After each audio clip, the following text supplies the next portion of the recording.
Venus. Well, that's a great first word. Thank you. Heike.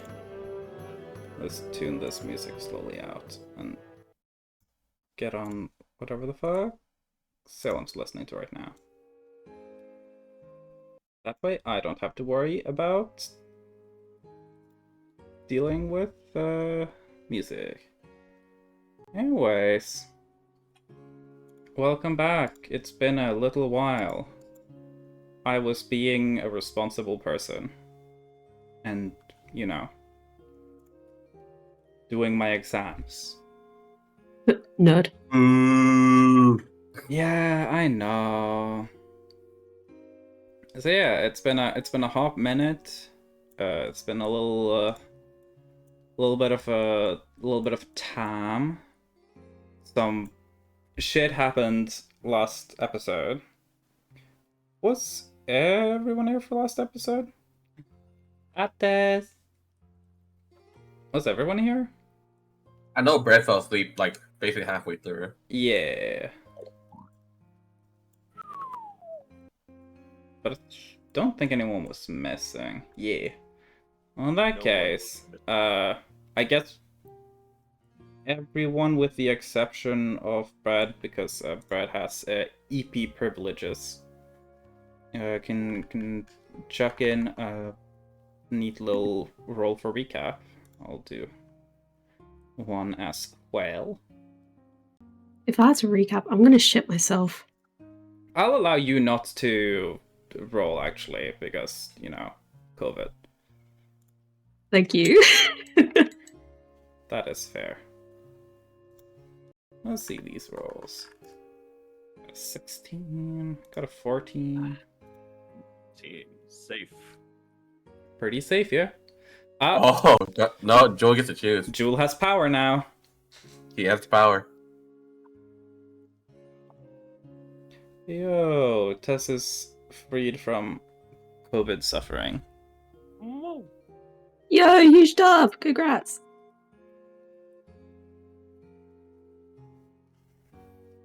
We'll just let these rolls tick in. Soon I Yeah, will no, be but Joel, free. Joel rolled a 20. Yeah, but someone else could roll a 20 as well.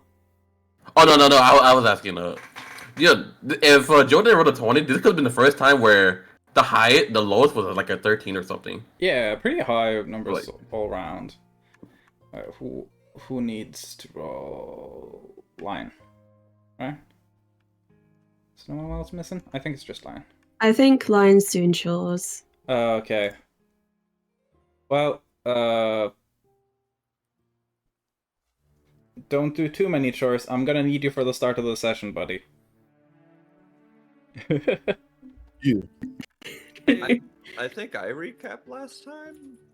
Yeah. It was either you last time or... Yeah, because I did the really yeah, it big was on recap the stream. first one, and then someone did the session recap. It was me. And then I think you recapped last time. Yeah. Okay. Okay, well, in that case, let's just say Julpex.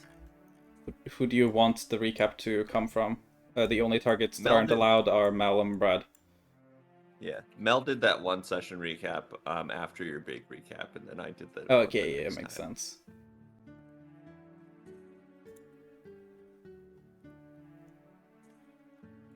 So the people who have recapped are Mel and Matcha. Me, technically, but that doesn't really count. And then you, both Brad and Mel are not in recapping state. So choose violence in whatever form you choose, Jewel.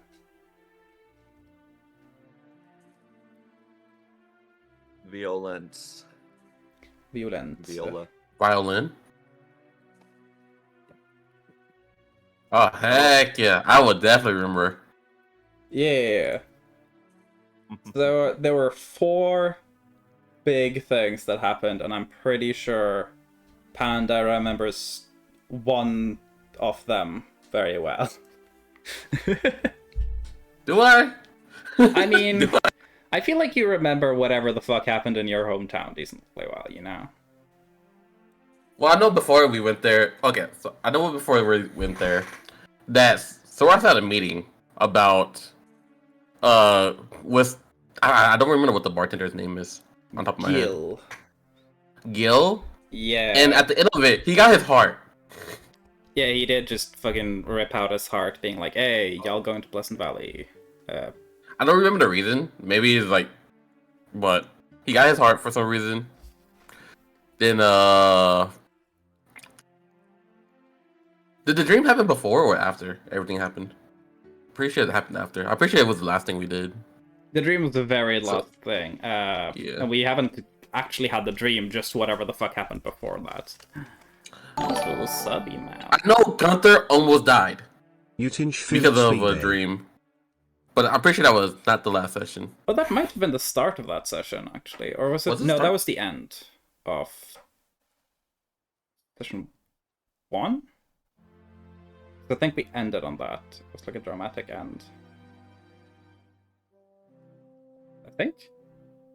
Yeah. I can't remember if it happened at the beginning or the end, or did it happen like because Gunther did stuff. I don't remember Gunther did stuff. Or was he sort of moping around still? Yeah. So, yeah. No, like, that happened. Well, we've covered it now, so I guess recap the rest of the stuff. Yeah. But after that, Levi leads a party into Orst, where he shows people around, sends somebody to go into the cooking competition, and go see the church, go see Brother Bob, have Rivik see like one of the markets before the church, the market where people prove themselves to become the first step to taking their masters is when they sell out their shop a week, basically for every day in a week. Yeah. I forgot how many days that is on top of my head. 9. So 9 days. So 9 days straight. They have to sell out. After that, Levi went into the Missile Fingers. Got some items. Basically, got his items made. Like commissioned some stuff. Touched the thing. Took some damage. The usual for Levi. Yes. After that, we sent Gil off into a poison shop. And before that, Gin did talk to like a rival tribe to send a mail. Yeah. Gina sent a letter home. Yeah. But he bought 2 things from the poison shop. Was it 1 or 2? He bought 1 and got 1 as part of the deal, if I remember correctly. Yeah. After that, it was the cooking competition. Levi won. Yeah. But then after that, they went home. Dreams happened.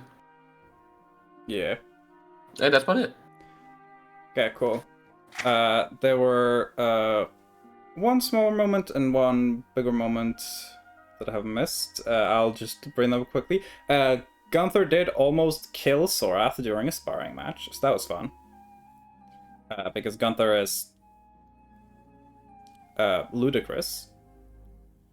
And also towards the end of the session, it's one of the last things that happened in that session, was Dugal's proposal to Sorath.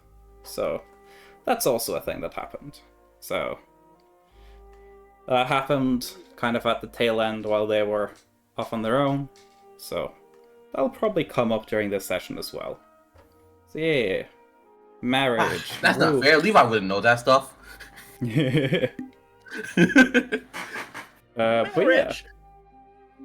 So, to start off this session, as mentioned, there were some dream shenaniganery. Everyone felt something weird, I believe, with the exception of Crystal, who was just vibing. Everyone felt something off, a little strange happening that wasn't really explained, like a shifting or changing of something. And then Crystal didn't notice it, and Gin didn't feel it because he was the cause of it. Where Gin went to bed, laid down, and experienced this weird pseudo hallucination of the world just falling away like it's a stage, being faced with this giant eyeball created of millions of glowing hands intertwined. So that was interesting, and we will start there with whatever the fuck this what I think I've revealed either on stream or off stream after the session. That's technically not a dream. It's something slightly different. But yeah.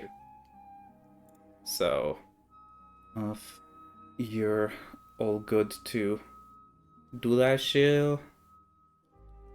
Yes, a secret third thing. Yeah. So, if you're ready for that, we'll deal with that line. Purple. Purple, yeah. Very purple.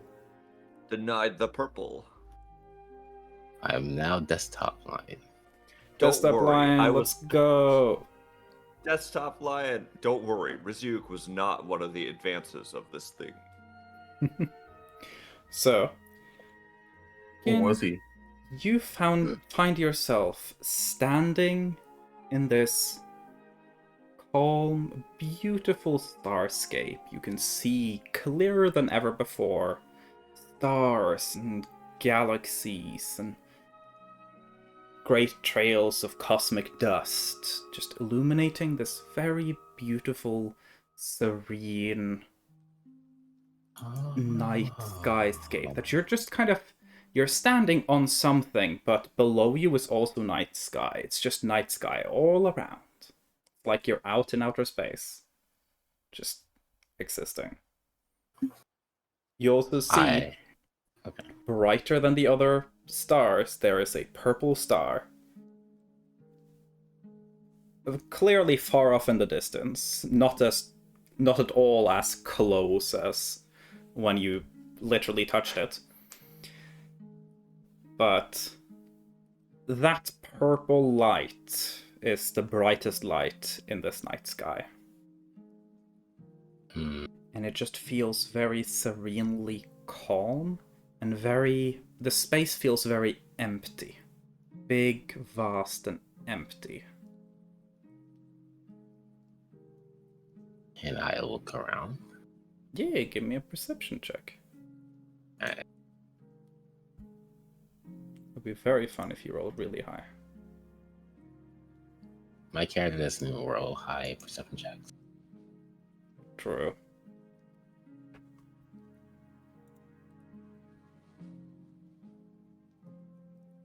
Oh yeah, I thought with my sheet. Wait. Yeah, that's a good idea. Let's go.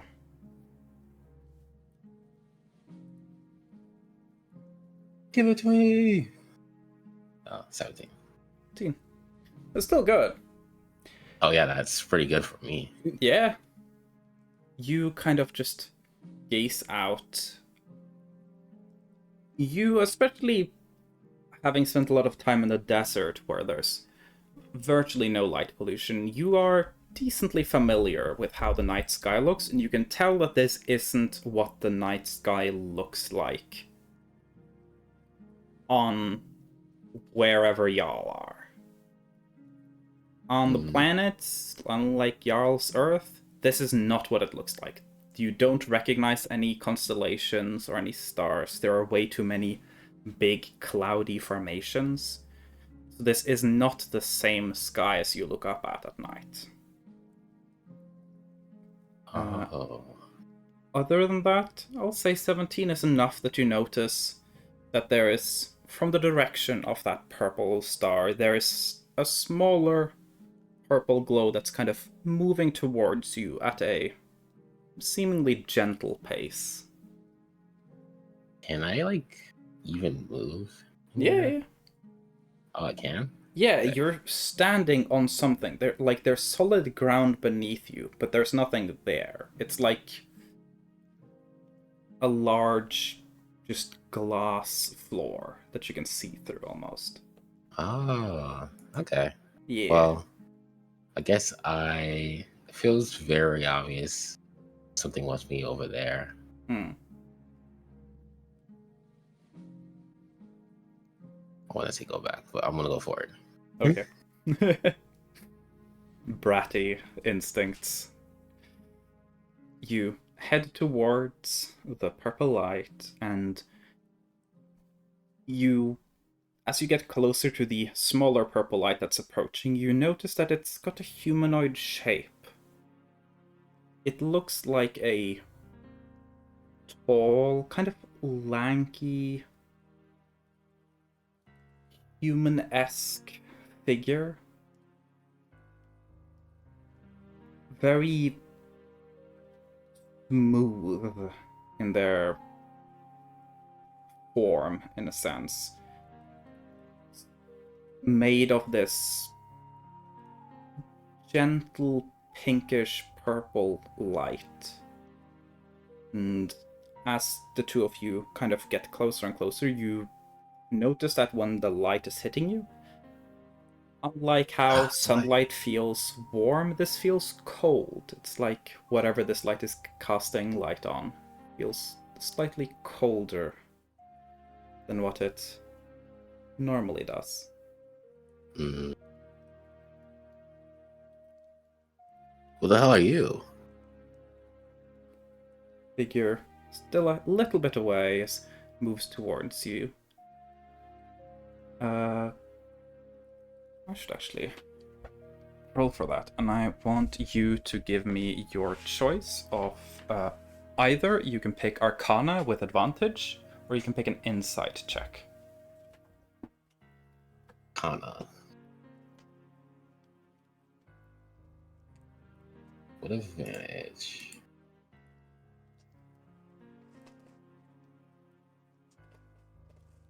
Why did one of them was a 1? Okay, 15. That's now. Thank you, advantage.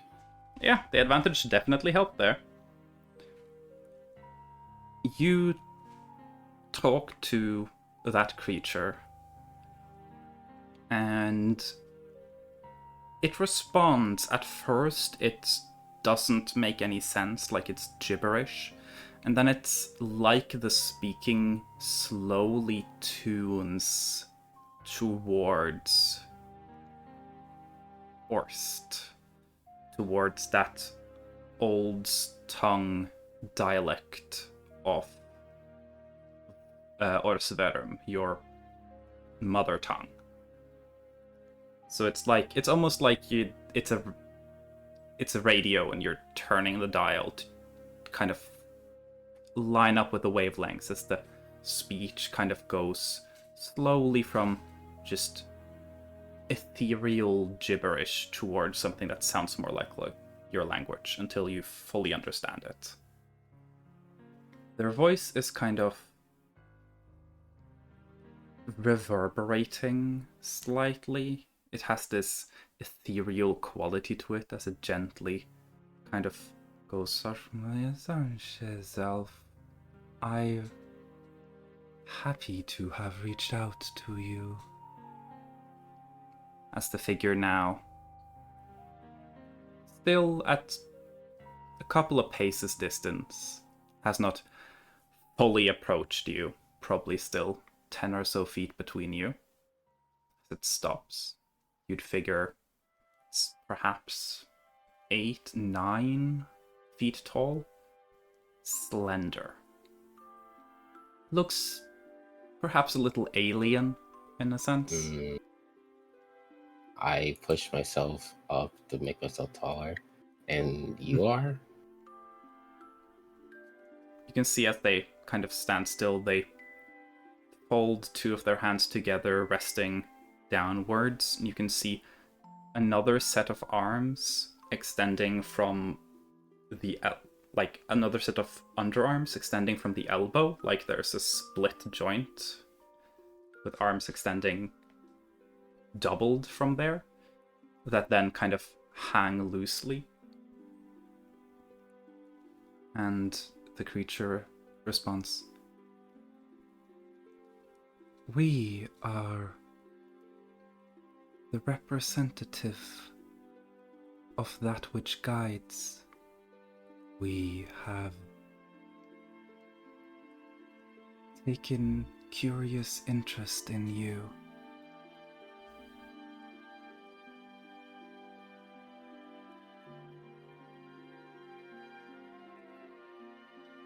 I didn't explain much.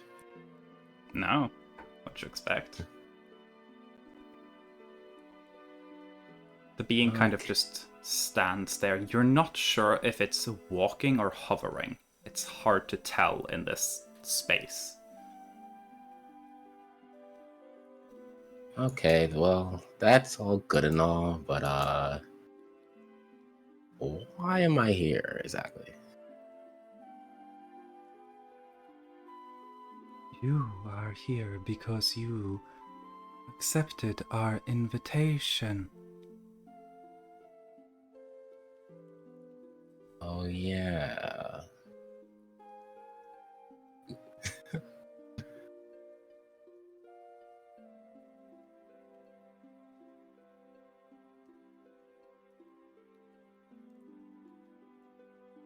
And Creature seems to be observing you. Could you give me an insight check? okay.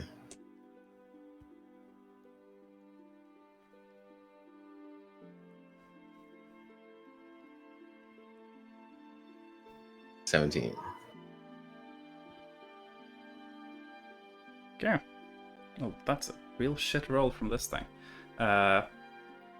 There is a layered, complex set of emotions behind this being, but it's looking at you in what you can best describe as a combination of something seeking entertainment and something, and with a definite hint of like an infatuation. It's like that moment where you look at someone and you go, do they have a crush on me? God. Yeah. And the creature continues an answer. We witnessed you one night. We reached out. It is our desire to be a guiding light.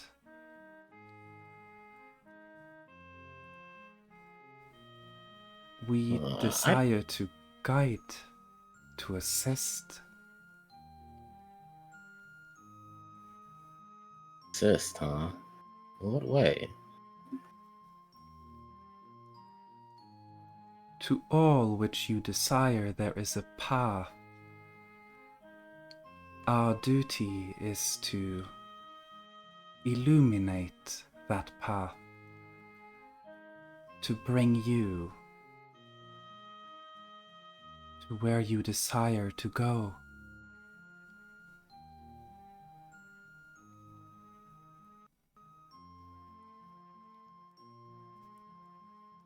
I kind of think it Gil would say yes.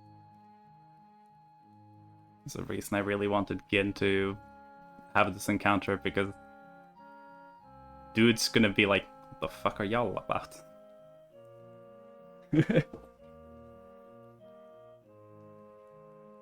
I don't know, man. I think you're very vague on this. There is I'm not getting good vibes here. not much complexity to it.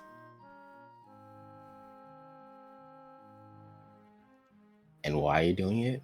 Why are you trying to help me? It is in our nature to be a guiding star.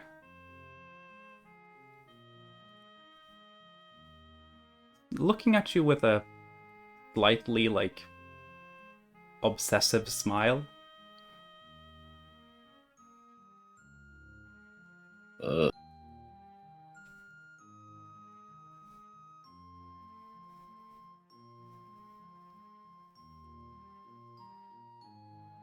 Uh, and how would you help me, I guess?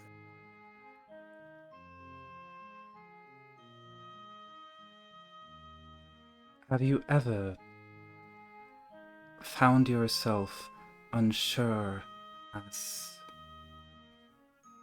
which path to tread, where to go? Nah, I just don't think about it. You can see the creature quite literally being dumbfounded. Just being like, oh.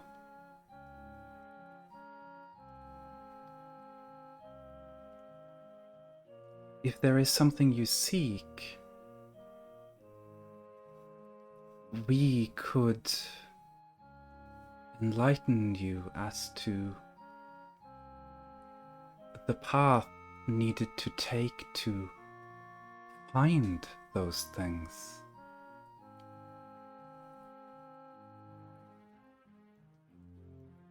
You know what? I think I'm just gonna decline. Sorry for wasting time, but I want to go back to sleep. And Gin slithers back. Okay. Give me a persuasion check. Natural 1. Persuasion 15. Dean.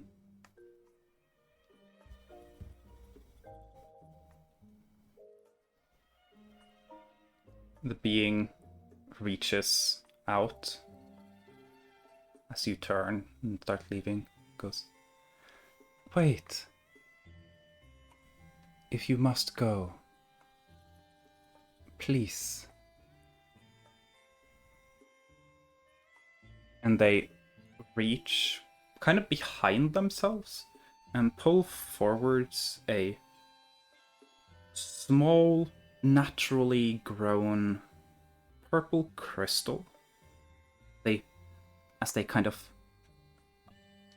It's like they're walking, but the steps don't match with the speed they're walking at. It's like in a game when the walk cycle doesn't match the movement speed of the character. You can clearly tell that it's like it's pretending to walk, but not fully understanding what it's doing.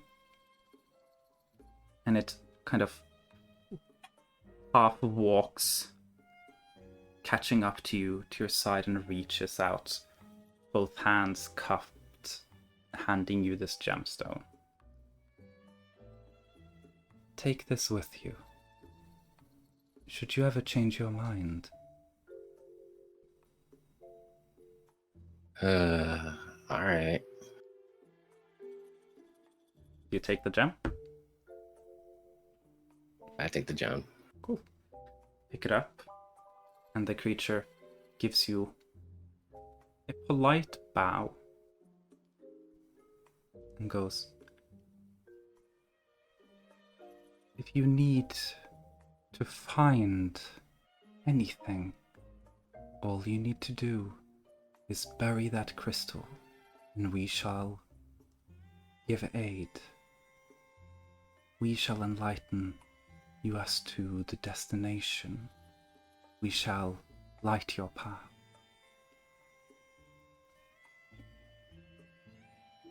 Alright. If I ever feel that desperate, I'll give you a call then. Bye. the being flinches a little at that, but it's still smiling. It seems happy that you took the crystal. And then they let you walk. Or slither, I guess. Slither away. So you're slithering away from the purple light. Give me another perception check. Because slithering away isn't immediately just going to wake you up, because this isn't a dream. This is an audience, in a sense. You said perception? Yeah, give me another perception check. Okay. 19. Ooh. As you start slithering away, that being kind of starts moving back towards the purple light, and slowly the purple light dims, and it's like when the purples go away a little, the rest of the colors become brighter. And it's like the night sky here, all the stars match every conceivable possible color. Endlessly expanding around you. It's like a slightly jumbled color wheel. There are purples in this section, though not exclusively purples, reds over here, not exclusively reds, and so on and so forth. If you want, you can choose to head in a color direction of your choice, or you can just, I don't know, vibe about a bit. That's also an option. Huh. Which color is home? You think it's a green one? Like a blue one? It's up to you. I think it would be really cool if it's a red one. Let's go for red. Mm-hmm. You go towards red. You notice that you're slithering for maybe a couple of minutes. And you're noticing this feeling building. And at first it's kind of like, oh, what's happening? And you're like a little focused on it. Then you realize you're just very hungry. You just really want breakfast. And then at some point that starscape gently fades away. And you wake up in the morning with everyone else. And now I can mention the thing I was considering mentioning before session, but I thought it would be funny now. Panda. What's up? Levi no longer has any star powers. Oh. Okay. Okay. Yeah. To be fair, I've only used that thing once, right? Yeah, you'll use it once, but hey, now they're no longer an option. Oh, it was just using you to get to Gin. Pretty much. Yeah, like Gin, I was like, oh, well, Gin didn't pick it up. But hey, if I stick around with this guy, I can be around Gin for a little while. You know? He only liked me for my shorts. I know! Yeah. Congratulations. We have Okay, slightly cut down the amount of random powerful entities Levi's engaged with. Does Crystal let's do it. Okay, I remember Crystal has something because she interacted with Stargazer. Crystal also has never used their powers, but also Crystal no longer star powers. The being has gotten what it wanted. Mm-hmm. He got into tried to get into Gin's pants. Who was responsible for this square? I did I not mean know. to make that. I accidentally was It's fine. typing. Is the crystal near me or something? As everyone wakes up, the crystal is very neatly placed on the bedside table, where you probably have your, I don't know, water, whatever. It's just very neatly sitting there. It looks like a naturally grown crystal that someone's just picked out of a rock at some point. It's about, I would say it's about the size of like maybe a lime. Okay. Not spherical at all, kind of just this jagged crystal pattern. Okay, I'm going to take it and put it in my backpack. Okay. As you pick it up, I'll say partly because you're also kind of attuned to some arcane forces. It's very mundane. It's just a crystal. Okay. There is not even the slightest hint of magic to it. If there is any magical effects to this, they are most likely concealed in that case. But from what you can tell, just a purple rock.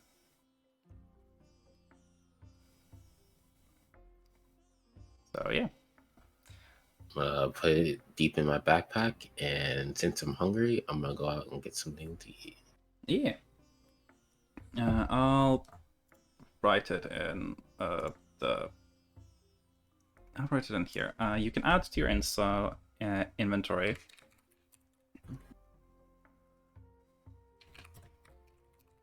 That you can add one of these Kaifon's crystal. So yeah, now you got one of those. Uh-huh. Oh, Para. Got crystal. Lion just met their Eldritch Abomination Satnav Stalker.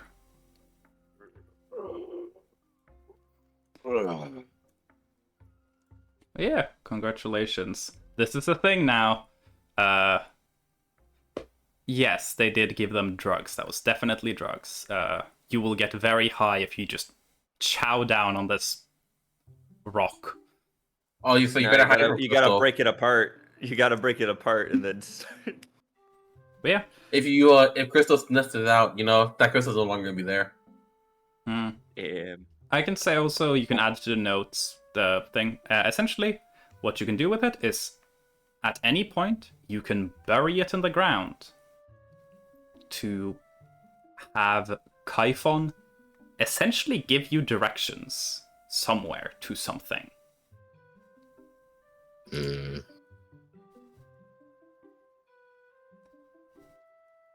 depends if I ever do it.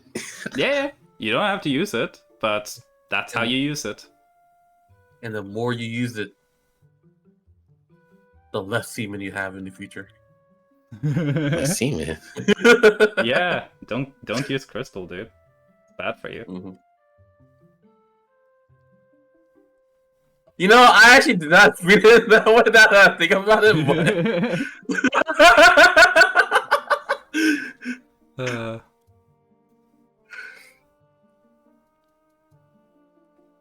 Oh yeah, OT. When I went to that, when Levi did that cooking competition, can I say that he asked his friend if he could have some spices and stuff? Oh yeah, no, spices definitely. Stuff, yeah. Feel free to drop a couple of gold to fully restock all the spices you would need. They would still be mostly from the southern part of the continent, but yeah. Yeah. But it's Levi probably wanted to refill on more spices. It's not showing up. Oh, just add it to your item. It's not like a magic item or anything. I'm just put it in your what's the section called? Is it called other possessions or something? Other possessions? Oh, okay. Got it.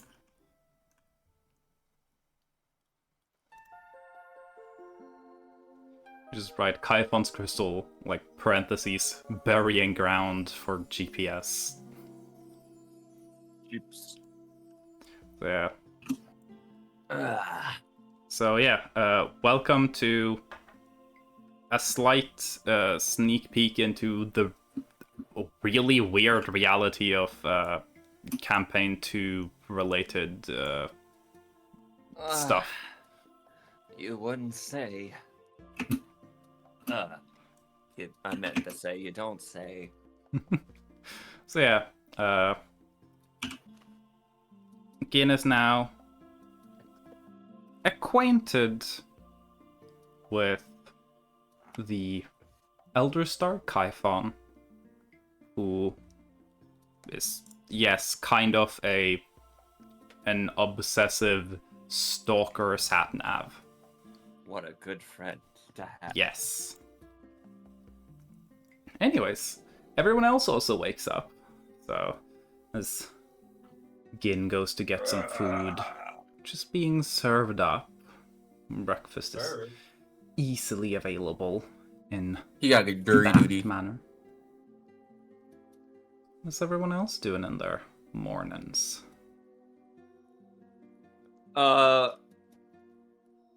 Still probably feeling very ouchy all over. Not like pain, but more just like itchy and. I mean, you're probably still feeling some amount of the pain, though Yeah. you're probably like it's probably like mostly like a dull aching. You know, Yeah. that like that like couple-day-old bruise type aching, and probably some amount of sharp pain when you move in a direction you weren't expecting. Yeah, waking up and stuff, I'm gonna switch my armor to the infiltrator mode just so I can have a little bit lighter of a load, like walking around and stuff. Since I can't just take it off anymore. Yeah. It's the downside of literally bolting it to your body. It's hard to take off. I'm gonna put my a mixture of like the clothing I got from when cashed on over it. Kind of Okay. Nicer clothes. Yeah, definitely.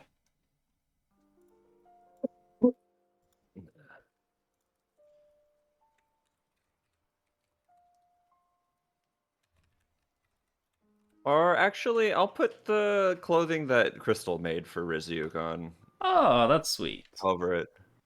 So where like the line, like where like his one arm, where it would show like the amputation, it's more like it shows like the very like svelte armor, like arm under that part, which contrasts really well with the. What color was that clothing again?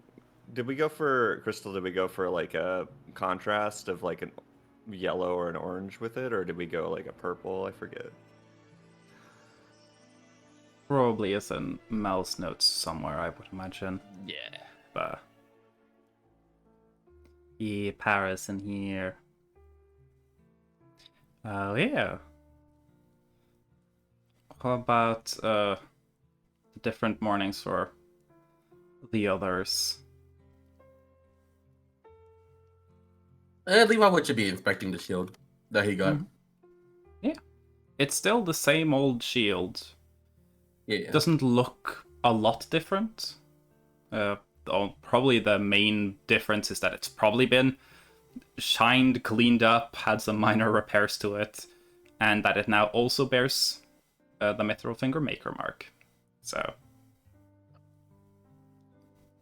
yeah, I would imagine Sorath and Dugal take some time, have some sweet morning moments. Newly engaged and all that. Look at them being so sweet. Disgusting. Yes, moments. Exactly.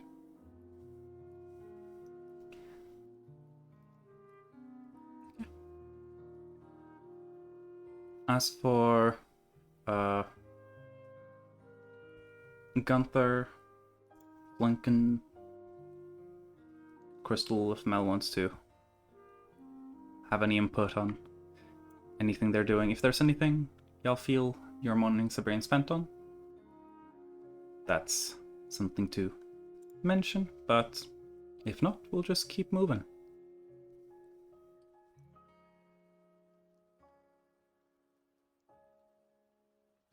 Who are you saying that to, Mel? to Gin? Or to the audience? Ah, yes. Crystal is asking everyone how they slept, so feel free to answer that in the chat for maximum viewer engagement. Because we're we're in a sitcom now. Yeah. Crystal live video? breaks the fourth wall and takes 200 meta damage as it falls on top of them. Killing their inner self. But yeah, people kind of get up slowly at different times and paces. TLDR of the session so far, Gin just had an encounter with an eldritch entity that has a crush on him and also is kind of a GPS. Like a sat-nav system.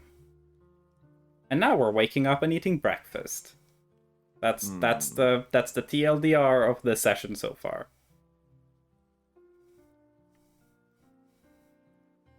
So everyone's gathering, having their different little breakfasty meals. So, conversation, if anyone wants to have any, feel free to jump in and do that. If not, I'll do some of the stuff I've planned. Just leaving some space. Yo! Selim got a animated icon for Sorath, so Wow. yeah. Complementary colors, apparently, on the outfit. Much. Got it. The Eldritch being is made of pink and purple light, is tall, and very bald and smooth. Kind of an alien. And it's got arms that split into two separate forearms at the elbow joint from both sides. They're a little weird.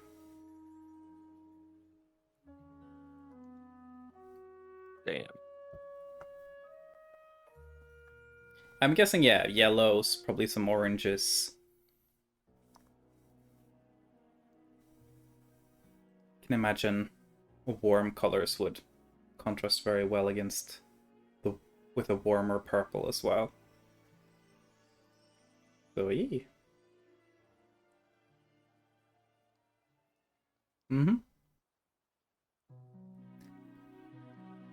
As people kind of gather, yes, Sorath is in a very cheery, happy, smiley mood, which, yeah, I don't think they've ever been that.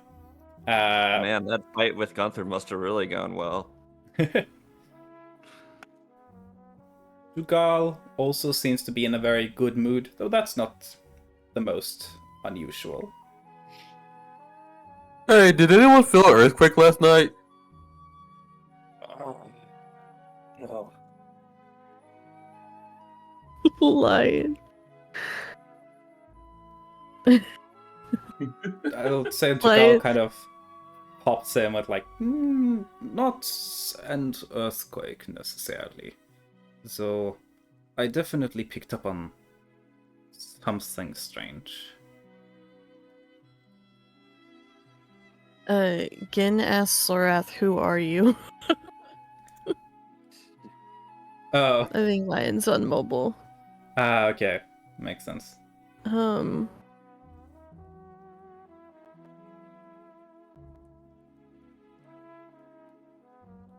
If I it's feel a like mobile, Sorath we would just be like, deal. yeah. I You can feel also like Sorath use the would just Twitch be chat too. like oh yeah. Mm-mm. What do you mean? Soon. Lion will return to us soon. My tongue. That's what my dad said. So yeah, everyone with the exception of Gin and Crystal did notice weirdness. Mm-hmm. So I thought this was weird, but I was not too concerned as nothing continued to happen. Again, your mouth usually doesn't move in the upward direction. God damn. Being called out. It's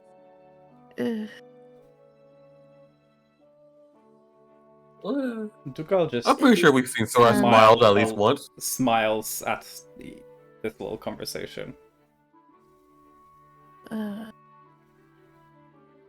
Not usually. I feel like Sorath would like force herself to stop smiling. She's just like, I guess it's a problem. That's how her brain takes it. It's like, alright. I'm guessing something good happened while we were in North yesterday, Soras? Well, I met with Gil. That was not necessarily a good encounter. Who's Gil? He was a bartender in Ortis Halls. Gin smirks at it and said, nah, I like it. And so I feel like Sorath would stop, like, forcing herself not to smile. She's not smiling a lot, it's just kind of just a little content smile. Yeah. But he was the bartender with very interesting magic drinks. And he has requested that I work with him for oh my god, I need to look at my notes.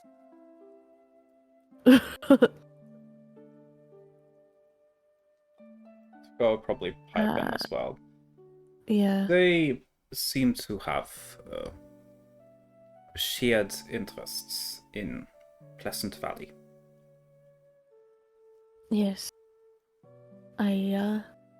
I wish to break the curse on Pleasant Valley, and they would like that as well. Oh, that's a pretty big. It is, but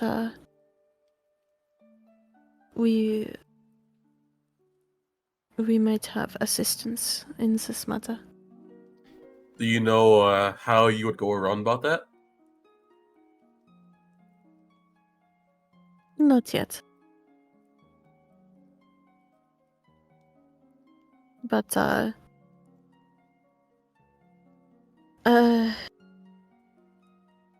Gil has a connection with the person that put a curse on Pleasant Valley, so that will be where we start.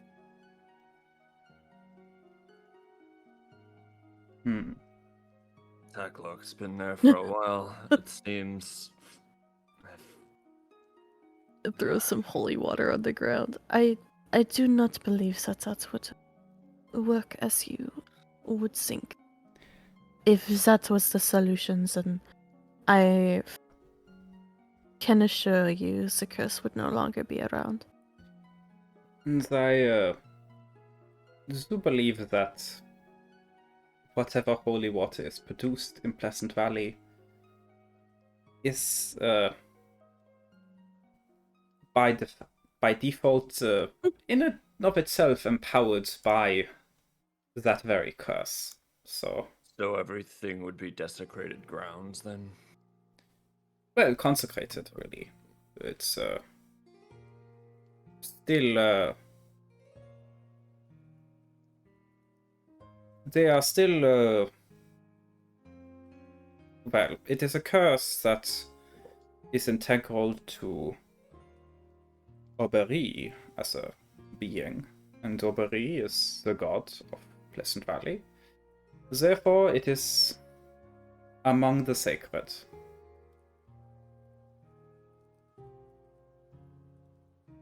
Morality seldom has much to do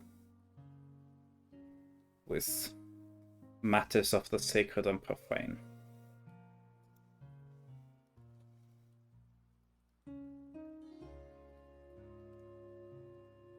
It will be a difficult task, but I believe Gil would not have agreed to the deal that we came to if they did not think it was possible. Certainly.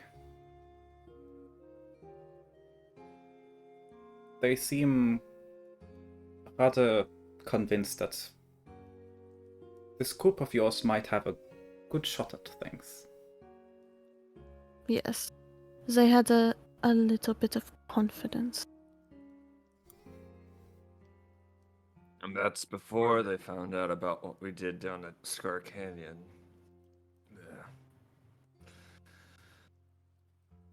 Yeah. Ooh, you have all been quite the effective team, I would say.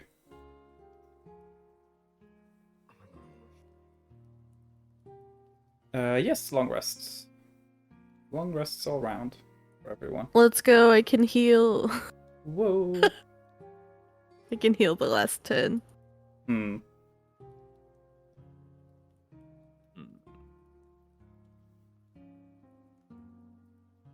We ball. Kind of. Because Gunter hit me real hard. Yeah. He can Gin do said, yeah, that. we're pretty capable. Certainly. Speaking of that, I do believe that the aim is for your departure to the valley will be tomorrow. So I would advise whatever preparations you feel would aid you before the trip.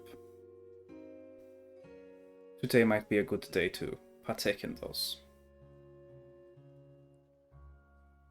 Yeah.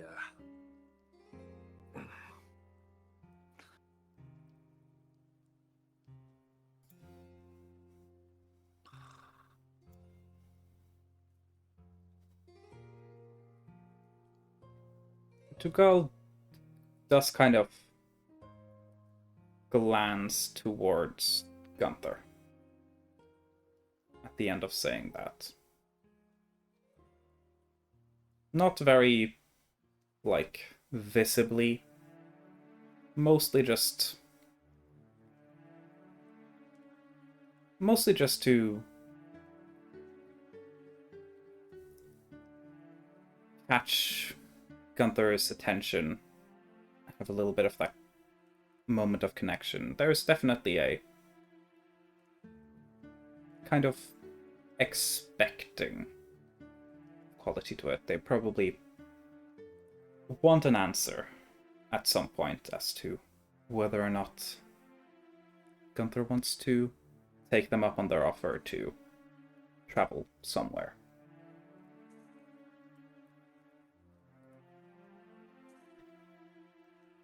Also, I would need to, for a handful of you, acquaint you with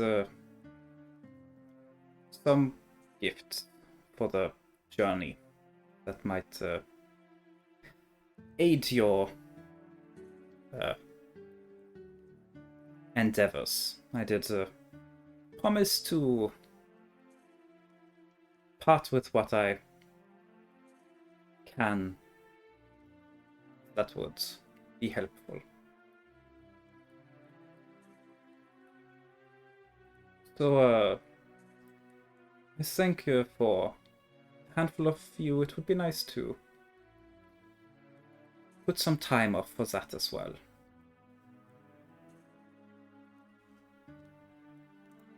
Checking through, it would be it would be Gunther and Crystal, who are the two people who haven't received anything in any form. So those two still Gin said yippee free stuff. yes. Gunther hasn't gotten their magic item yet. Technically, like, it hasn't been given to them. Well, So, yeah, same he with just Crystal. prepared. So, Dugal is simply pointing out that it would be very nice if I gave you the magic items before you guys left. Break the cannon. You are free to just leave without them, I guess. That is an option. But yeah. So, just Dugal being like, put it in your timetable for today. So, for Gunther and Crystal. But yeah, beyond those two getting their items and potentially Gunther traveling somewhere, Dugal doesn't have too much on the agenda. There is some stuff that can be done around Nurtal. It is Limud for Gin's sake, which was the day you were recommended waiting before you went to weird old person in the woods who sold weird shit, plants and herbs and stuff. I thought you just said who's old. Yeah, But Who's old? you know, Gin's big character arc of trying to meet every old person. Gin asking if they can talk in private with Dugal. Dugal definitely gives a quick nod, goes, of course. I'm certain we will have plenty of time. Whenever you feel it convenient, simply grab my attention. Is breakfast still going a little bit longer than? It goes as long as you're eating. You're not True. obligated to remain seated until everyone's departed. So, people sit around. Dugal probably will be among the first to leave because they do have duties to attend to. Yeah. During the breakfast, Razir's looking a little tense. Hmm. A lot of glances towards Gunther. No.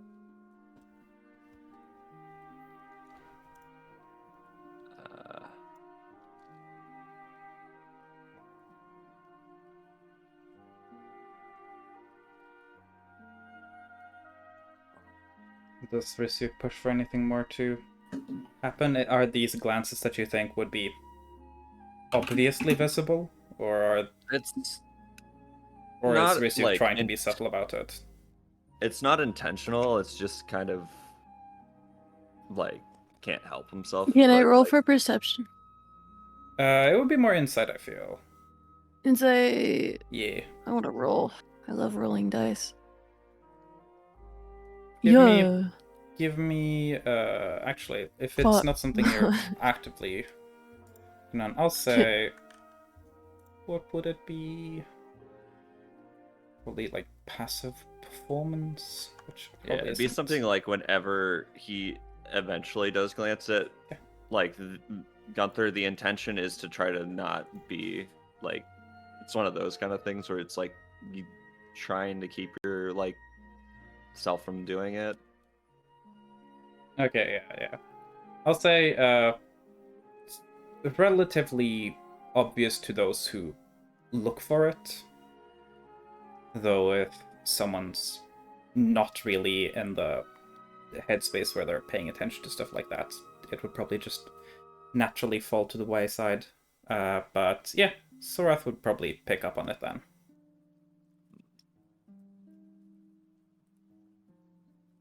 Yeah, definitely I'd be waiting until like Gunther left or if everybody else left.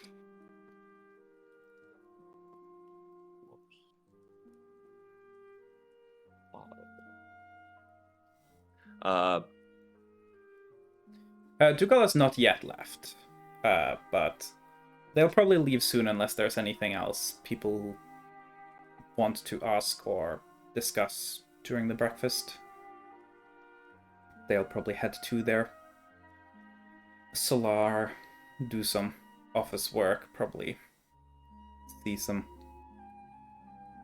townspeople, deal with their dukely, dukely duties. Dookie duties. Yes. Damn. Dugal's gonna go and take a massive shit in his office, because that's what he does every day. Oh, Naturally. that's You can have a powerful. proper throne. Also, I'm really happy that is the first big bread moment of the session. It's just bread going dookie duties. It's so fucking on brand. Wait, did Flinken ever get a magic item? I can't remember. Did Flinken ever get a magic item? Flinken didn't get the magic item, but they did have a conversation with Dugal where Dugal was essentially being like, where essentially Dugal and Flinken discussed, and Flinken was given essentially not really pointers on how to use magic, but more like, hey, you've got some shit going on. Let me inform you, explain, like, because you're clearly getting power from some sort of external source and you're not used to this, so running through that, and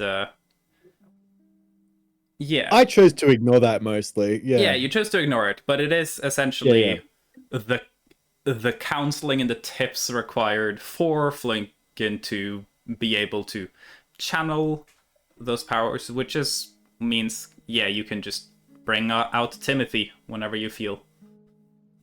Though you have Flinken hasn't fully figured out exactly how they do it yet. I think we did talk about the idea that it's literally just them being like thinking about Timothy being there, and they'll just be there. And they haven't done that yet. It'll just probably happen at some point.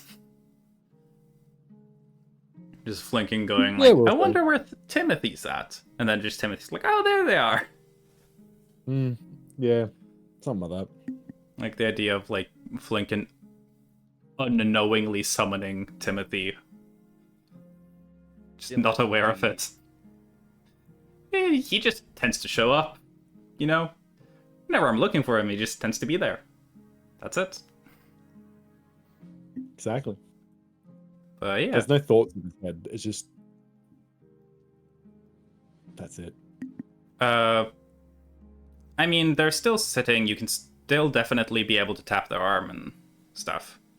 So, Dugal is tall, but they're not like a giant. So they sit on relatively normal people chairs. So, while seated, they are relatively same.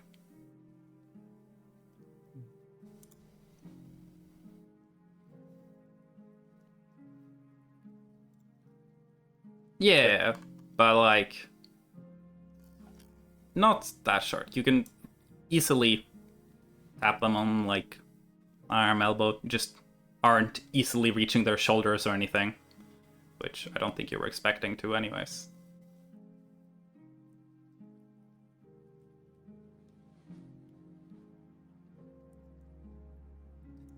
So yeah.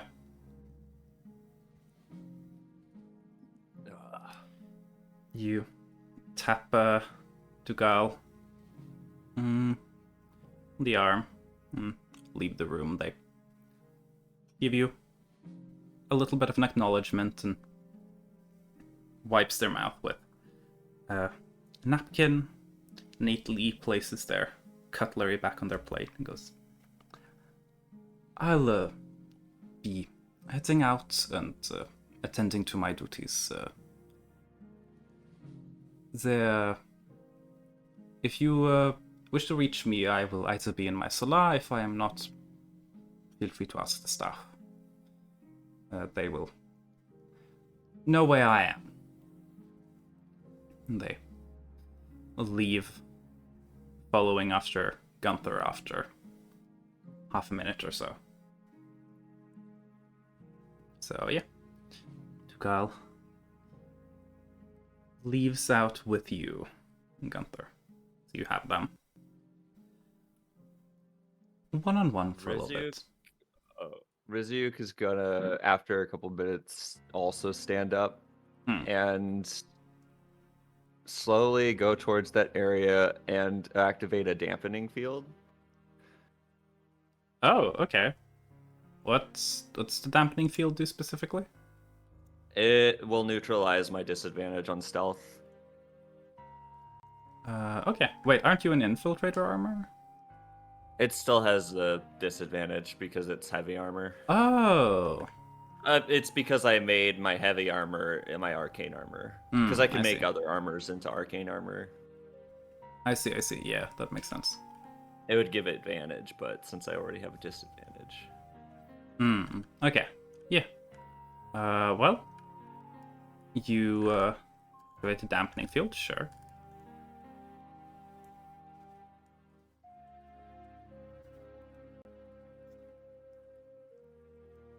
Yeah. Anything more than that you want to do with this? I'm gonna...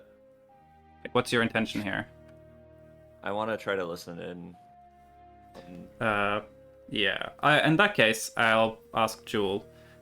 Would this be Gunther and Dougal having a conversation or something directly outside the room, or would Gunther want to go to another room, another location? Maybe just down the hallway, I guess. Okay. Down the hallway a little bit. So is Risyuk trying to follow after them, or is it like you're in the room, you're trying to listen through walls? Like, what's the deal here? Listen around like the corner or something. If Okay. In that case, I'll have Gunther and Dougal's conversation play out for a little bit first. And they'll come in and we'll roll some stuff then. If it's relevant at the time. Yeah. A little bit down the hall.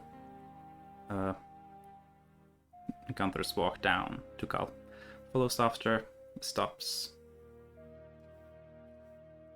They simply nod at you as they approach.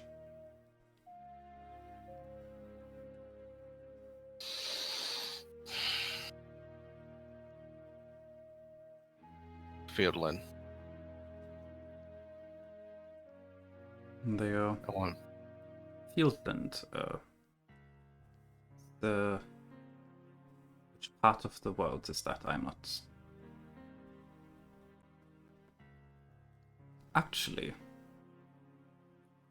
that sounds familiar. It's far to the west. They look at you, a moment of consideration, and it seems like they connect. I do actually know of the location, yes. That shall be arranged.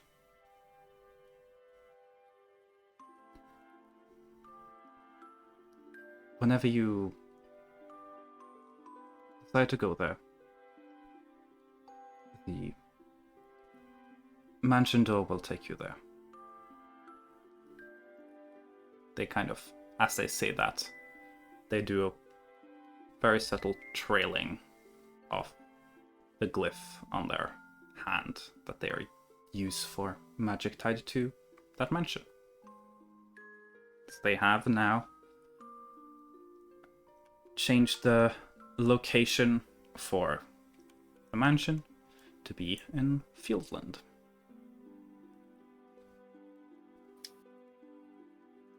Yes. Thank you. Will you travel alone?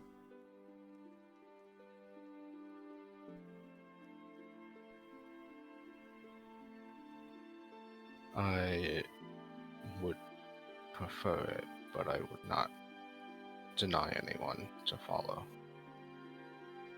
Very well.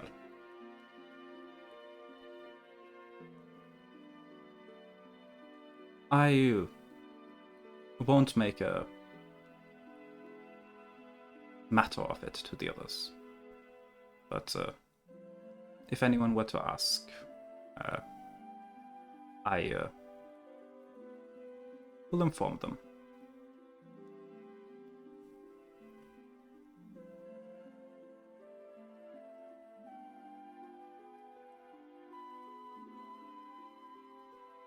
Sure. The area is less of a risk than Ost. I should be able to have the door present for the duration of the day. You can come and go as you please.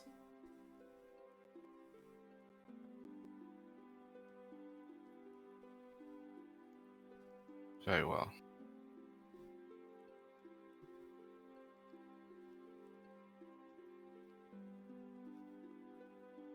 They seem to kind of like mentally finish the conversation before they seem to remember something. Actually, I might have something that might be good to bring with you. If you don't mind accompanying me just to my offices.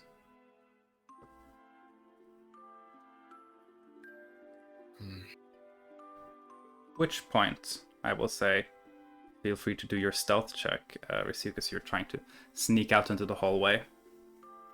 Yep.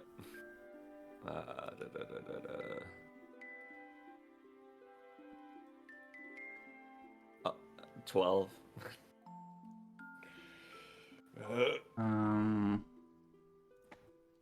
Cool. Okay, you are going to be noticed by both Dugal and Gunther's passive perceptions. As you kind of have to head down the corridor again. Walk past, I would say, probably, Gunther, what you would see is Risu kind of just quietly slip around a corner.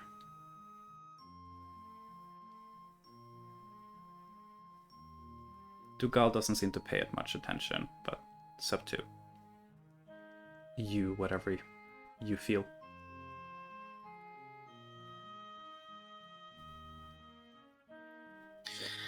He's gonna notice, and then he's just gonna turn back to Dugal and just tell him, yeah, let's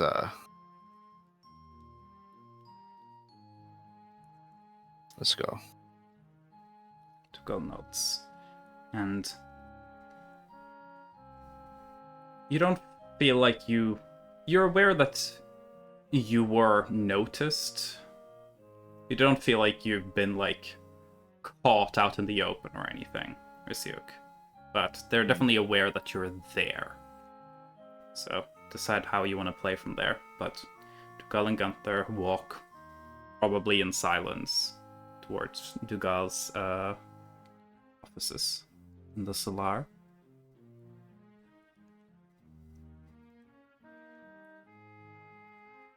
What does Rizik will probably just shake his head and kind of lean back on the wall and kind of like turn off the field, just like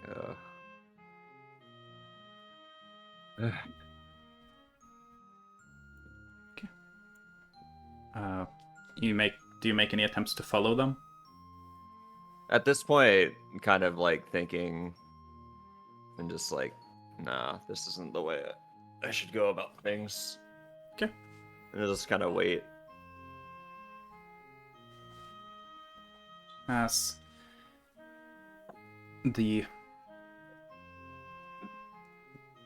two of you, Gunther and Dugal, enter the Solar, Dugal moves towards a large bookshelf of ledgers. And goes, it will only take a minute. And flips through a bunch of what seems almost like bindings that just have loose papers in them before they eventually pull out a very old looking document. Not ancient, but you'd figure definitely closer to 50, 60 years old. Not the best kept either. It's definitely been moved around, transported around, not been in a protective environment. Kind of puts it on a little table next to Gunther. I'm not sure if it will be of any use, but it is some writing that I held on to for Eustace from... well, I suppose he would be somewhat of a grandfather to you. I understood he was from there, right?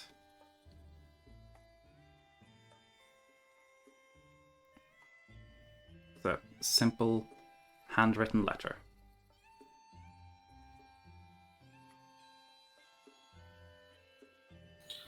Just gonna pick it up and start reading it. It is a very simple, kind of, seems like it was written a little rushed.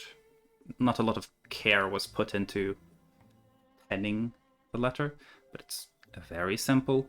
It's a letter that serves as a confirmation of purchase of farming goods.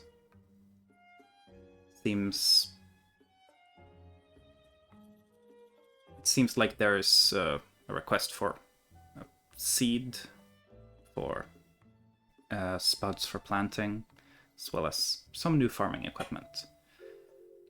Relatively common as kind of a proof that someone who is purchasing something on behalf of someone else is genuine. And it's very simple. It's written like that. It's like this much in terms of oats, this much in terms of rye, this much in terms of yams, and then plows mainly. Seems like they needed new stuff for some plows. And then it just signed. It is signed just the surname Osmond, very much not Eustace's handwriting, which you've seen a handful of time. And then there is what remains of what's probably cracked and fallen off partly over time, a wax seal with a more elegantly designed O, which you figure is a seal that was used for Oldman Osmond. It's a very mundane letter, but yeah, Dougal was asked to hold on to it for Eustace at some point.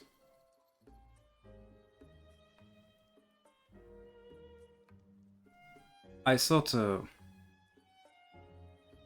on the off chance that having something of theirs might be helpful, it would be a shame not to bring it up. But I figure there will be no need of proof of relation. If the people of the town were at all familiar with your father, I'm certain they will notice the resemblance.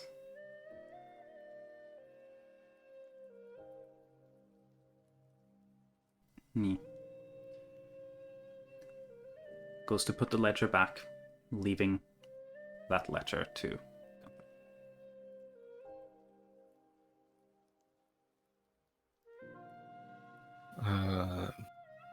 Yes, Gunther will go ahead and just pocket it.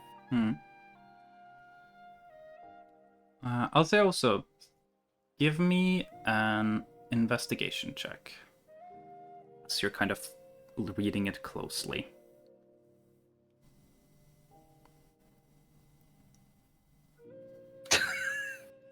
Oh.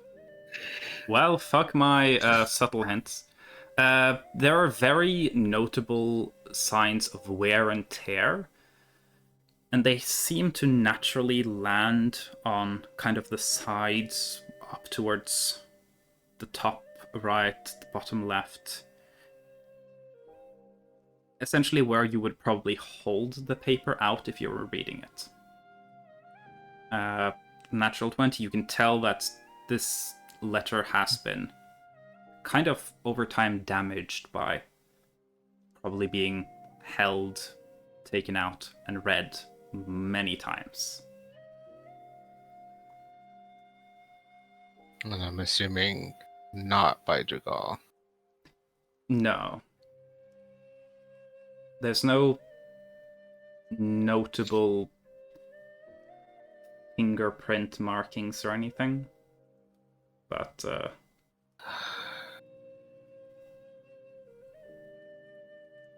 it's definitely been read a bunch. You can also tell where the letter is folded, the crease is kind of starting to fall a little bit apart, and at the back of the leather there's a separate strap of parchment that has been kind of glued on to keep the strength of the parchment in that fold. So some effort has been taken to maintain it in some way. It's not elegant work, but it's functional.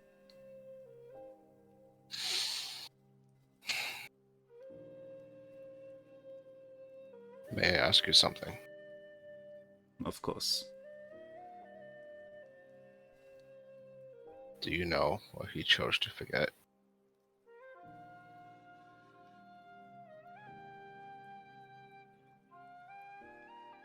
All I know is some of what he seemed to remember. I did not know your father before. And to be fair, I also did not know him for that long of a period either. Handful of years at most.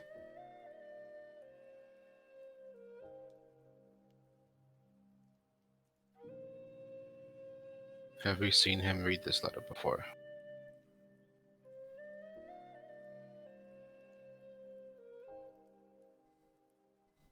No. Though he... For a while he seemed to hold on to it. He usually kept it on his person, or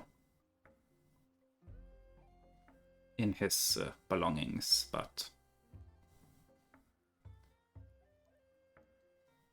there is no real headquarter for the Crusaders, and Father seems to be more frantic. He moves around more, travels with it as little as possible on him. I held on to some of his mundane items, simply as convenient storage. Nothing, I think, particularly of significance. So if you want to peruse them, I can fetch them for you. It's simply some changes of clothes, bits and bobs of travel gear. Nothing personal.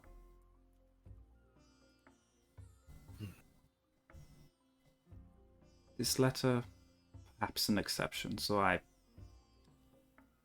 I will not pretend to know him. So it definitely seemed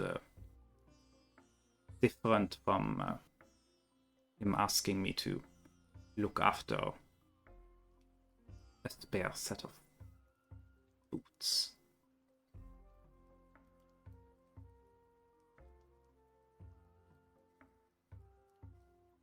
Has he mentioned anything of his old home? No.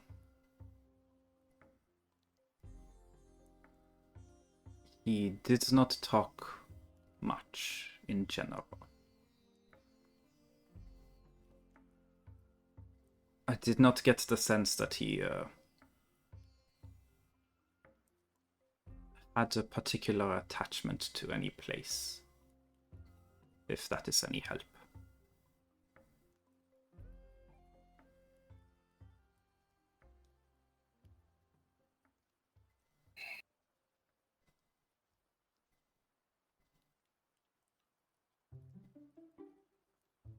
It's I do not know if he particularly remembers old home. He seems to not have any strong memories of Smithal from what we saw. Likely not of your mother. No. I do not know of if he has any memories of his father, but like I said, he did not talk much. And when he talked, it was usually either frustration or business.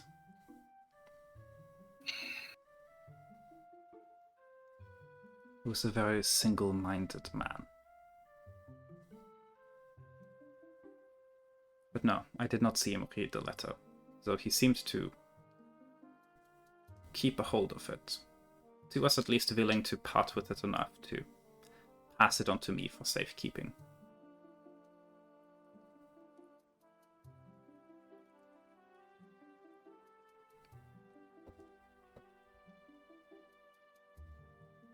When someone dies and they choose to return, forgetting a part of who they were, Yes. do you think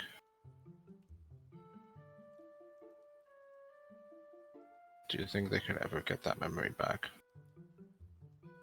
As far as I know, there's no way of getting the memories back. You can attempt to build back a replacement, I suppose. Perhaps seeking out the place, hearing others' accounts of the situation.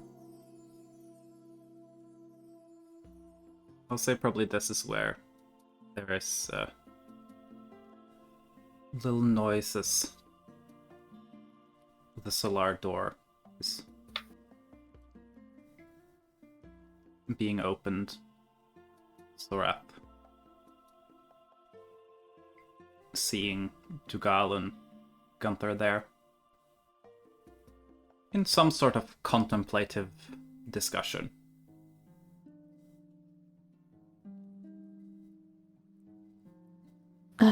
Apologies, I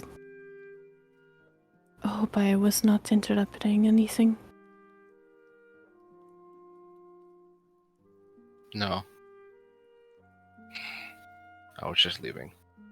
I wish to talk to you, Gunther. Is it Dugal important? nods. It is important.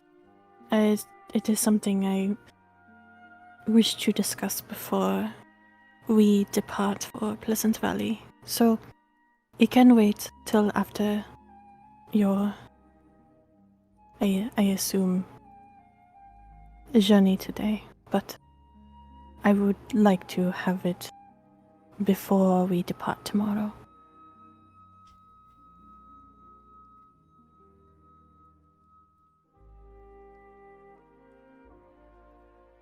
Gunther's gonna look back down at the letter. Then look back up. Just tell Sorath. Yeah, hold on to that thought. Okay. She'll leave the room because she just wanted to check in.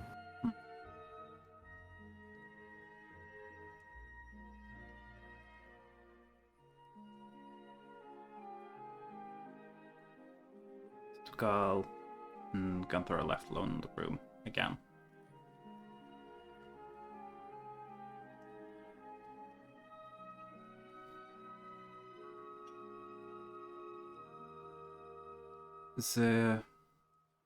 I would definitely recommend hearing what Srath has to say later.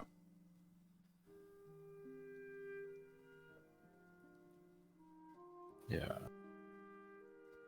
They wanted I can to wait. be the one to tell you. So.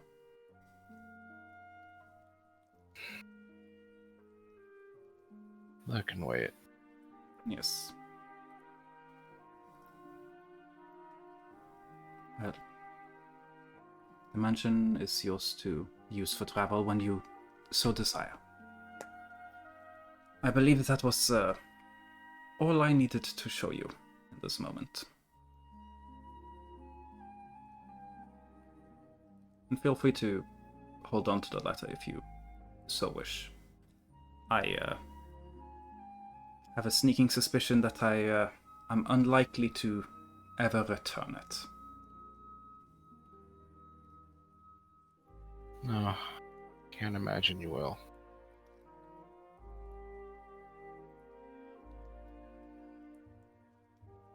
Thank you, Jagal.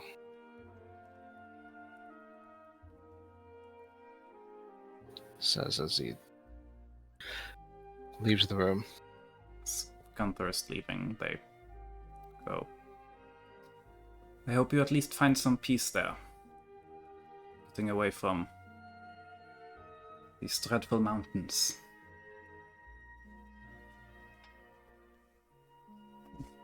Just with an attempt at a chuckle. Definitely a little half-hearted.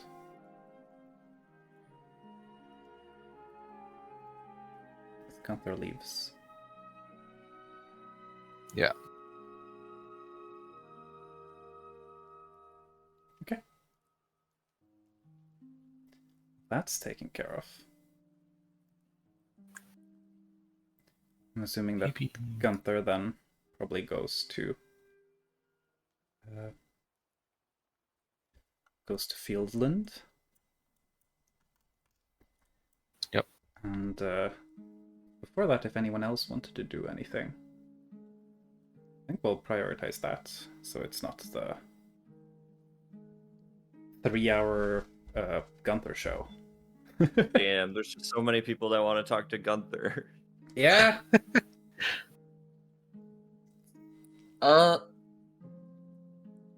Probably just after probably comparing notes with. Holy shit! I can't remember his name right now. All right, what's the cook's name? Well, after comparing notes with the guy from he had the cooking competition with. You literally invented this NPC. Yep. Well, the chef guy you had the competition with, Billy. Billy? Yeah, Billy. Billy the cook was what you called him. Billy the cook. Yeah.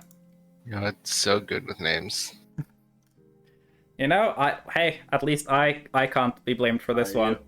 I didn't know about this NPC before session happened. Yeah, no. You know the funny thing is I marked everyone before like that outside name, like the small jeweler or something. But I forgot to mark Billy. But yeah, you compare your notes with Billy. Oh, I compared notes with him, and so Levi we should be cooking the all around the world curry. Okay, yeah. Kind of working on iterating, trying to figure out good balance for it. Yeah. Give me a cooking check. We thought the guy does his stuff too.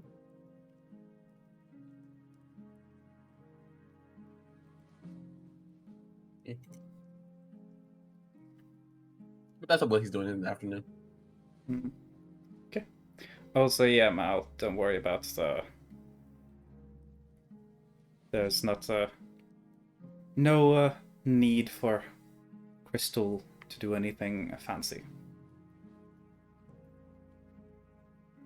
Yeah. Mel has COVID. Crystal has weed. Neither of them are doing anything except just laying in bed, just being like, Everybody's got a reason to talk to Gunther. Levi's gonna ask him, "What's your favorite meal?" Then I will say, if Gunther isn't doing anything else before, they can leave pretty quickly directly to Fieldland, because the doorway that's always connected to the mansion is further down this hall. So Gunther can successfully dodge anyone else if that's a desire. And just head on out to Fieldland. But it's up to you if you want them to do anything before that. Yeah. I'll say with 22, you're starting to get like a decent idea, a decent bit of progress. The challenge of this world, Curry, is the fact that you're working with a ludicrous amount of ingredients. And it's all about finding that balance. And you just are kind of getting to the point where, like, you kind of have the foundations of what you're working on. And you just need to kind of iterate and tweak and tweak and tweak until you've got everything where you feel you need it. Yeah, Levi will be working on this for the whole entire day. Like probably by the end of the day, there's gonna be like hundreds of dishes. So yeah, he'll probably feed them to random people. You know, honestly, if they wanted some. I'll say that you kind of just in the kitchens cooking up curry, and then cooking up more curry, and eventually you can see one of like the chefs being like, you gonna be using this for anything later, or you just making food to make it? I'm currently trying to work on this dish, and so I'm not really gonna be using the food. It's just basically tasting afterwards. If you wanna give it to somebody, go ahead. Okay, and they go around tasting, and they're all good. All the curries are very good. You're just like in that perfectionist mode where you're like, it could be better. It could be better. And you're just slowly creeping towards that. And I'll say that the kitchen staff will arrange to have kind of just this slow kind of like all day, almost feast, just out in the township. Whenever there's a curry pot that's done, they just like grab it, move it out to a little section of, and near where the mansion is, that part of town, but a little bit outside, and people are gathering, having something to eat, back into, taking a lunch break, going to have the curry. It seems like people are pretty enjoying it quite a lot. But you're in that moment where everyone's like, "This is amazing," and you're like, "Nah, we haven't gotten to amazing yet." It's probably like the most Levi ever has gotten into the point where like they're cooking more as an artist almost than a chef, where it's no longer just about, it can't just be good, it can't just be good textures, every single little detail needs to be perfect, and you're starting to feel that obsession. Just creative obsession. It's probably a little bit exciting. Mm-hmm. It's been a while since I've been in this. Yeah. Yeah. Yeah, Gunther goes back to his room to grab some stuff, which would be on the other section of the other side of the mansion here, or the manor.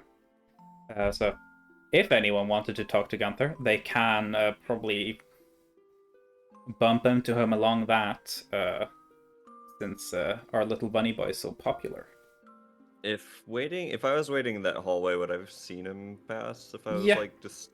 They would eventually, he would eventually walk, not directly near there, but you would see them kind of walk a little bit down the hallway as they're walking to the guest lodging.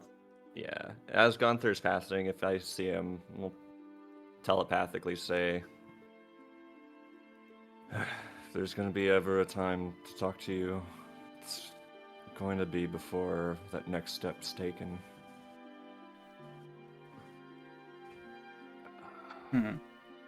I'll try to catch you before the end of the day.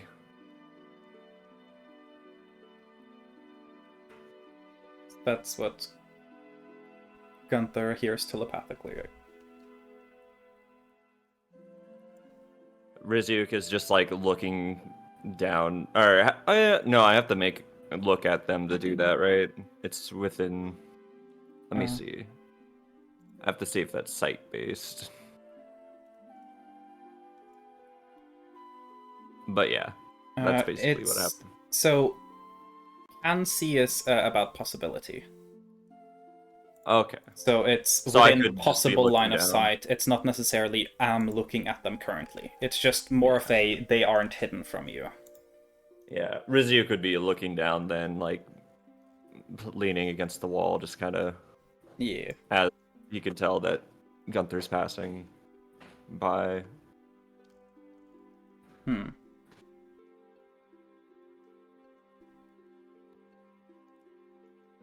When he hears the message in his head, he's gonna stop for a moment. Yeah. And then he's gonna keep walking. When he reaches his room and opens the door, he conveniently leaves it open. Okay. Seeing that. Ah, shit. Okay. And Rizik never noticed this. Damn. Risyuk has gained a very special debuff for being it's called armor fatigue, so he has a -10 to passive perception. This in this specific moment only. I thought it was. I was just thinking like insert plankton going. Well, I didn't think I'd get this far. Well, Yeah. I didn't think I'd get this far. I didn't really think I'd get this far. Also, Jewel has requested that we all hydrate, fix our posture, stretch, and they gave me head pats because they're lovely. Rizyuk will approach, see, like... that's not meta, is it? Or is it meta that Rizyuk would have known that he left the door open intentionally? Yeah, that'd be meta. Maybe not. Well, you can see down the corridor. Oh. Yeah. Yeah. Then Rizyuk Like, probably... I'm pretty sure you look down the hallway, you usually see all the doors. Yeah. Rizyuk will walk towards, and before entering, will kind of knock on the door, the ajar door, a little bit, like a small, like, let presence be known. Yeah.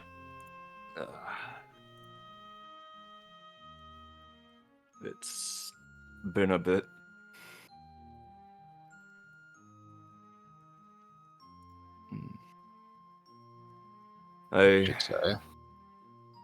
Yeah. Not long enough to let anything fade, I know, but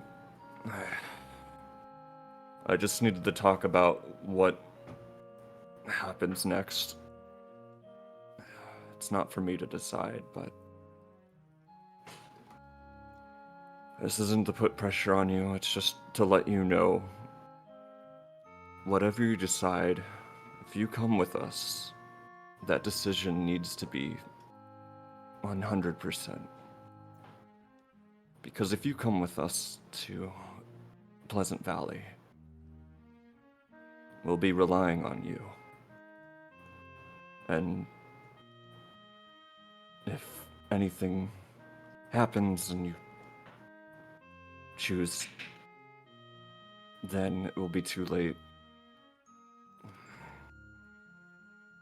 I just want you to know that that choice has to be made before we go. Because when we go, we'll be going as a team. And as much as I respect you and want the best for you, I also want the best for them. Hearing Crystal say that our group is the first time they felt so welcome and felt like they actually have people they can rely upon, I can't let that be betrayed. And I'm not saying that you taking that step away from us before then would be a betrayal, but if you decided to do something like that after, I don't know if I would be able to forgive you. I don't easily say this, but whatever choice you make, you need to make it 100%.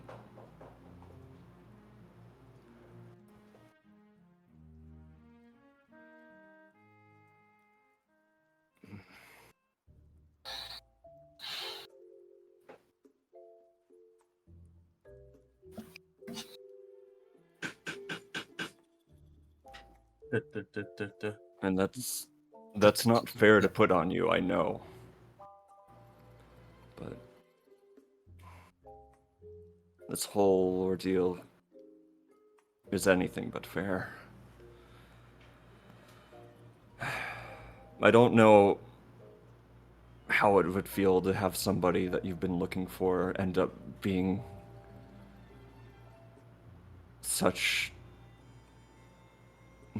in such a state where they would be better off dead. But I do know that when faced with great grief and destruction, that next step is one of the hardest that can be made. I still, admittedly, foolishly blame myself for the loss of my best friend and my original caretaker.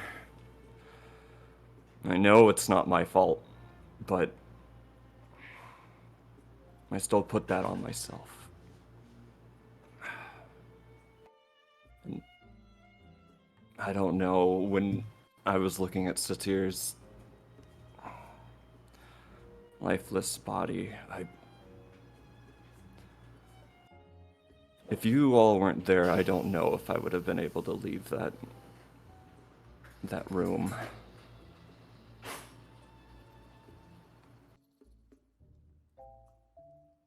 And I only say this to let you know that you can rely upon all of us.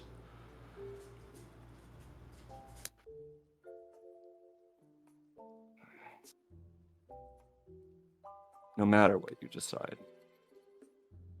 If afterwards I someday see you, after you decide to not go to Pleasant Valley, I'd hold no ill will or anything but respect. I would understand and hope you would be doing better.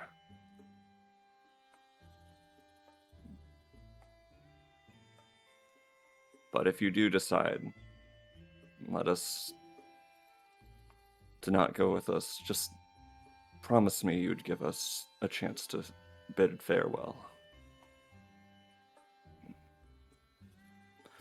Rizio kind of wringing his hands a little bit, saying that.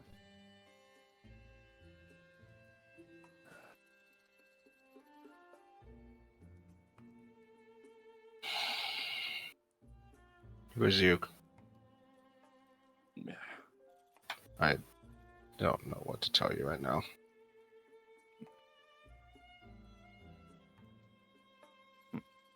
I have a lot of thoughts spiraling in my head. Some contradicting others.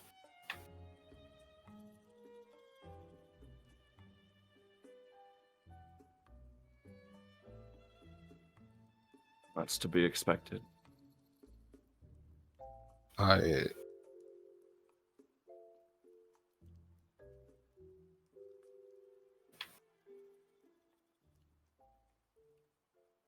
need some time. Time to process all this.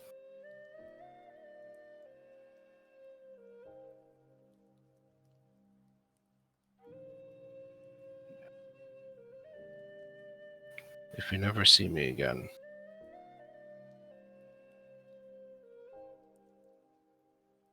just know that the decision wasn't light. I would never assume such a thing even without this discussion. But if you do see me again, that decision wasn't light either.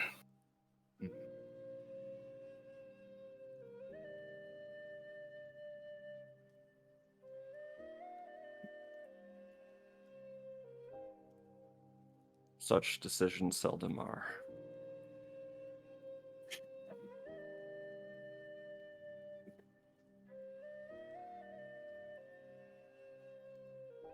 Take care of yourself, alright? And you as well, friend. And yeah, with that, Rizyuk will slowly leave the room and go back to I would say the more common area, probably pass through the dining. Okay.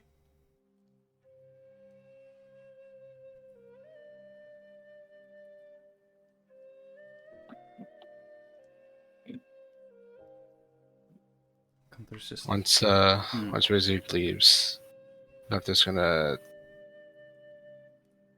grab.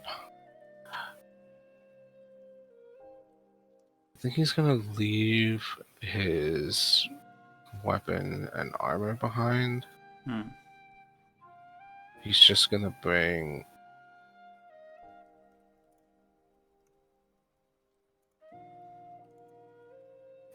Ace. He's gonna bring the spyglass. And he's gonna bring his fishing rod.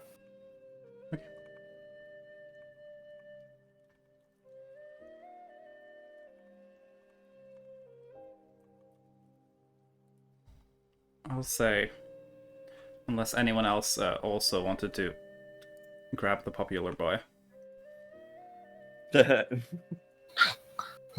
Well, yeah, Gunther, I need to borrow like. Gunther, I really need a taste tester today. It'll I only really take need a taste 7 tester hours. Yep. I heard you have a pretty good head on your shoulder for taste. I figure that you are currently in the best headspace to only think about food. And also, if somebody does walk by, Levi would probably just preface them with a taste this. Yeah. The kitchens are not on the way between Gunther's room and... Well, not just Gunther, matter but at all. anybody. Yeah, so just... If no one else, then I would say by time Gunther heads back up to the door that connects to the Infernal Mansion. Dugal's kind of standing in that hallway. Like they're supposed to head out, do something. They're waiting, probably for Gunther as they nod. And Gunther approaches. And they'll real quickly go, I forgot to ask in particular. You're certain you are fine if anyone else wishes to go to Fieldland? I figure there isn't much there. If you decide to be alone, that is fine.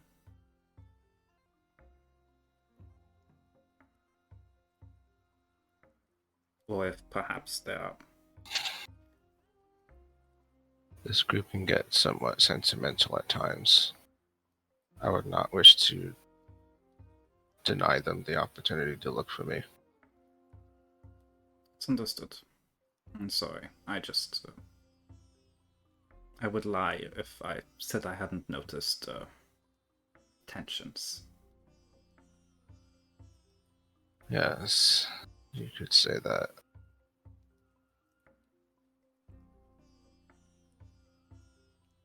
Enjoy your trip.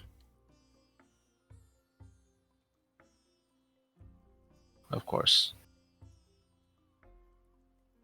Dugal walks past Gunther down the corridor.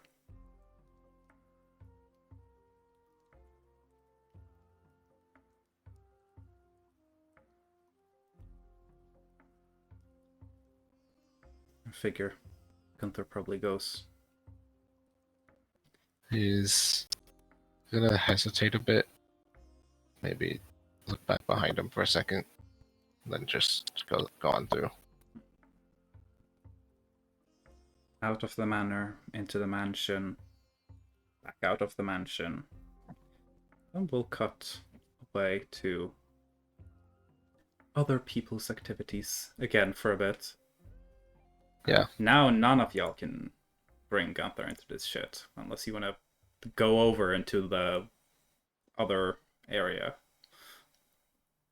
We unloaded his model. We have to fall out of the map to be able to find it. But yeah. What are the other people doing? I will probably try to find Gin because I have some stuff I need to do. Okay, cool. And I had a promise I made earlier. Yeah. I'm gonna have Dugal's gonna go first to Crystal. So it's gonna essentially be Dugal being like, hey Crystal, I'm gonna give you something fancy, and then Crystal high off her mind, just being handed new swords. I'm like, oh yo. So yeah. No, Chris will be like, this is not drugs. This is not catnip. Can say just because I'm not gonna do an entire RP if Mel's just, low energy vibing. But Gal will take Crystal into the armory chamber of the mansion at some point. Room that Sorath has seen previously, where they have a lot of normal weaponry, but also a selection of magical weaponry. And they will hand to Crystal a set of... They'll hand to Crystal a set of twin swords. One of them, a curved blade that has... is a darker steel with a bluish tint to it almost, that has wavy patterns in its thematic, and a shorter, straighter, clearly more intended for piercing sword that has a crossguard that resembles clouds. And the blade itself, almost dirk-like in its design, kind of extends as just this triangular thin wedge that Dougal is happy to pass on to Crystal, because one, the swords are way too small for him to use in any way, and two, that's not even vaguely the fighting style he favors. So he's happy they have a home. And yeah, so congratulations, Crystal is now the happy owner of the twin blades Slipstream and Stir Strike. Ooh! Yeah. Can they be renamed by Crystal? They can be renamed if they want to. But that's the original names. I like those names. Yeah. They are the names given to them by the original owner of the blades that... Now they will be known as Piss 1 and Piss 2. That's why we gotta find talking weapons, so it could definitely... I would also say... Oh, wait. To Crystal would also probably get, definitely not as in detail as Sorath got, but essentially Dougal explaining that they have a large collection of magical artifacts, and that most of the artifacts are things that have been left with them from different people that they've traveled with. Very much with the implication that Dougal's been around for a while, and they've been adventuring, and there's this funny thing that happens, that where people just grow old and die, and their stuff is just, left to him. So yeah. There doesn't seem to be like a large amount of sentimentality to these swords for Dougal, but they do explain that they traveled with the person who wielded these and ended up becoming in possession of the blades. Some of them have more sentimentality than others. Yeah, the blade Sorath got has a lot of sentimentality to it. Dougal's got all the Yes. aspects of darkness from Hades. Yeah, Sorath's sword is from Dougal's sister. Mm-hmm. So, a very... What was that? I don't know. That's what it sounds like when Mickey Mouse gets stabbed. Okay, that sounded slightly more horny. I don't know if you want we're to just keep hearing going with Mickey that Mouse one. orgasms now. There's a fine line between Gorge. Between being stabbed I and do it again! orgasms. Yeah, you would say that, Don't- masochist. But Bisexual, yes, it's like macho. Sorath, the sword that she got from Dougal is very like... Yeah. Yeah. Yeah, boy. But yeah, essentially the person who owned these swords at some point retired, and then at this point no longer with us. So that's where those swords come from. Rip. Yeah. So yeah, Crystal has some cool blades now, and they do funky magic shit. Yo.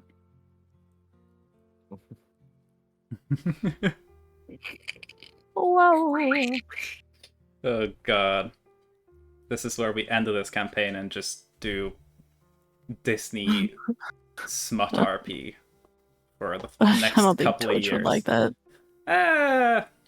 They'll have to. Oh, you're very excited about this. Believe. No thing. Oh, Max! I Bugsy Robin Hood. Real. Don't bring I was that. about to Robin say, Hood weirdly was enough, an it wouldn't awakening for a lot of wouldn't people. surprise me if Mel is horny for Goofy. There's just something there that connects. Confirm or Yo. deny, Mel? Yes.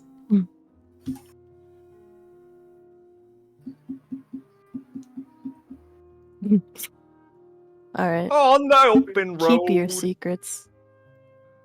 That Got it. answers all questions.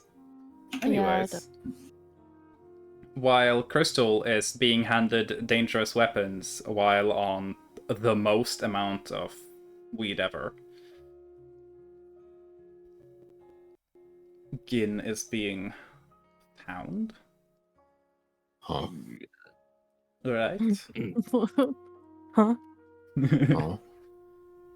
Huh? Yeah. I think Risio was looking Do for I Gin. do I find Gin easily, Gin? Huh? Yeah, probably.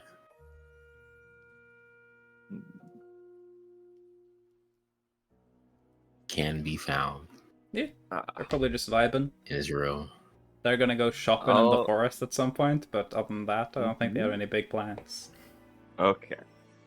If I come upon Gin, I am going to be like, Now you find them. They're just vibing Yep. somewhere. Lounging. as like seeing him across like the room, Razuk will like kind of like get himself out of the nerves out a little bit, shake a little bit, and walk towards. Hey, Gin. There was a promise I made you before we went down into the canyon, right? Can you remember what that was? They didn't remind me yesterday about it, but yeah. Oh, that's right. Yeah, there's stuff I need to. Goddamn Mal. Hey, kid. Hey, kitten. There's This is things canon that I now. need to test out before having to use it onto the field. So, I think there are multiple reasons why that promise should be done and finished here, or today. I have a lot of new fighting styles to try out. If you were still willing. Gin ponders. Pondering. Would let them try out their new axes. Yeah, Riziuk will also tell The him, like, we upgraded have... Mr. Clean and Scrub Daddy. You haven't had a chance to fight anything for quite a time. I'm sure you would be happy for this little sparring match. Alright, I'm down.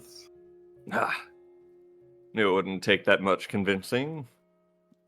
Let's give it about an hour. I need to switch this over to the other form of armor. I like punching a bit more than shooting lasers. Leave the shooting to me. Oh.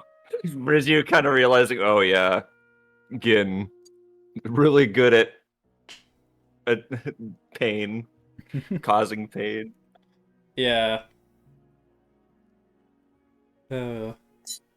I'm going to have a desire to clean myself after this fight, I just realized. Mm-hmm.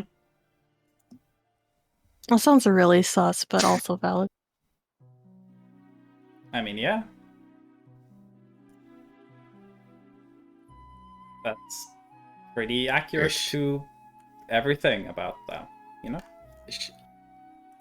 Don't worry, it's not gonna be my blood. Oh.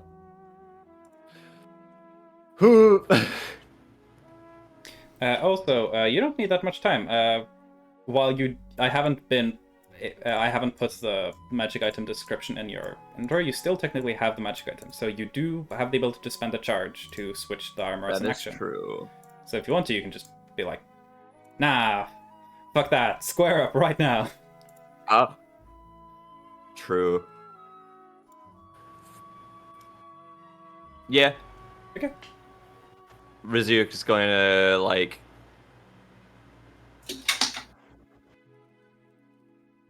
Yeah, he'll use his smithing tools and also a mixture of that and different runes that are engraved in the armor to have it switch instantly over, so... Rizuuk throwing off the clothing over the armor, and then it switches into the armor that you're used to whenever Rizuuk's out in battle. Almost forgot to remove the clothing. It probably would have gotten destroyed. Yeah. What? That would not make Crystal happy. So Resu essentially just says, "Hey, wanna spar? Give me an hour. I have to change my armor." And then immediately, right in front of you, just goes, "Whoop," and just has like a transformer sequence where he just the armor changes instantly, and then he's just ready. I forgot that was something I needed to test out too.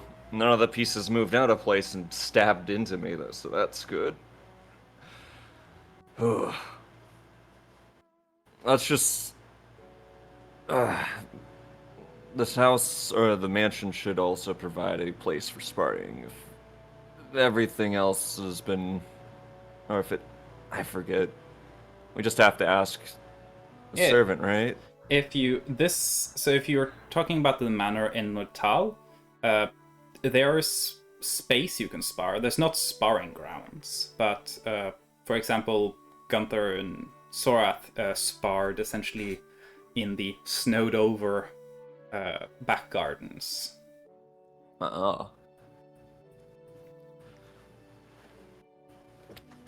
If you want like a sand pit to be sparring in, you might have to ask Dugal if they can conjure one up in the mansion.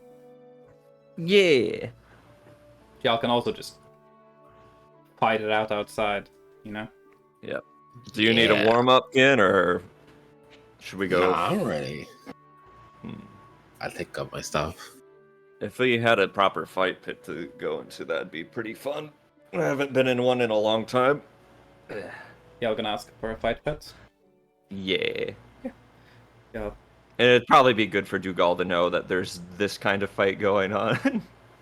They seem pretty chill about fighting happen. Something's... it's weird. Something strikes you about Dugal. They might kind of have like a little bit of like a casual relationship with violence. You know? Whoa. I wonder what might have indicated that. But yeah. Y'all find Dugal eventually.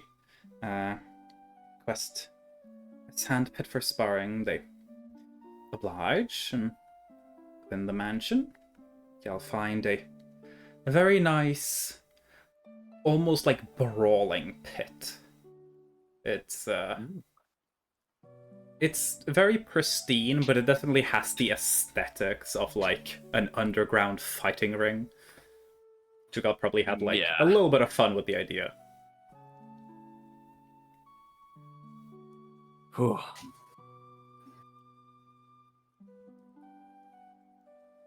Alright. Well, Whenever you're ready. Yep. So, remember, if you can, try not to kill me. Alright. You are gonna die today. So, as you guys step into the fighting pit, what's the starting distance between the two of you? Want to know? I'd say we probably would confirm like a 15 or 15 spacing, because I know that you're more of a ranged. Mm-hmm. And you I'm did more specifically switch close. into melee. Yep. 3. Wait. Is it over? Oh no, I don't have a battle. I don't have a battle map for the fighting pit I just invented. So we'll essentially be doing this theater of the mind. There won't be a map necessarily. Feel free to use your tokens on the world map to vaguely represent positions if you want to. But yeah, we don't necessarily need a map because there's nothing interesting in the environment necessarily. Okay. And it's mainly just about distance between y'all. So y'all start off at 15 foot apart, then we go from there. Okay, we need a grid. You don't need a grid. True. Well, how should I know where I'm gonna strike them with? Essentially, the only map detail that's necessary is how many feet are between y'all. Okay. So you don't necessarily need a map. Anyways, as y'all kind of get into this sand pit, kind of feeling your new equipment. Very,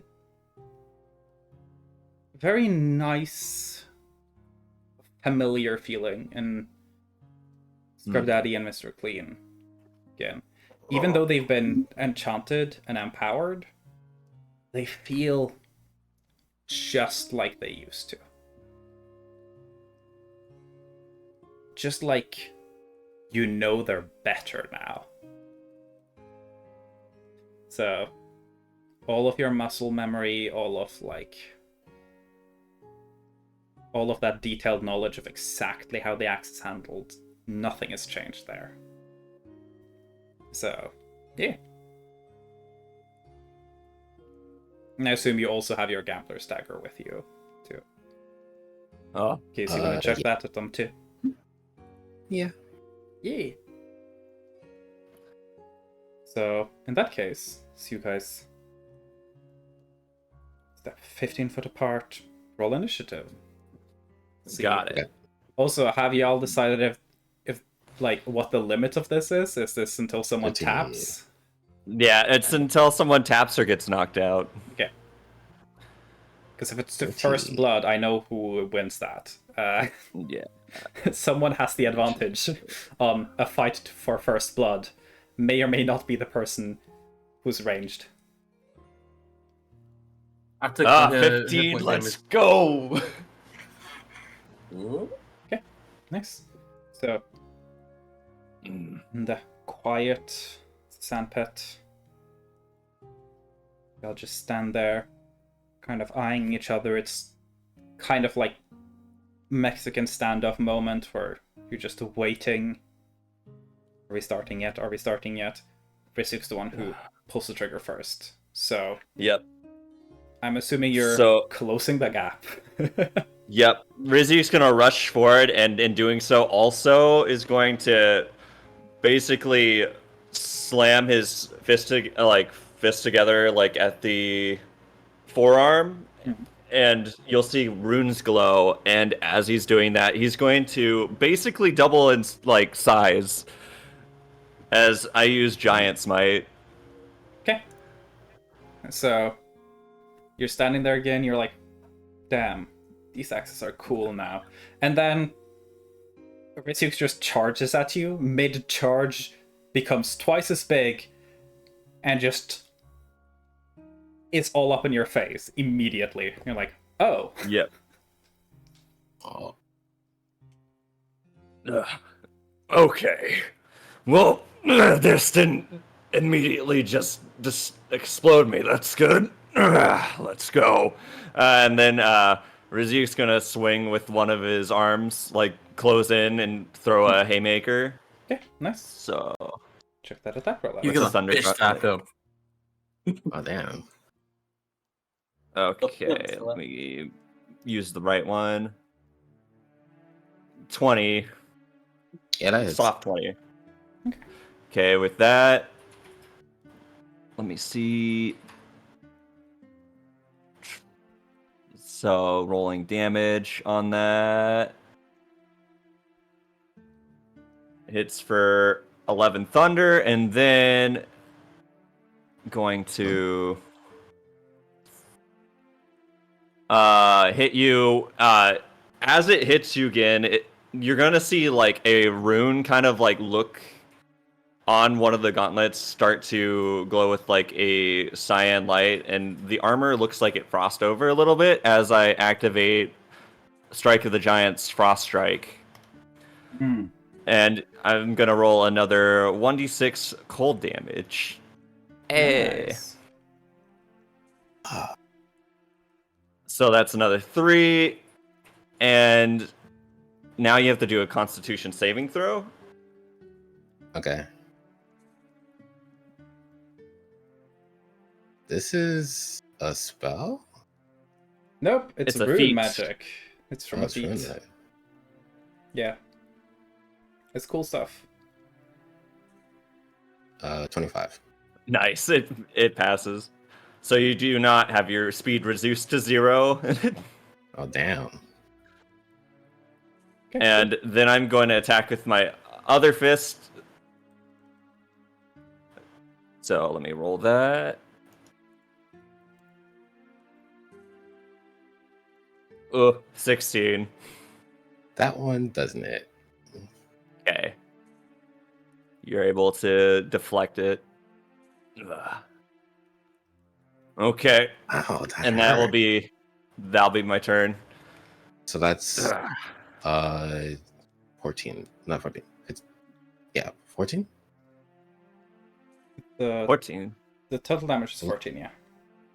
Yeah, okay. Okay. That I'm assuming that ends Rizik's turn because I don't think they Yep. would want to run away again. So Mm-hmm. Alright.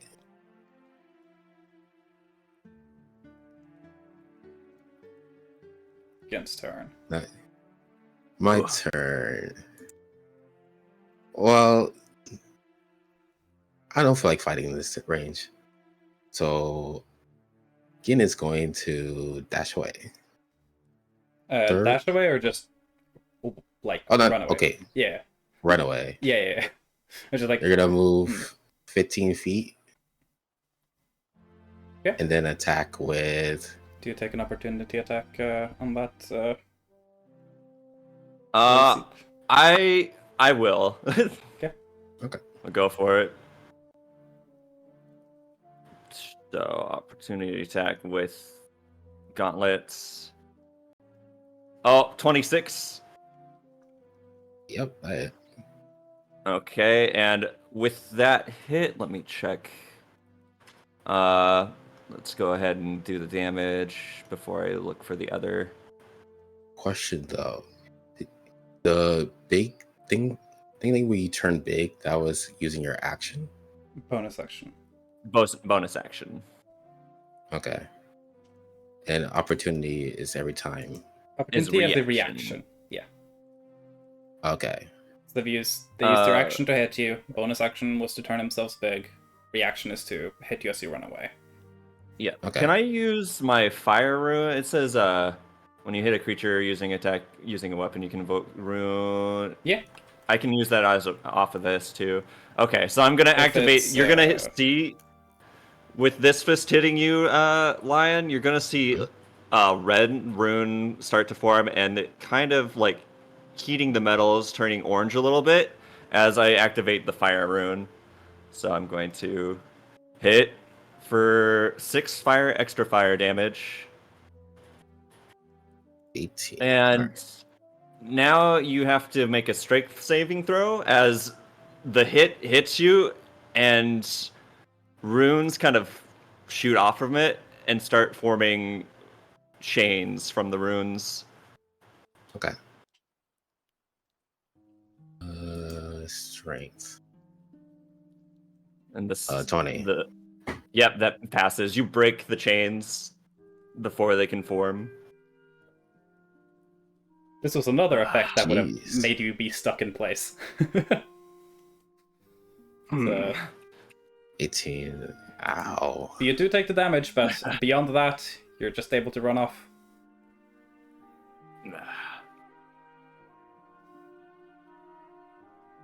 Good work, Guyton.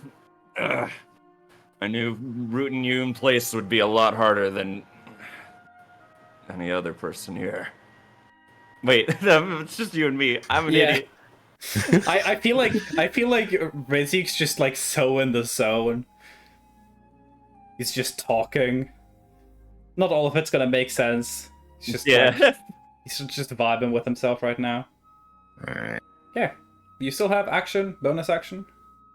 I swing with Scrub Daddy. Okay. Oh damn. 14. That is deflected. Rizu puts up his dukes and No. deflects it off. Mr. Clean, go. Yeah. That's my opportunity. Oh, no. Okay, nice. Bonus action. Meets it. Okay, so that hits. This is when I'll say a thing about throwing weapons. I will allow essentially, like, let's say you're throwing a dagger or an axe or something. I'll allow the hit to, like, not necessarily lodge the weapon in someone, which means you can essentially throw the axe, have it, like, hit Risuk on its path and continue onwards if you want to teleport a distance behind. Oh, that's sick. Yeah. Oh, okay. Gotcha. So, but still, damage first, I guess. Alright. Cool. And any arcane arrows or anything you feel like using? 10 plus 2, that's 12. Mm-hmm. Yeah. And then I'm going to use Gasping Arrow. Okay. What is the saving throw on that? It's... Creature takes 2d6. Its speed is reduced by 10, and it takes 2d6 slashing damage the first time. Oh. Each time it moves 1 feet. Oh shit! Nice. Yeah, no save. No save. Yeah, you that's can no spend save. your action to try and remove them, though. So, So I'll do another 2d6. Oh, that smarts. well, that's 12 poison damage, right? Yep. Okay.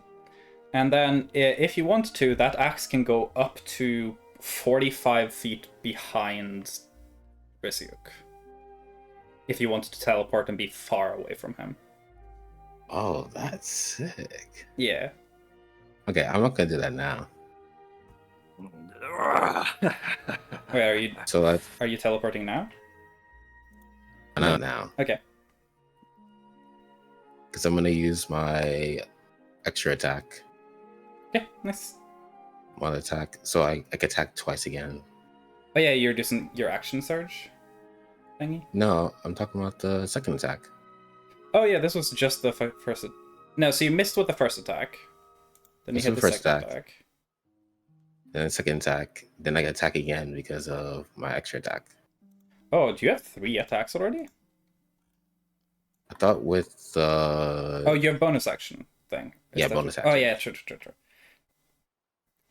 Yeah, at higher levels, fighter, you will get more than 2 attacks on your extra attacks. I was a little confused if you got that already, but I don't think you get that this early.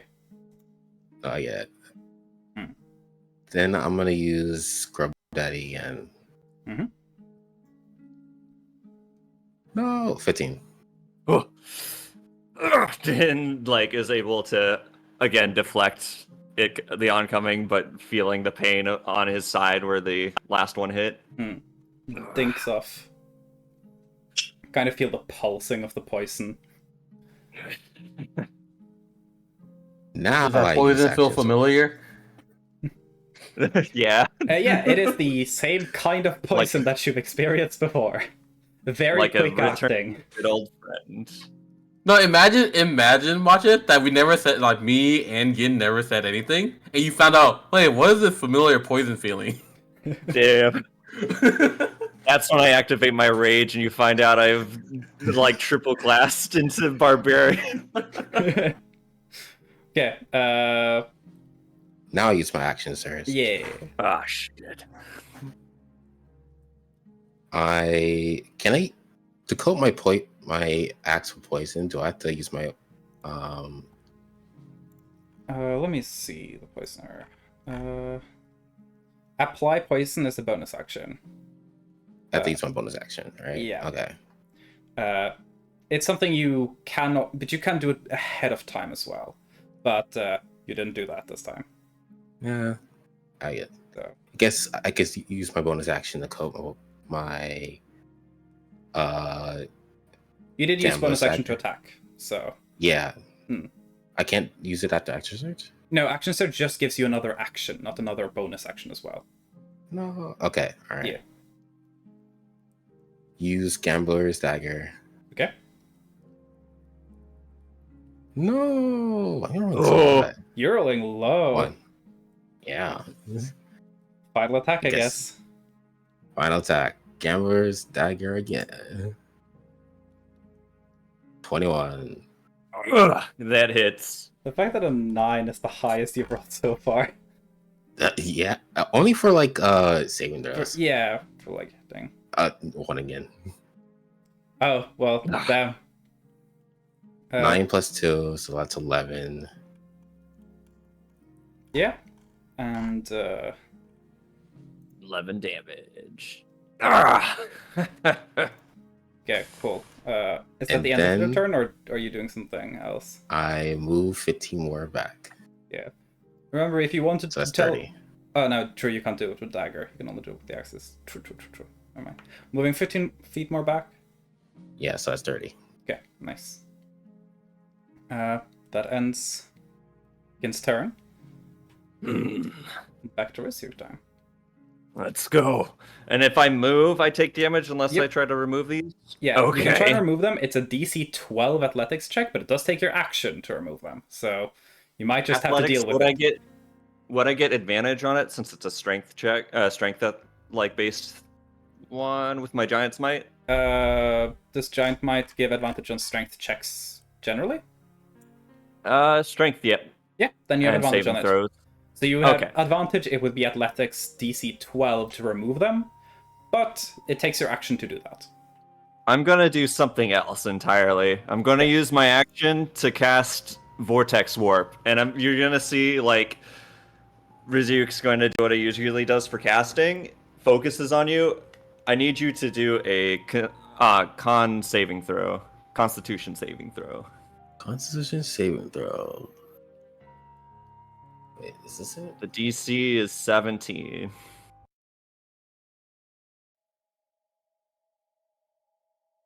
This is a spell?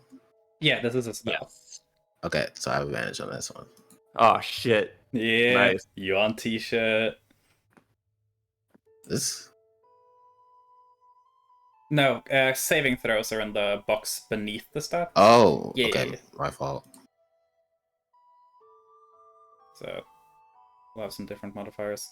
Oh. Hey, that's worse. Okay, As you run away, you're like, yeah. I'm gonna use Oh, sorry. Indomitable. Oh, true. Oh. You do have that now. Okay, cool. Oh shit. I can reroll once. Nice. Save and throw when I feel it. Oh wait, you roll. Ooh. You rolled at advantage again. Yeah, they do.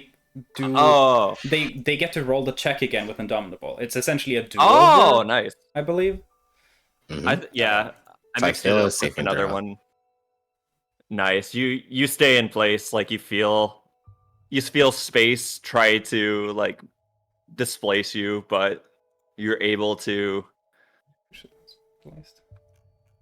break free once more. I think funny enough, this is the first time I use advantage against spells. Yeah, Nice. you haven't been someone targeted by spells a lot now. So Hmm. yeah.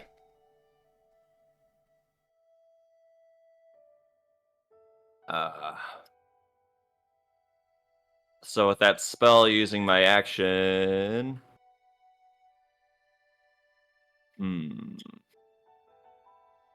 Still have your movement, still have bonus action, and then other features that might be additional on top of that. How does weapon shifting work? We haven't. Weapon shifting. So that is an action. You spend 2 of the charges, and then you do as an action. Currently, you're in Guardian, which Yeah. would mean you can spend 2 charges, an action. The opponent makes a strength saving throw, takes thunder damage, and is pushed away. So that's melee. Yep. So the Guardian form has the switch trigger that pushes people away and puts you into Infiltrator, and Infiltrator has to pull people closer and put you into Got it. Guardian. Nice.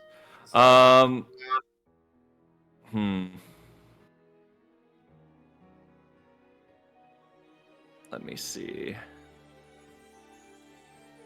For bonus action, I'm going to invoke the defensive field, giving myself 5 temporary HP. Okay.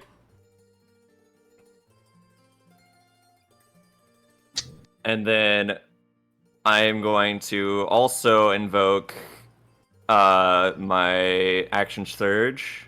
Mm-hmm. And I'm going to use that action surge to give me another spell to cast Mirror Image. Oh, okay. Nice. Yep. Welcome to one of the few ways you can cast multiple spells in a turn. Yep. So now it's a lot harder to hit me, thankfully. As you see, you've seen Rizyuk do this many times illusions. before. Yep. Yeah. You see 3 different Rizyuks occupy the same space. And that is my turn. Are you moving anywhere, or are you staying put? You still have movement. Gin is 30 feet away. So.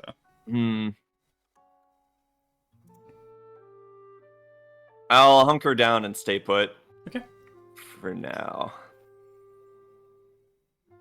Okay, so in front of me there's 3 opponents, right? 4. 3 illusions, and one of them's the real Rizyuk. Okay. I'm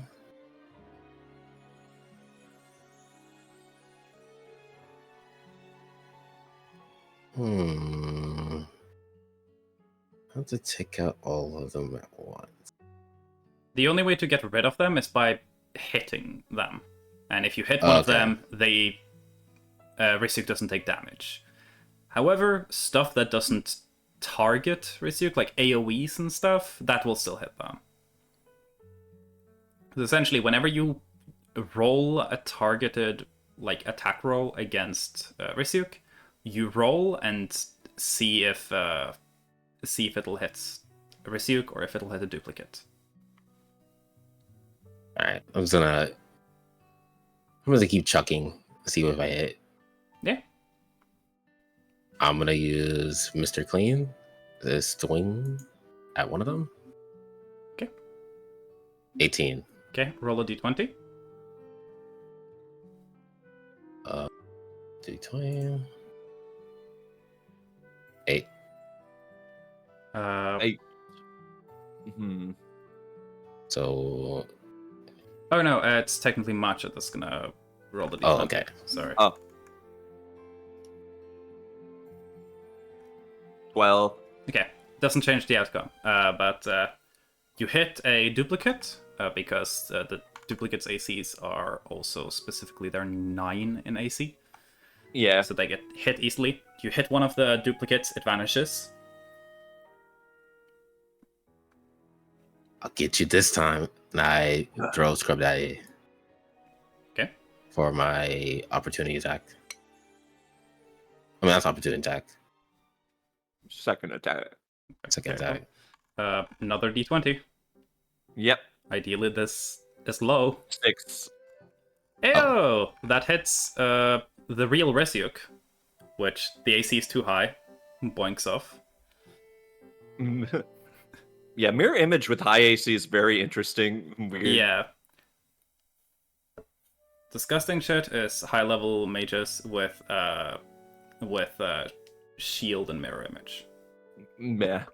Bonus action, I'm going to use my curving shot. When you make an attack roll with a magic arrow and misses, you could use a bonus action and reroll the attack roll against a different target. Damn. Oh no, that's Can I even do that? I'm pretty sure that's something you do in you can choose to. I don't think you have to do that ahead of time. Let me check. Let me see. It specifies if I miss. Yeah, so you can wait to see if you miss, I think. Yeah. Yeah. So as long as you still have your bonus action, but you have to use your bonus action to do the reroll. So if you wanted to make another attack, you have to use your bonus action to do the attack itself. Okay. Yeah. I guess it's just another attack anyway. With bonus action. All right. I'm just gonna throw Mystically then. Okay, cool. And I'm gonna need another d20 from 19. Matcha. Or it comes back around. Okay. So that's that hits Ryuk for 19, which I do believe is that it? not enough. That's one Nope. below. One under. Still keeping with the 20. low rolls on Ugh. low rolls to hit. Hmm. This is annoying. All right. So I keep my distance. So I'm gonna move You have 30 feet away. Okay, cool. So that's 60. Rysuk's turn. I'll say, for the sake of brevity, I'll say this round. After this, we'll let it settle whether or not we want more combat to happen, not specifically in an initiative order, or if y'all want to call it there, also canonically, it's up to you. But yeah. The difference between the two of you fighting and Sorath and Gunther fighting is that Sorath and Gunther are damage monsters. And who can we're explode each we're other. AC. Yeah, but these are two slow, drawn out fight tanks wailing at each other over time. So Yeah. Make these last rounds matter. All right. Gotcha. Yep. Okay. I'm going to Gin I'll is use 60 my feet away. 60 feet away. I'm going to use my action to. So switching is a full action, right? Wait, And just then- normal switching is a full action too. Yeah. So Got it. How much damage is it if I move again? 2d6. 2d6. 2d6 slashing. If I move at all, is it depending on distance moved? The for first each, time you move. First time you move, turn. Okay, I'm gonna do second wind, like breathe in. 1d10 plus 4 healing. Mhm. Yeah, That true. They did is- fight without armor. You're right about that, Jill. So it's going to be 1d10 plus 4. That's 13 healing. Let's go. Nice. And I'm gonna go for it. I'm gonna run at Gin. Okay. All right. So Gin So is then- 60 feet away. Yep. Mhm. Damn. 5. Take 5 slashing from those poisoned, just leftover barbs that are just in there. Ugh. Gin Ugh. essentially just chucking like razor blades at you. Okay. Well, my only option here. I'm gonna do the fast switch. Okay, yeah. Ooh, nice. 5. So you do your action fast switch. Yep. So you're switched into infiltrator Mm-hmm. armor, move 30 feet, heal. That's your turn. And then move 5 more feet.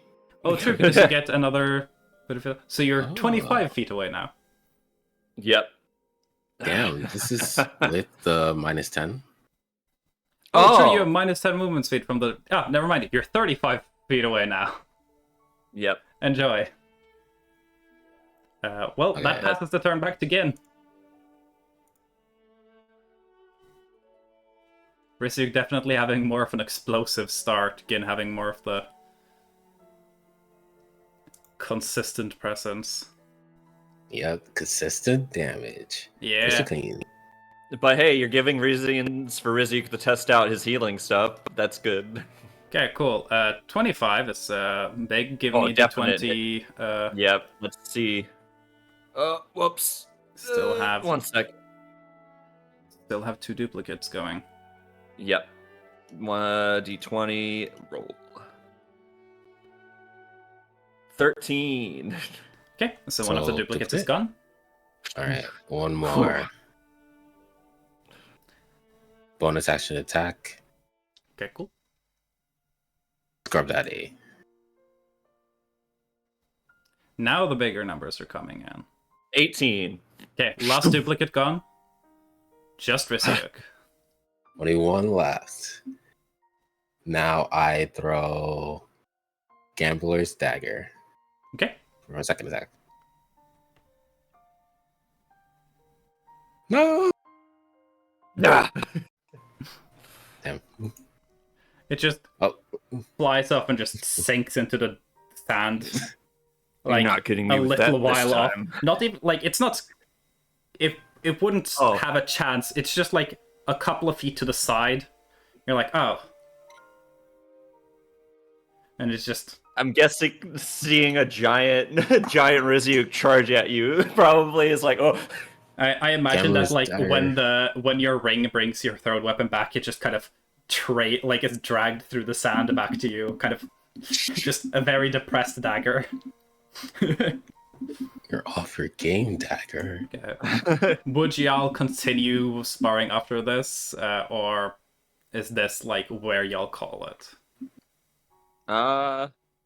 What did I y'all say? don't want to take the tire straight. Oh, I'm Yeah. saying like if y'all want to continue sparring, then we won't do that in combat. Essentially, we'll kind of like just go over descriptive.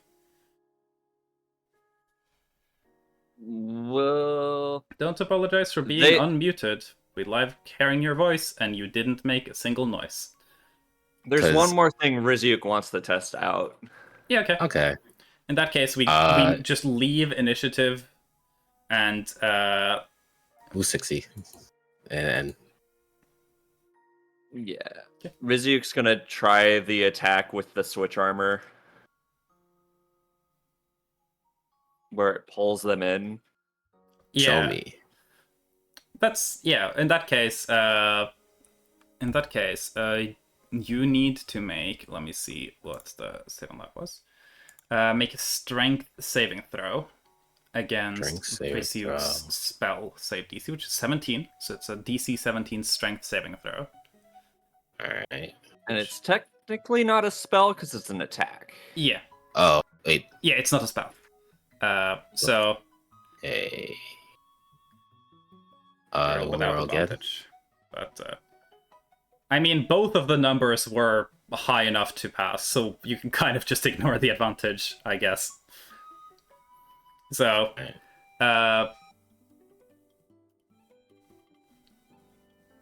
so they still take the lightning damage, but they're not pulled, and they do not take thunder damage. So you can do one instance of the lightning damage. Yeah.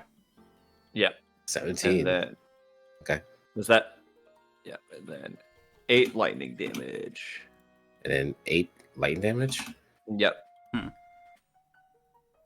So yeah, with the way it works, both of them is the first instance of damage happens no matter what, and then it's if they succeed the save, then they aren't moved, and the second instance of damage doesn't happen at all. Yeah. So yeah, so that's Risyuk's bloodborne mechanic of weapon switch attacks. Like, Yeah. switching between modes. Yeah. So y'all kind of go back and forth sparring a little more, testing out your techniques. Yeah. You have a good spar. Definitely Yep. take a decent bit of damage on both sides there. So yeah. Yeah. Does that shift Rizyuk even if it fails into the? It still shifts you. Okay. So It's back just- to Guardian. Yeah.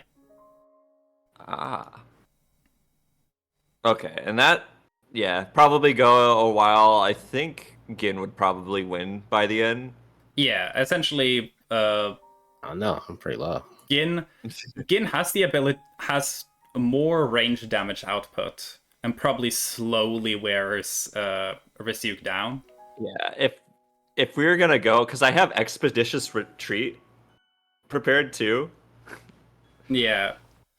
It's essentially relying on Risyuk doing a bunch of setup spells, and I think by that time, especially if the goal wasn't Using for an action per Risyuk to be turn, killed, I think it's reasonable to say that essentially Risyuk has a very explosive start to the combat. Yeah. Definitely Risyuk doing would- way more at the beginning, while then, as the fight drags out, Gin's natural advantages, being a mobile, ranged fighter with a good amount of control options and limiting your movement, kind of slowly wins out. It's like, it's the tank didn't kill you with their combo and you're an ADC, and now you just kind of just hit them a bunch.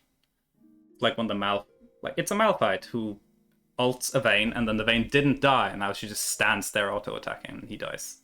Yeah.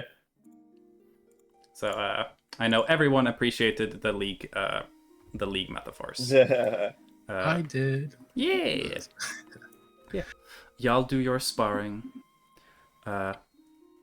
Anything else people want to just do as like small stuff? If not, we'll just take a break. No, keys. I'm assuming that's a no then. And we'll take a short little break so everyone can grab some snacks, refill some water. Yeah. And then when we get back, we'll deal with Gunther's little journey. Probably not going to take too long, because I feel like most of that is going to be Gunther walking about contemplating. So, I just realized. Mm-hmm. Well, since we're on that break, that my probably gonna use Mr. Clean second ability.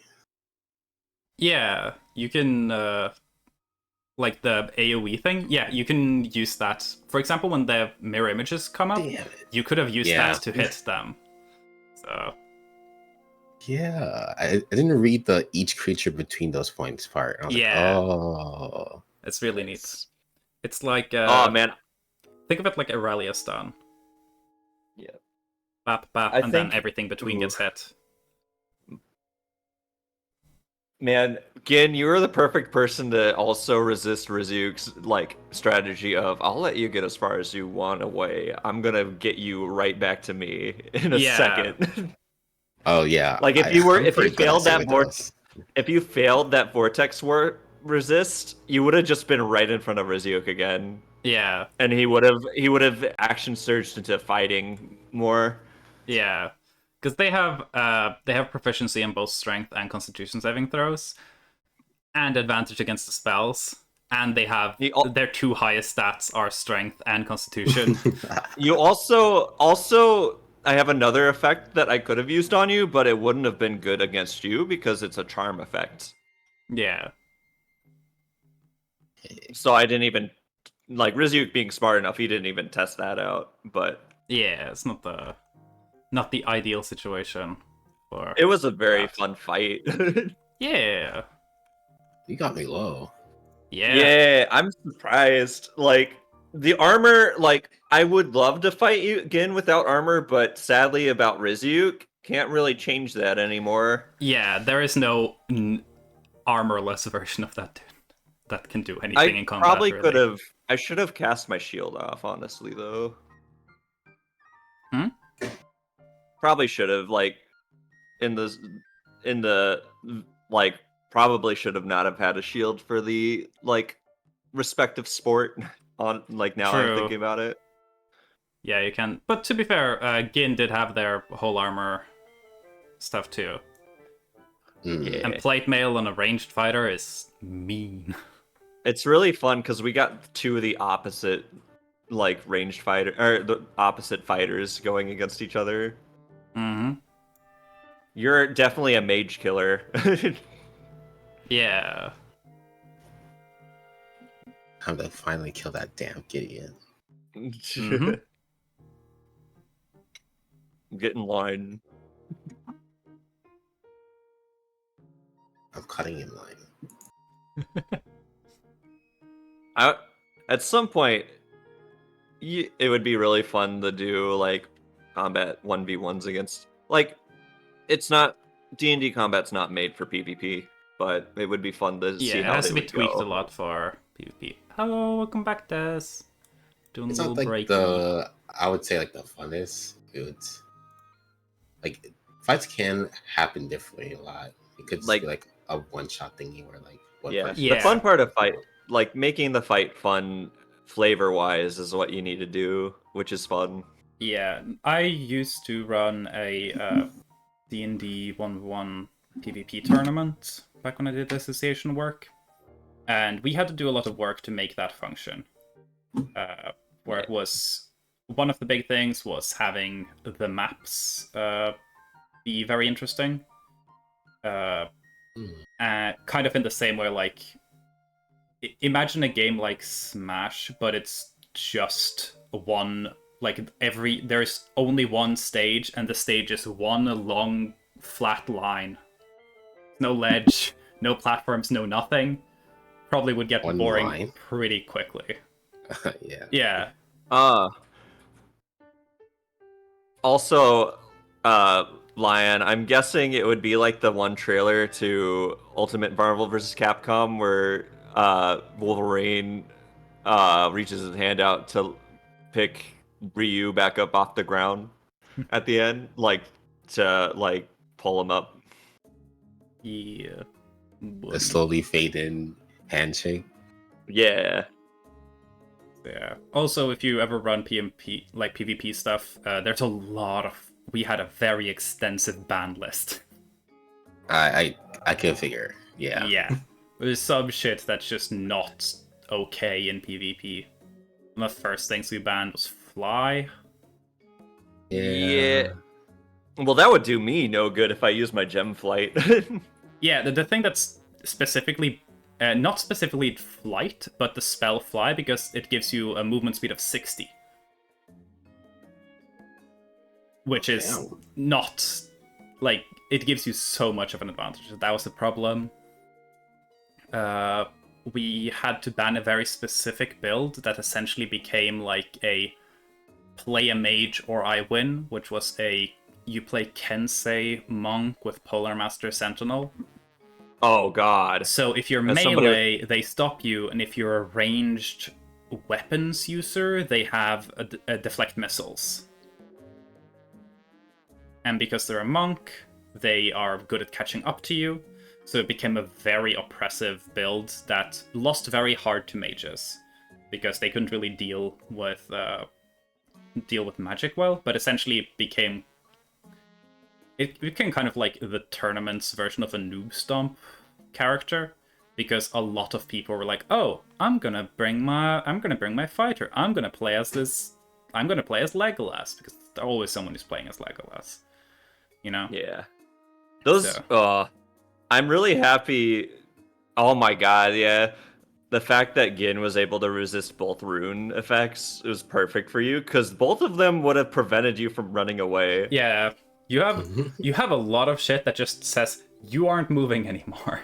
You're with me, motherfucker. Just you have your fights with me. You have 3 separate rune magic effects that set someone's movement speed to 0.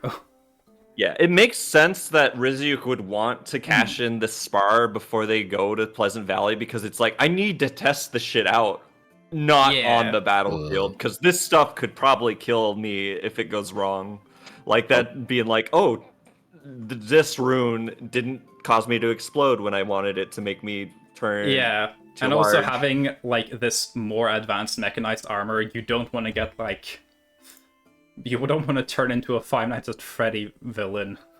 Yeah. Just squished by the mechanics of your own armor. You want to test that in a safer environment for sure. Yep, I am now a fighting game character. Question: If my speed gets turned to 0, would I throw Mr. Clean? Do I teleport? You can still teleport. Teleporting doesn't need movement. So yeah, the teleportation makes you incredibly fucking evasive. Yeah, because also, even if you were affected by the movement poison that you do, like the slashing damage, that wouldn't be procced by you teleporting. Yeah. Teleporting doesn't count as moving. So if you teleport, that doesn't trigger opportunity attacks either. Man. So something you can do is, if someone's next to you and they're going to do a big opportunity attack, you can just throw a weapon away. Not at them, but away. somewhere and Yeah. teleport to it to get out. Ah. You could use that Yeah. to save yourself from an explosion. Yeah. So, a cool thing about those hatches is they suddenly also have value outside of just being weapons, because now you can instead, like, oh, I'm in a bad position, I can sacrifice one of my attacks to do movement instead, you know? And you can move very far, because you can move as far as you can throw it. You throw it up into the inner city in Wencash. You wouldn't be able to get over the inner city walls with the hand axes, because the inner city walls are higher than 60 feet. You could use it to get into buildings, throw it through the window. Yeah. You can literally just throw an axe through a window and just teleport inside a house. Man, it's like you are throwing the bricks through windows, except you are the brick. You are the best zoning character. Like, Yeah. I can definitely see how annoying it would be to fight against me. Yeah, for sure. I'm happy I got to test your magical resistances. Yeah, now I think about it, Gin has very rarely been targeted with magic. I think the only time I can clearly remember is when everyone was targeted by Astrofel's magic. But that was very early on. And Astrofel's a very high-level mage, so advantage didn't help enough.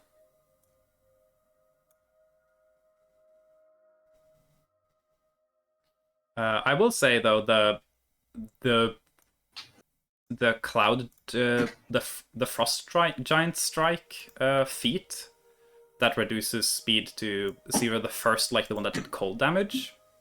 Yeah. You can use that multiple times. Yeah, you can use that multiple times. It's anytime you hit with a weapon, but Gin can use it because it works on melee weapons and thrown weapons. Yeah. Which, think of how disgusting that is on Gin. If Gin could, oh, I hit you with my axe from 60 feet away. Stand still. Yeah. So, it's an option for a feat to consider in the future as well. I definitely picked that one up in the thought of, what if we run into somebody that's got the scariest movement abilities that we've recently seen?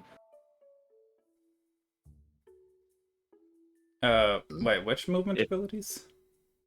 Oh, you mean Yep.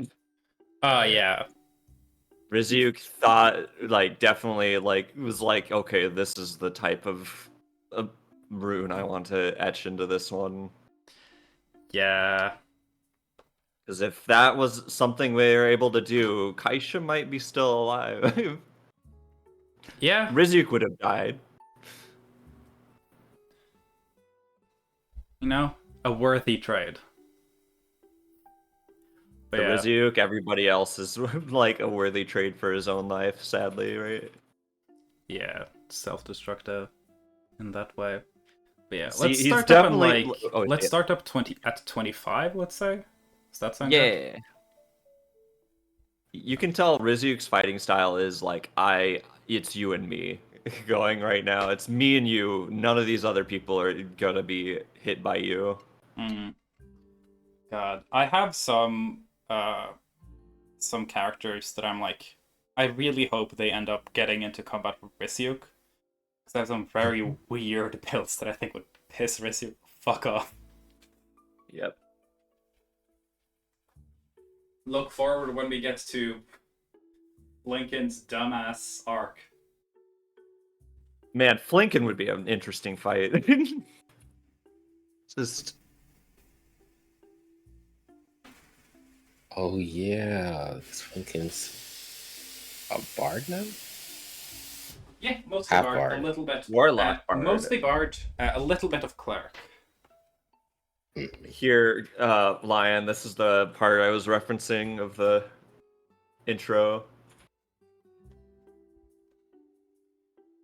Weirdly enough, a thing that, like, thing to think about, I think Flinken probably is weaker if he fights the party. Because y'all know a little bit about Flinken's tricks. But Flinken's like surprise factor, weird, random stuff is such a difficult thing for people to deal with. I haven't seen Flinken fight. Have we seen Flinken fight after their change? You have seen them, yes. They were there. That wasn't a lot of. They didn't have as much part. You saw them fight their first session back, which was the boat session, where y'all had the fight on the boat. So Flinken fought there, and they were part of the fight on the against the Aboleths and stuff on the pirate ship. And then they were there for the Bodak fight, not the oh god, the Bodak. Not the Pseudoflora fight. Flinken's the reason the party got through that fight. Or Flinken's the reason. So Flinken saved Levi there, and I believe they also were the one who dealt with, I think, two of the will-o-wisps, which prevented Levi from being instantly killed once he was knocked out. So yeah, Flinken very much MVP'd that. But you haven't seen Flinken fight against like the shit he's best against, which would be any other humanoid creature. Like after this kind of like Flinken has a disadvantage when fighting against unintelligent creatures, in a sense. Things without what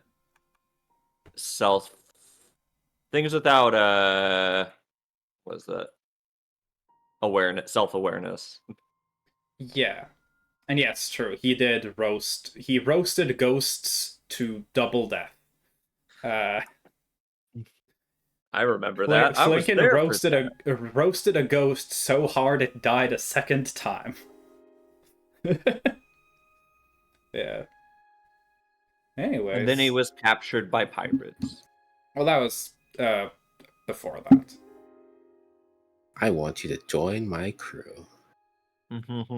We set sail for the One Piece. We're good for starting back up? If everyone's ready. Yeah.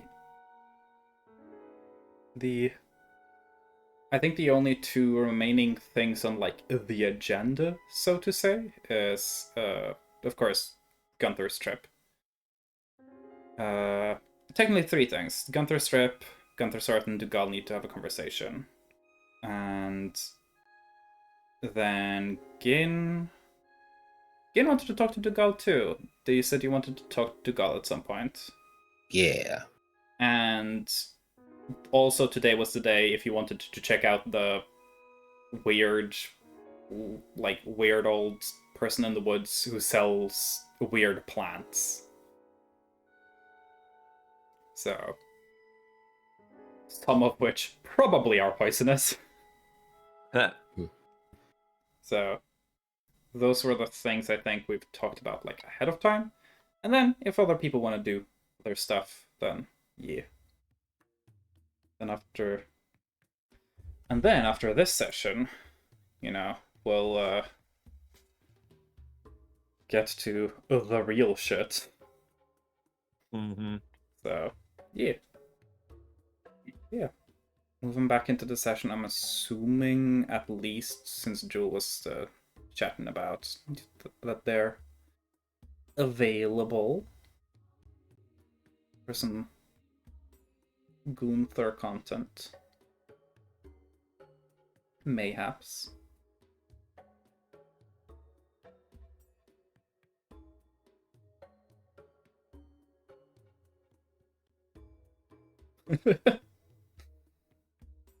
True. The anti-Gunner. Anti-crystal. Who's not gooning? Goon right now. It's Gunther. Gunther. It's too traumatized to goon. Oh, okay. Fair enough. Crystal needs to get a Gunther spell can't that goon causes because it you to means he'll be goon. alone with his thoughts.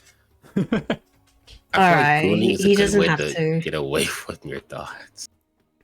But yeah, if you're good to do some Fieldland content, you can get back into the session with some Gunther.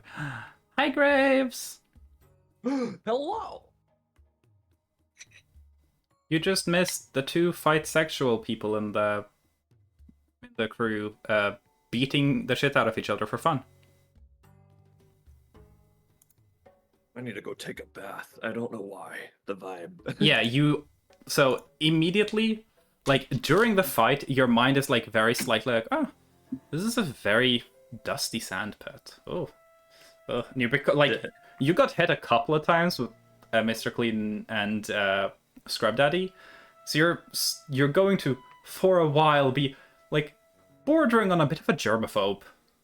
Yeah, technically though, I only got hit with them once. Oh, true. It was Gambler's Dagger hit is a the couple other one that times hit. too. Yeah. Okay. That was a fun fight. Thank you everybody for. I know how D&D combat can be when there's only 2 people involved, but thank you for letting me. Yeah. Nah, you're all Sorry. good. I'm high off my balls right now. I tend to not worry about it too much in these sessions, usually when there's already been a precedent for people not really doing anything. And I'm like, okay, then we spend our time the way we spend our time, you know? But yeah, definitely taking a bath with a short rest. Like nice spring vibe. Bathhouse. Going Also to take a short nice rest. bath. And yeah, the session's been good so far.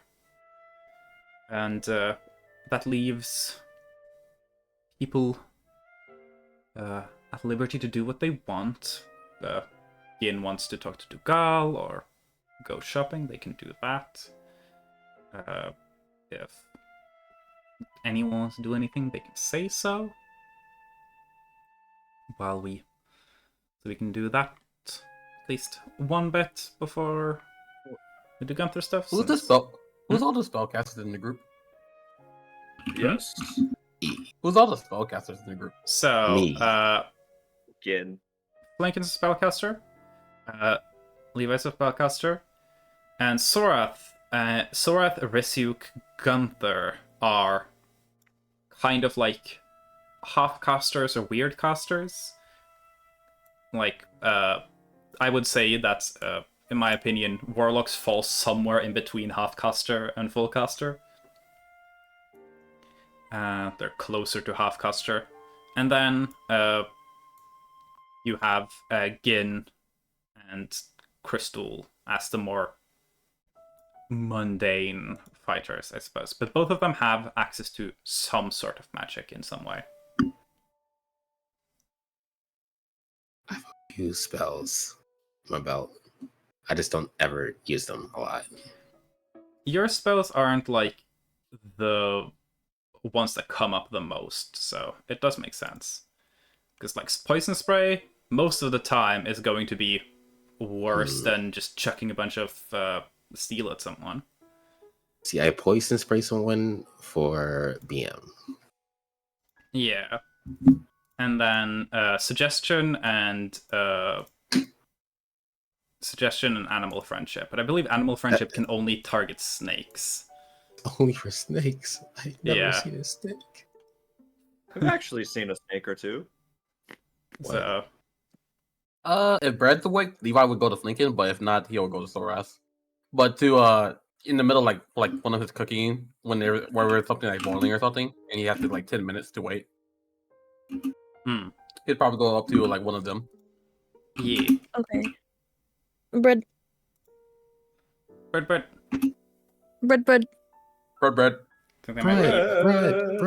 I I think Bread fell asleep. Yeah. Yeah. It may or So it may or may not have something to do with the 3:30 a.m.ness of it all. Yeah. I'm casting meta magic on Levi that Flinkin is currently out and about. Go to Sorath, Levi. Yeah, you meta game that Flink is really busy right now. Yeah. I think it will be easier for Brad to stick along once we get out of this out of Nordtal. 'Cause then there's gonna be a little more action. These have been like very relaxed sessions, Yeah. so which are not good for keeping someone awake. yeah. No, not at all. Hopefully, next session will bring more immediate excitement. Sorry, who won Spar? We determined that Gin won in the long run. Slow, like kind of. Risyuk had the best start, and then Gin just kind of kites him, keeps throwing things at them from a distance, and Risyuk's just like How many what's your starting like? What's your current health right now? Matcha's not at their computer anymore. Oh, So okay. I would because you also took an extra bit of damage afterwards, but Matcha has also done a short rest. My health was at 36. Yeah. 36? Damn. Yeah. Okay. I would have used second wind would have healed me one turn. And then I already used mine. I had loved- I loved the apology for the fight. I was just fucking around with Blinkies, so I'm thinking. I was just customizing my art5 page, so no, it does not matter. I'm vibing. Yeah. I miss stickers so much. I used to use so many stickers in DV. Oh. Yeah. At one point, Rizyuk definitely would have torn those things out of him, probably with a lot of success, being like a giant and stuff. Yeah, it would be very easy to tear up the barbs, and then I believe most likely immediately when it would begins next turn, they would just put new ones on you because they can do it twice. Yep. Yeah, Rizyuk definitely would have also cast Expeditious Retreat and then used one of his turns to dash at him. Yeah, so essentially, like, the reason Gin slowly wins is because essentially Rizyuk has to keep using actions to do other stuff that doesn't help deal damage. Yeah, it's because the failure of the Vortex Warp really tilted the balance. Because if that Vortex Warp worked, he wouldn't have had to, like, do all the... Actually, yeah, there would have been a point where he still would have had to get those barbs out. Yeah. Anyways, fun. Since no one has what would Panda want to do? What did Lewa want to do? I just wanted Panda wanted to approach Bre, Flinkin, but Bre's asleep, and so next is Sorath. Yep. Okay. We just assume Flinkin is somewhere doing things. Yep. Flinkin's being consumed by the darkness. I feel like Sorath might have just been kind of like around, just like keeping herself busy. Yeah. So looking around the manor, doing stuff so they don't have to think about the fact that they're going to Pleasant Valley tomorrow. Yeah. Yeah. Very valid. Still in a good mood though. Yeah. Hey Sorath. Mm-hmm. I need your help with something. You're able to cast spells, right? I am. What do you need some for? When we went to Orst yesterday, some friends of mine casted enchanted this shield, and I just wanted some help testing it.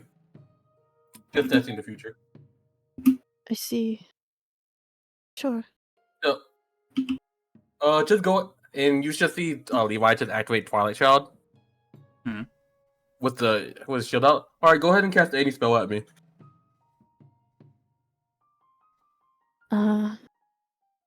Okay. Give me a second. You're gonna do something that's not gonna like blow up the house. Hey, if this it can be spell any check, spell. it's gonna blow up the house. Any spell that targets, I assume. Any spell. Any spell. Doesn't necessarily need to target anyone. Okay, I'll cast Mirror Image. Okay, cool. Yep. I try to absorb it. Mirror Image is being cast at 5th level. Ooh. Because they're a That's- warlock, that's so a all the 14? spells are max level. Yep. It's a 40 DC. Yeah, Yeah. it's all or nothing, baby. All or nothing. So you need to. All right, that's a nat one, so I have no idea. So you, the way it plays Nice. out, Sora, is Nice. Levi just walks up. Hey, gotta test this thing. They pop their Twilight Sanctuary, which is the thing they used to keep everyone safe during combat. Hold a shield against you and go, cast any spell. You cast a spell, and nothing happens. It's the spell activates, and Levi's just standing there. So I Everything have goes as- mirror image You active. have mirror image now. Okay. Huh. Did they break the enchantment? Should I ask? Did Huh. did you require a different spell? No, they said any spell. I see. You just fucked wait, up so this okay, counter once I spell. use it and it fails, it doesn't work again, right? I didn't Yeah. remember. You've spent Yeah. it. So Levi's under the assumption? Huh. This doesn't work. Oh my god. I have a feeling that the nat 1 is literally like Levi not being quick enough to like catch the spell while it's being cast. Yeah. It's yeah. just like Sorath casting mirror image. Sorath's just used to casting magic real quick. And it's just like Sorath Yeah. casting it, and then like 4 seconds afterwards, Levi's like, huh. Wait, what? Mm. So she's just standing there with mirror image now, just like, alright. Yeah. She'd Well- probably dispel it. Yeah. Just I'll probably kind ask of my friend. wipe her that- hand. I'll probably ask them that the shield doesn't work. I see. Yeah, they're Well, supposed to absorb a spell. I hope to see it work soon in the future. Oh, okay. Do you want to help me taste test some stuff? I was waiting to see if Gin would be going out to the forest, but I can help taste it until then. Oh, okay. Thank you. And Levi, just Hmm. and Sora just heads up back off to the kitchen. Question: are you going to send them, like you sending to contact Dormus or Koka? Probably. He'll probably just send it while they're walking into the kitchen. Yeah. Who are you sending it to? I'd probably send the doors for fun. Send it to Dormus. What's the Oh, message? hey Dormus, this shield doesn't work. I tried to absorb my friend's spell for testing, and it didn't do it. Yep. Pretty quickly afterwards, you get back. Oh, it works. We tested it, made sure it works properly. You're just bad at it. Or dumb, or probably both. And that's the end of their Wow. message.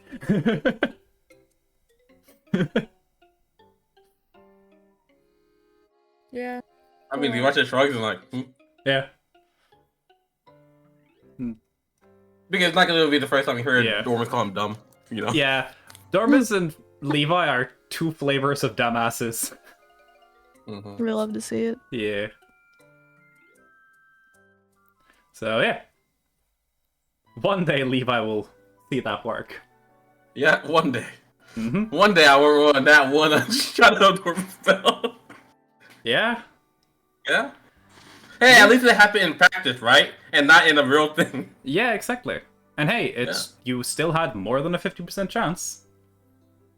So you have a +6 to your religion, so just needed to hit the 14. Hmm. But yeah. The taste testing. The curry is good. Pretty damn good. Levi's just not satisfied with it yet. And yeah. With that being done, how you feeling about some Sad Bunny Boy hours? Bad Bunny Boy hours. Let's go. Sad Bunny Boy hours. Let's go. So, Bad Bunny Boy Bowers. So where we left off with Gunther was them opening the door to enter into Fieldland, a place that they've not been before. And what you see before you is a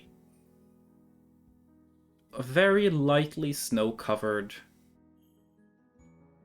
farming village.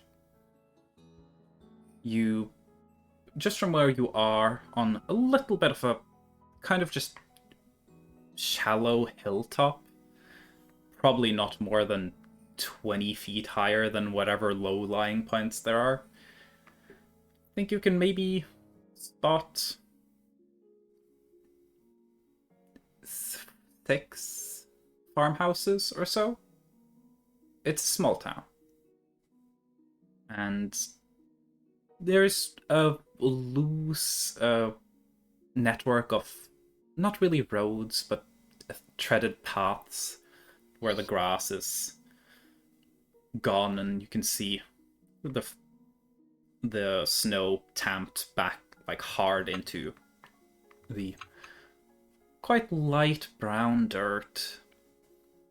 And kind of centrally there is a very modest, small statue of the Saint Mikolai, which you've seen plenty of these before. It's very unexceptional. It looks like what you would expect any small farming community would look like. A couple of families.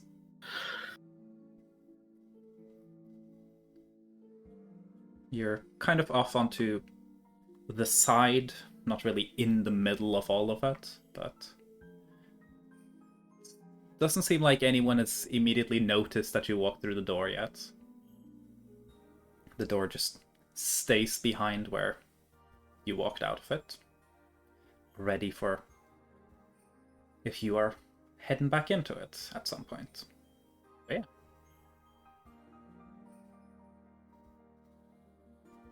Small farming village in winter. Figure most likely people are either doing like chopping, gathering firewood, or they're working on something inside. There's not much farming to do this time of year.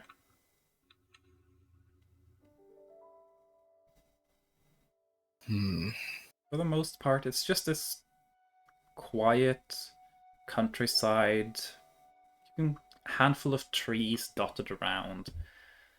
It's idyllic in a way. It's kind of like there on the borderline between, oh, this is like postcard vibes, but also it's also just kind of looks boring. Like a postcard. Yeah. It's the kind of place where you look at and you go, oh, I think I would go insane if I grew up here. There's very little happening, and looking around, there's not really anything else on the horizon. So, just... Oh, wonder how my father did it.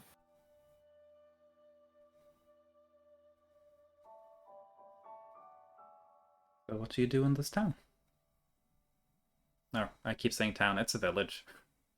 Doesn't qualify as a town. Yeah. I think I'm gonna approach the village. Should start heading towards the statue, I guess. Yeah.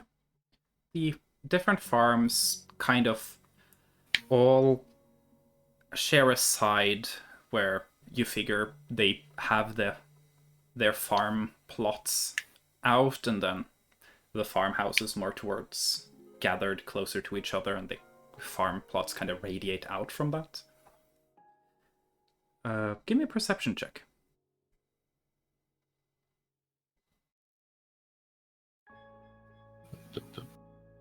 Yes. 20, nice. So, looking about, everything here is virtually as you would expect it. You can hear now the sound of someone chopping wood. So, on the other side of one of the buildings. But other than that, looking about, the only thing that kind of strikes you as like noticeable is that there is one of the farmhouses that very noticeably has a barn door that has a lot of sword marks. Like someone's been using the like essentially flipped the farm door open and used the edge of it for practice.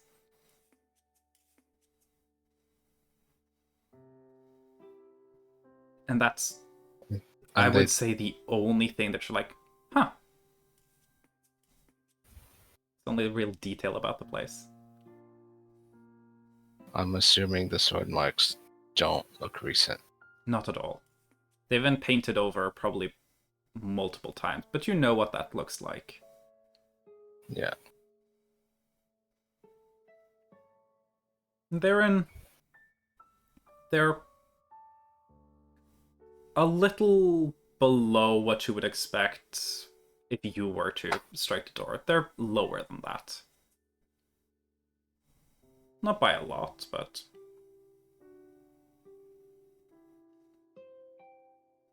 Whoever did that probably was shorter than you.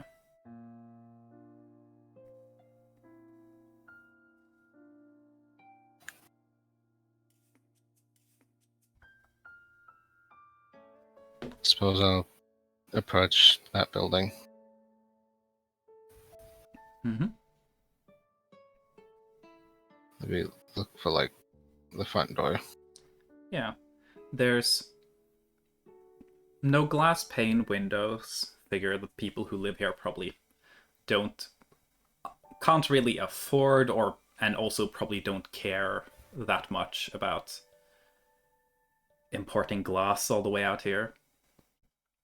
But it's clear that there are people inside. There's smoke coming out of a chimney. You can hear song from inside once you get closer to the front door. Sounds like a couple of people singing. Kids, probably.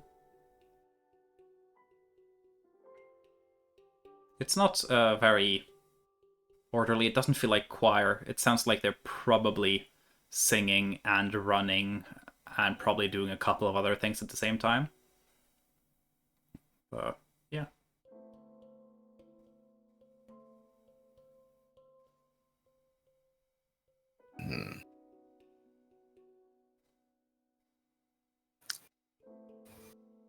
I think very hesitantly, very nervously, that there's gonna knock on the front door.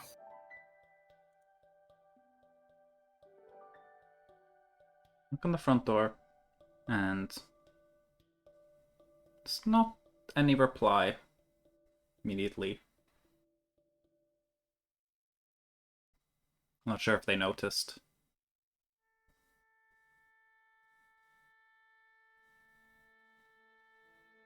I think he'll wait a second before trying again. Try again this time. Be a little louder. You hear then someone who's... It's a little muffled through the door, but someone yelling, "Someone's knocking on the door!" And there's something about the phrasing, the accent. There's subtle hints to it. It's the same language you're used to, but the accent is distinctly familiar. It's that little specific Yarglesa twang that kind of comes with the border between the Mikkalean and Yarglesa speaking areas that you very distinctly in the memories you have of what your dad sounded like you were a kid. There are elements there that are familiar to you. What language did they say that in? They said it in Yaraglissa, the language for that peninsula. So, same language in Smittle. Yeah. So, you can hear hustle and bustle. And you figure someone's probably gonna come to the door at some point soon. Just gonna wait. And after a while, the door opens. There's no sound of a latch or anything. It just opens, and there's a voice of a early middle-aged woman who just goes like, "What are you knocking for?" And then looks at you and seems very confused for a moment. Goes, "Oh, how can I help you? You traveling?" Um, something like that. No, come inside. It's awful cold out. We don't get many people around here. You can see kind of from one room at high speed into another room, almost like very stompy run. Two kids, you figure 10 to 12 years old, just bam, bam, bam, bam, bam through the house, and the woman immediately attention fully away from you and stomping him back after them. You can hear curse words,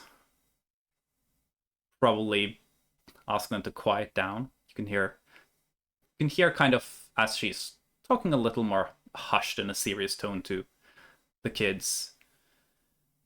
She explains that there's a guest and they need to behave.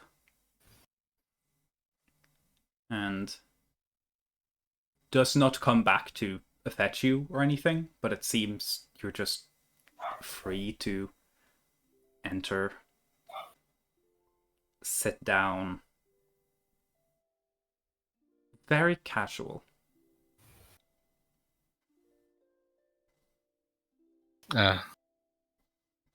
Feel almost like you're treated like a neighbor.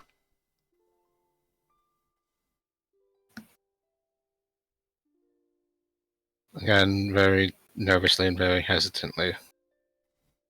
Just gonna step in, maybe close the door behind him. Yeah, the door closes. Stepping into the house, there's a nice small living room, lit mostly from where the gap in the roof that forms the simple chimney of the structure, where the sunlight's kind of gleaming in, and from almost like a fire pit in the middle of the room. And there's a definite scent, like prominent scent of just smoke, kind of permeates the entire building. It smells a little bit like a campfire. As you step in and goes, "Oh, sit by the fire. It's probably best to heat up a bit. Traveled far to get here. Brings you these parts. There's not much for people out here." She's kind of going about moving some stuff around. Still going about her daily activities.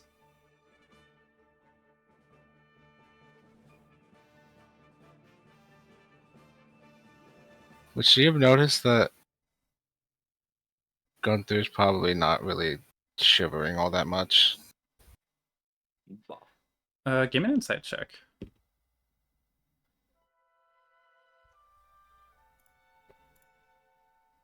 This one. She doesn't seem very concerned about that. Her attention isn't necessarily as much on Gunther. There's a very, like, strong sense of, while it's unexpected to have visitors from afar, you don't know if it's like a cultural thing, but they don't seem to be dealing with you being here as any sort of, big deal of any kind. They seem to, essentially, you've entered into their home, and it's like, when you're over at a friend's house and you've been with, like, you know that family so much that, like, you show up and, like, mom's just standing there doing laundry. It's because you're not a guest anymore. It has that energy where they just keep going on about their daily lives because, yeah, it's not a big deal. It has that energy to it. There's no formality.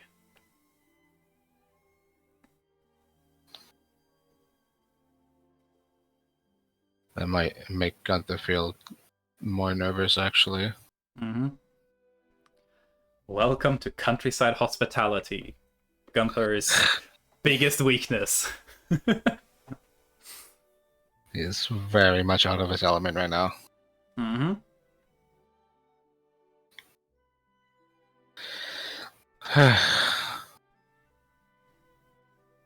None of these houses have any form of locks because it would be very inconvenient if the neighbors couldn't enter. What if they need to enter your house,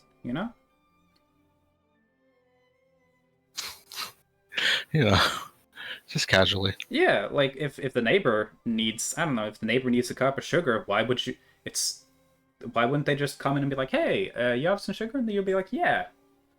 It's a more communal living. In that sense. Right. So yeah.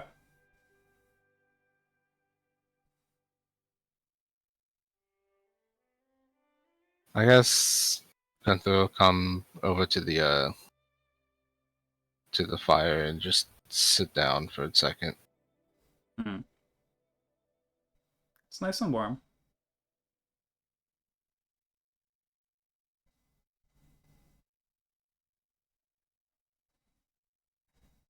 She keeps going. She's currently kind of stacking a bunch of carved wooden bowls onto each other with these pretty nice carved wooden spoons as well.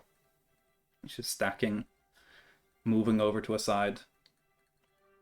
They probably need to be cleaned. Might have eaten not too long ago. Gunther hasn't done a whole lot of woodworking, huh? Not really. Levi does woodworking, and I would say from just spending time around Levi, this isn't artisan. This is very practical. It's probably done by whoever here is the best with a knife. And they just make a bunch of bowls. It's like, hey, here you go. Oh, you need a new spoon? I'll make you a new spoon.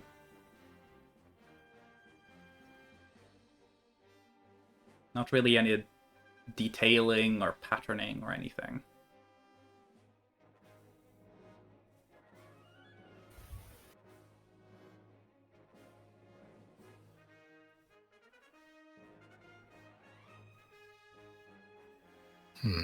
It's going to remain quiet for a while.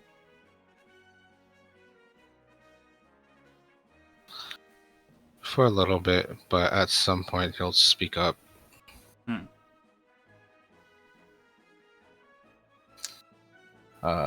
He's gonna ask, can I ask you something? Oh, sure. Of course.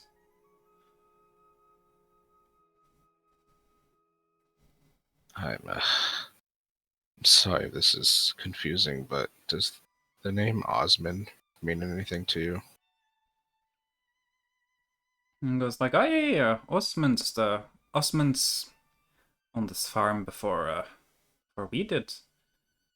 And I know a bit before my time, but kid left village, and Winfrey got old. Happens to the best of them. My mother helped take care of him towards the end there. So, and we moved on in here. We used to be part of the household, the Mankles, over kind of gestures towards where the wood chopping noises were coming from. Yeah, we lived there, and then my mother met my father, and family got bigger, and, well, no one was using the space at the time, and Winfred needed the help, so we helped. Now we live here. You got any connection? You're a relative. You seem to fit the description of Eustace was his name, right? Never met the man myself. If I did, I was probably too young to remember. Oh. Yeah. Eustace. He's my father. Ah, well, in that case, I suppose I ought to welcome you back home. So, I suppose you perhaps hoping to see someone here. Apologize about that. But I hope our hospitality's good enough in a reward. Is that what you came all this way? Or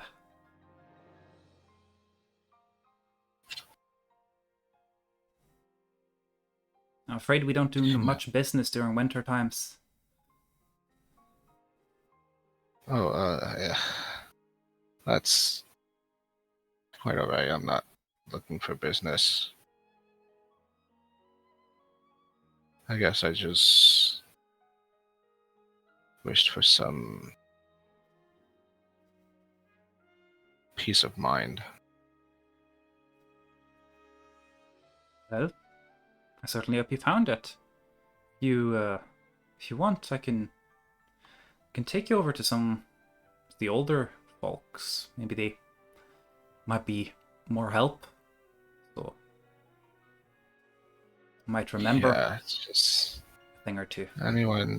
anyone who knew of Eustace, that would be great. No, I'm certain my grandfather might be helpful there. Him and Winfrey were old buddies from quite a long time ago. Yeah.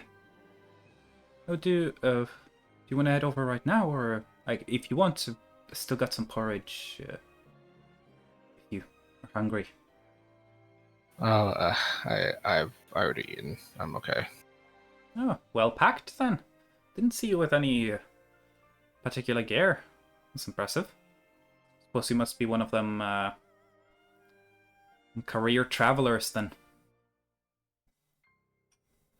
Well, and you can see her kind of disengage from the conversation, walk off over to what you figure is probably like a storage, colder storage, and walks in. You can hear a little bit of quieter talking, though it's easy enough to hear that she's going, "Boys, now you guys stay a little bit more under control. I've just got to take our guest over." And I said, "Great grandpa." And they kind of go like, "Okay, cool, okay, I don't really care. Can we go outside?" And she's like, "Not going outside until later. Don't want y'all spending too much time in the cold." And it's a little bit of bickering, and you're once again just left in this house. It's small. It seems to decently, comfortably accommodate what you imagine is probably a family of 4, maybe 5. A little hard to tell. Not sure if everyone would be in here at the moment. But it's probably a house used to screw up in.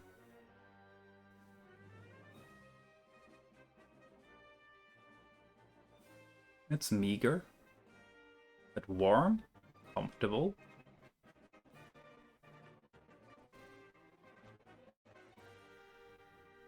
Definitely been worse farmhouses.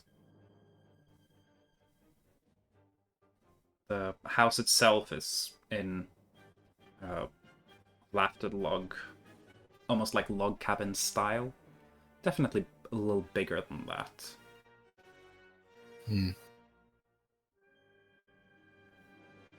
Very rustic.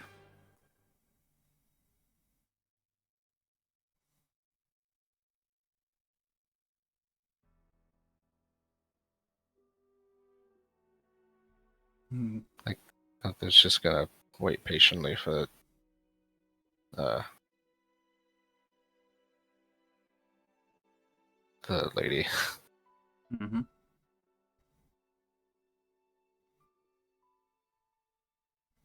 Actually, she comes back. Goes, take you over now. That works for you. And kind of tosses on a kind of like a little bit of like a raggedy fur. She just kind of throws around herself. Steps out, holding the door open for you. And I'll step out. At the brisk pace, she starts walking towards the house with... It's a little bigger than the other ones, but not by a lot. Mainly seems like it has an extra room. That room might be a little bigger.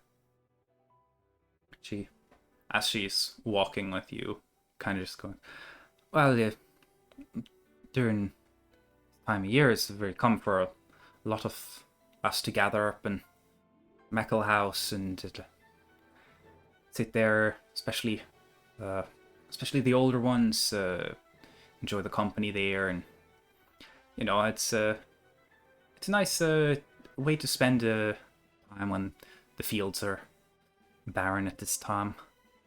Kind of walking, not really looking at Gunther, just talking casually out into the air.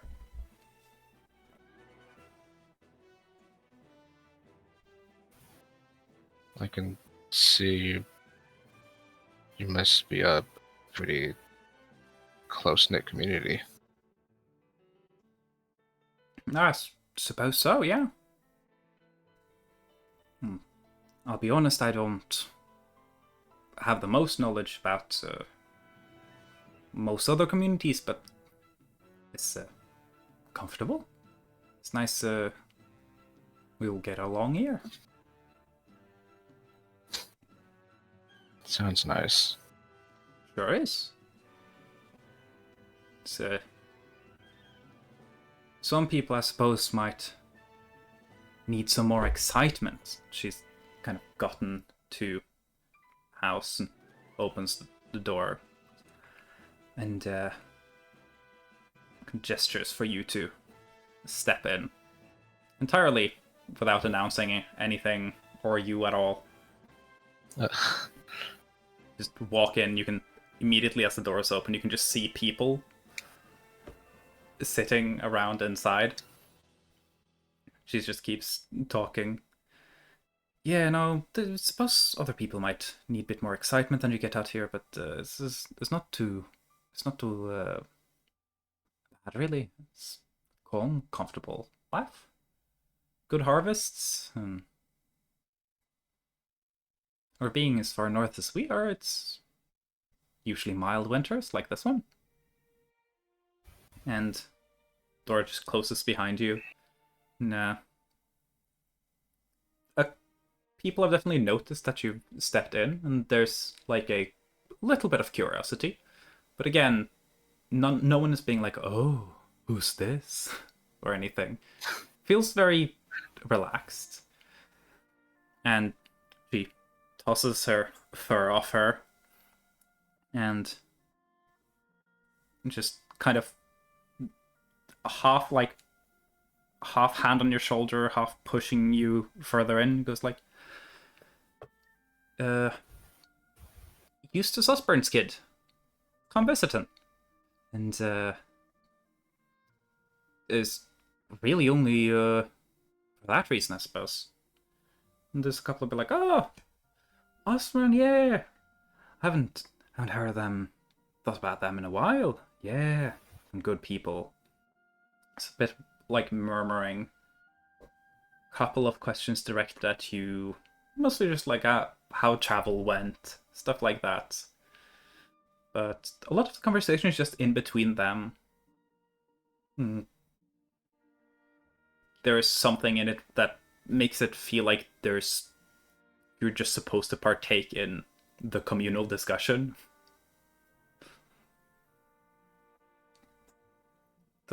They don't do anything to like especially accommodate you for being an outsider in any way.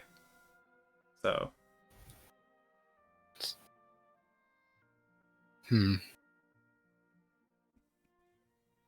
almost like I can just naturally fit in here. yeah. Seems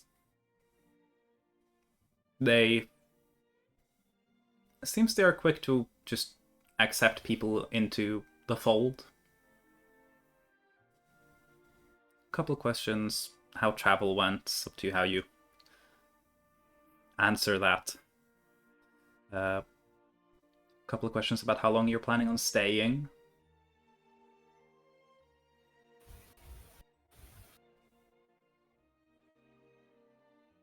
I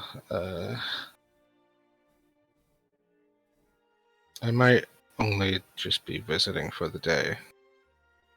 I'll probably leave by tonight. I'm not quite too sure yet.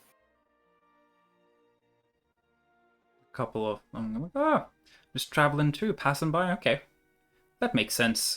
There's a couple of like jokey mutterings, again echoing the. Well, that makes sense. There's nothing to travel. There's nothing to see or do here. Seems generally the air is. They'd find it weird if someone decided to come here to vacation or something.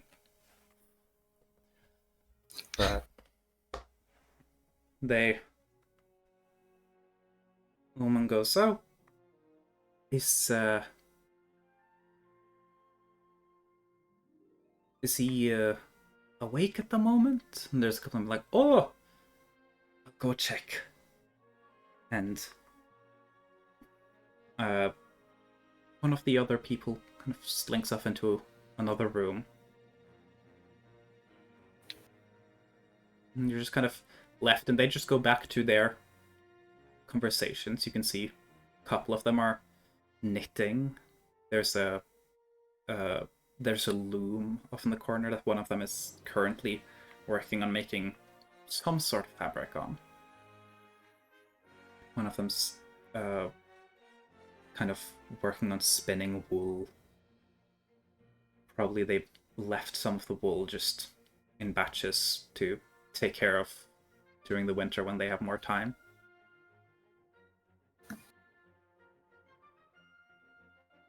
Yeah.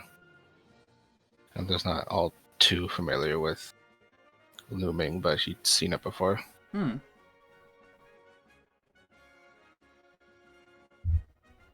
Yeah. Again, does Gunther just sit and observe? Yeah. Sit and observe. Quiet. It kind of like feels like it very naturally adapts there's no expectation for you to talk, and beyond asking you a couple of simple questions, they aren't very pushy about wanting stories out of you. Give me an insight check.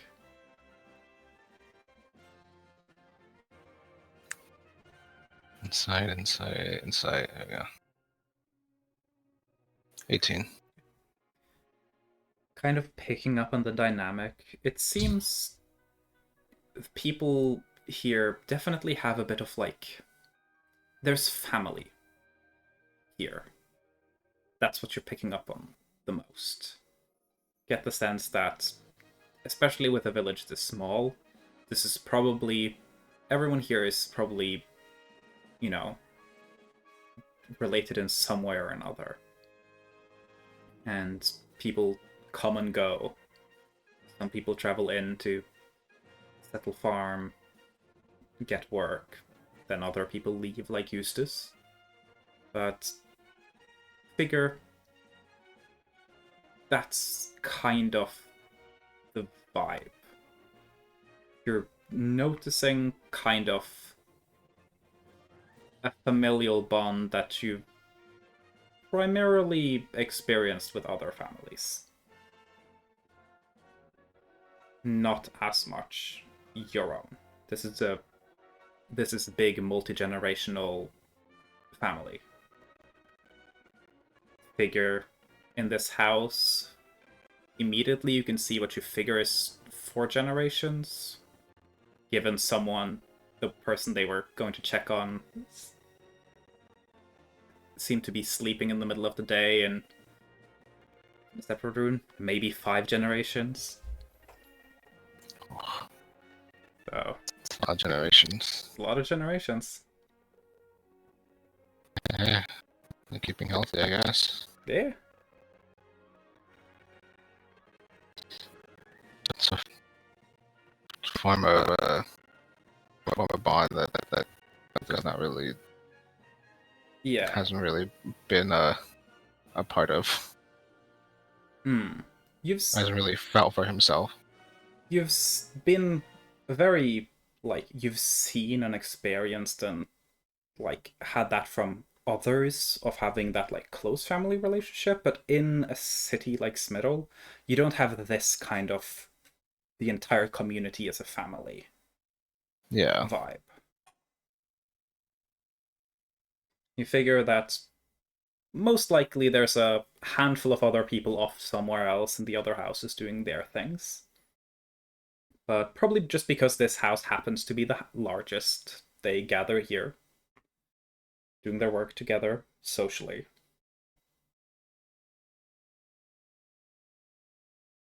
What did they say who lived here again?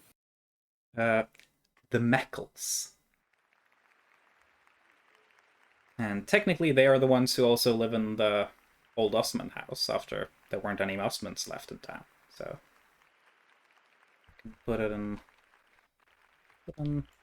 here. To the server.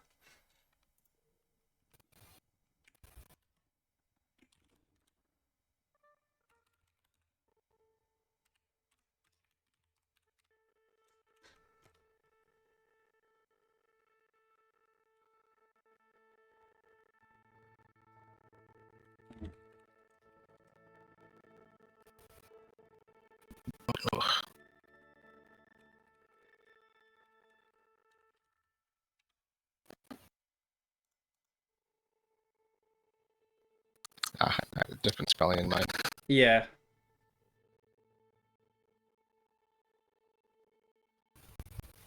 It's that weird intersection of English and like French overlaps this region. French. Yeah. Yeah, that's fine. Michelaans. Got some French in them. Michelaans are French. They've got French as one of the linguistic inspirations in the Michelain plains. So they've got a bit of French in them. Yeah, that's why Sorath has the French accent. Oh, true. When are we gonna get Michelin fries? We're probably Hate not going to you. get that until there's large scale international trade. I got a Michelin press for my coffee.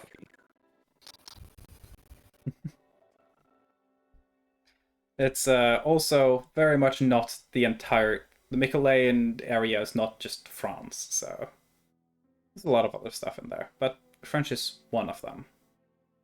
So. And then, yeah, I see that's English, you said? It's Scots, English, Celtic, Scots, Celtic. Welsh, very British island. And then up towards the north, it's where it borders the Michelin Plains. There's some French into it. And then towards the very south, where Smithville and Whitewater, which is not as connected to the area surrounding like Mungwam and Samko and stuff. But there's a bit of that, so you get some certain like Thai, Vietnamese influences as well. So that's Damn. among You got a lot going on. Yeah, linguistics is complicated. True. Like I've said with the languages, Yaragles isn't like one defined language. It's like a group of... You can probably break it down into a group of languages that are similar enough that people can communicate easily. In the same way Norwegian, Danish, Swedish are all different languages. French and Spanish and Italian people can understand each other to varying degrees depending on how close to each other they live. You know? Mm-hmm. It's more like that. So cool. Yeah. So cool. So cool. But yeah. Just kind of left there for a bit as they talk and converse with each other. And you also pick up on the fact that there are some people who seem to not really be engaging with the conversation at all. Especially the person who's working the loom at the moment. Seems to be listening, but there's kind of a clear sense that they are not interested in engaging with that, like, endless kind of, like, family gathering conversation that goes on. Seem a little more... perhaps a little more introverted. And that's just... That's nice. That's how they are, and it seems kind of like you just naturally slot in, and they just go like, oh, this person didn't engage that much in conversation. Well, they'll hop in whenever they feel like it. We're not going to force them to start talking a bunch. Noticing that, I think Gunther would very much appreciate that, or appreciates that.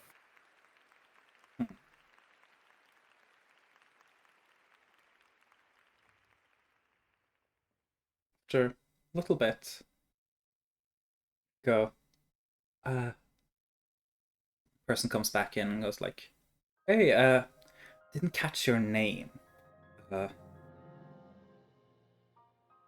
And one of the... Before you have time to say anything, kind of also partly because you're pulled out of that, like, just passive observer moment, one of them goes, Gunther, you don't remember the name? You met his... Okay. Never mind. And you figure who... An older person, probably in their mid-60s or so, kind of chastising. You probably figure it's their child or something. And as that person's like, the old timer's ready. So I can like to. He's not got. It's not good for moving at the moment. An issue with his hip. And while that's happening, that that older person is going like, "You met Eustace. You don't. I've told you about the Gnangavan. Do you not remember? It's disrespectful towards the Osmond." And it's just going on, and it just devolves into like another aspect of conversation. But you are gracefully saved from the family gathering and taken into what's a smaller, little bit of a colder room, mainly heated by the residual heat from the other room, where there's an old-looking man. You'd figure definitely 90s at the very least. And they're definitely looking frail. Kind of the type of old person you see and you're like, yeah, they probably don't get around much on their own. They're in their bed, in the bed, normal type of sitting bed, not the posh ass giant beds that y'all have when you stay with rich people. And kind of just seated up, covered in a mountain of blankets, probably to try and keep them warm. They are looking at you. You can tell immediately that their vision is not good enough, that they probably see you well at all. But there is kind of like something in their eyes of recognition. Figure maybe it's the color. Just that very like pastel bright yellow. That might be what they catch on. They are holding a horn in their hand that they kind of meekly put up to their ear. And like a herring horn for hearing aid from old times. And I never thought of a horn being used like that. yeah, no, they That's were very interesting. common. When you got old and your hearing got bad, you would use a horn. Because in the same way that it can make noise get louder, it can make noise coming in concentrated into the air. And you can direct Makes it a lot sense. more. So it's very common for old people to use horns. So I don't have to yell. You don't have to yell. You probably figure you might have to speak at like A little louder, a yeah. little louder. Probably enunciate and clearly and stuff to make it easier for them. And they all take time, look at you, seem to recognize something, and there's a big toothless smile. They go, "You look just like him." And you kind of see this just kind of excitement in them. It's a little giddy. It's a little sweet. Just like a surge of energy. Yeah, the thing they said was, you look just like him. Which you figure is partially true, at least.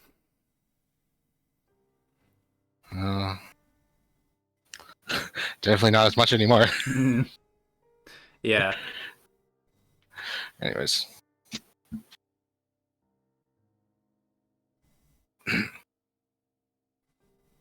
I was told that you knew my father. Yeah, he stayed with us quite a while, and I used to look after him when Fro wasn't there to do so.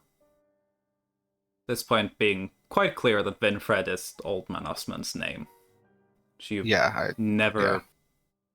never been told, but I imagine not a whole lot of people knew either. Yeah, the only person who probably would know would be Eustace, and it seems like the idea of call both what you feel might be a commonality both between Winfred Osman and Eustace Osman. They probably cared a lot about that surname. So it might have been a point to make sure that, yeah, he's Osmond. It's a name that has a worth. Eustace's whole thing, right? Mm-hmm. So.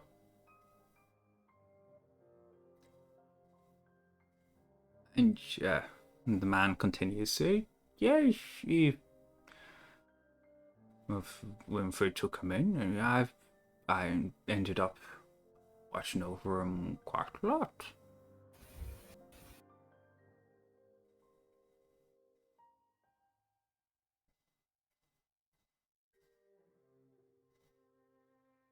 And kind of just looking at you, very, very much squinting, trying to like do whatever they can to compensate for their eyesight and try and pick up some detail.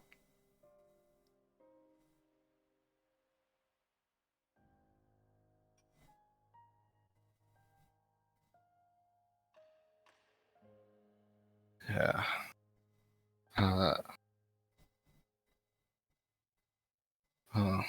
Sometime after he left, he went and got married, and then settled down in Smithville, and then that's where he had me. Yeah, he went down south, did he? Went down south. Warmer weather. This certainly. Can see they're drifting a little. Their attention, in a sense.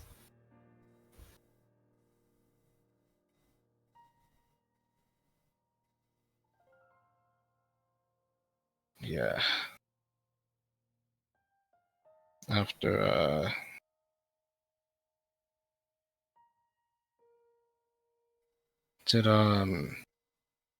did either Eustace or why'd you say his name was Winfred? Winfred. Did either of them mention anything of the Secret Knights?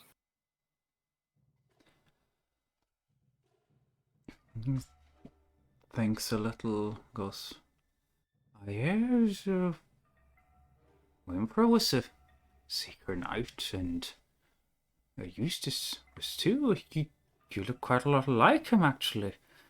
I think.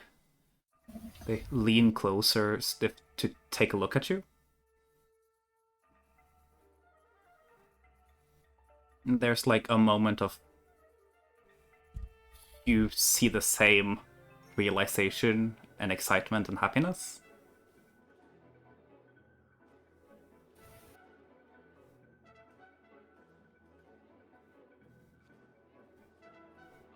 Yeah. It's probably to Gunther pretty apparent that old man probably struggling a little bit with memory. Probably some form of dementia. Definitely not the point where they're not functioning, but it seems like they've had again the, oh wow, this person looks a lot like Eustace. Which so yeah. Would Gunther realize that? Yeah, probably. It's not very unclear, especially given like your insight in the situation of being able to pick up on the emotional aspects and things behind the direct communication. Right.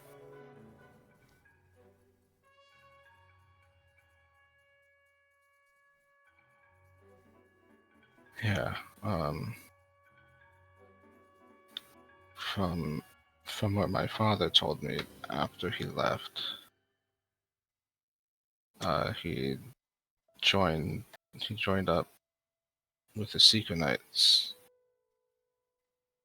Then after some jobs, he got married, settled down in Smittle, but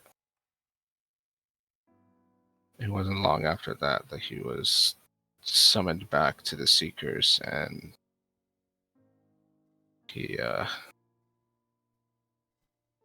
never returned.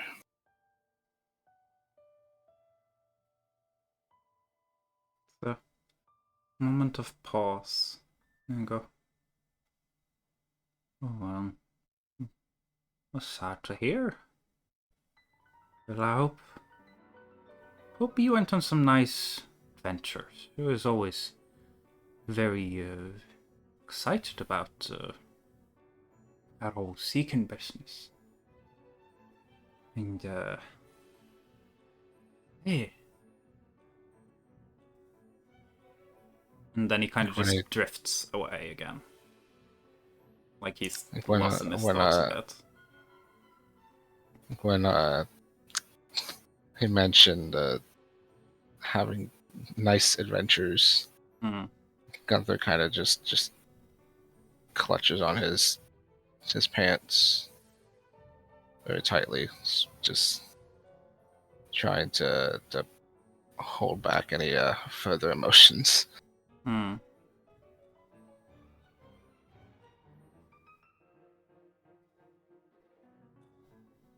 Old man seems to kind of just be adrift, remembering different things.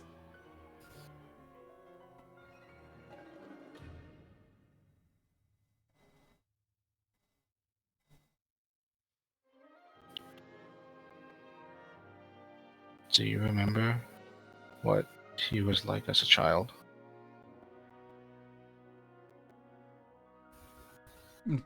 See him snap back. Oh. As a child,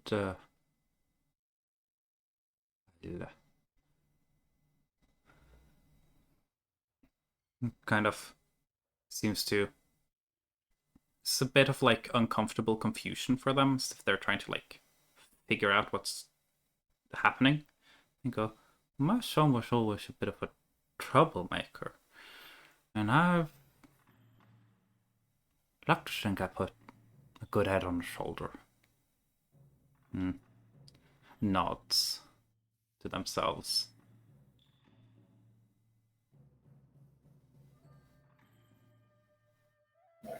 He did good for himself. He did good for himself, that kid. They're at this point not talking about Eustace. Yeah.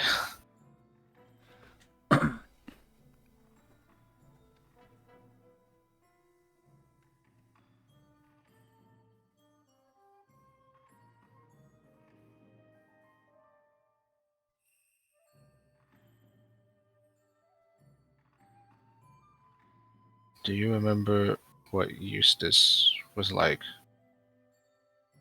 after when you had to take care of him?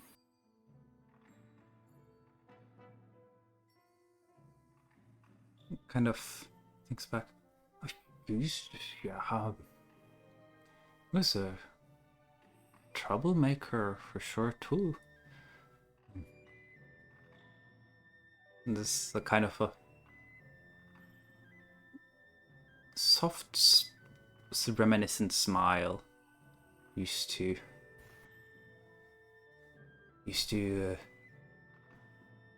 chop down half the farmstead to pretend to be knights, and yeah, it was it's a good time. Good with cows. It was good making the oxen plow. Oh, good kid. Eustace. I think he went down south, didn't he? No. And kind of again looks at Gunther, there's a bit of the smile, the recognition. Hmm.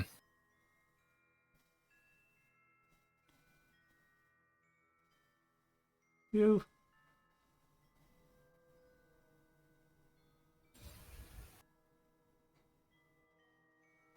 You and Ashmond and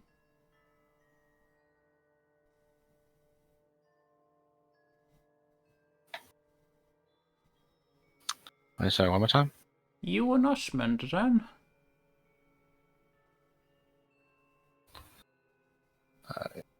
Yeah.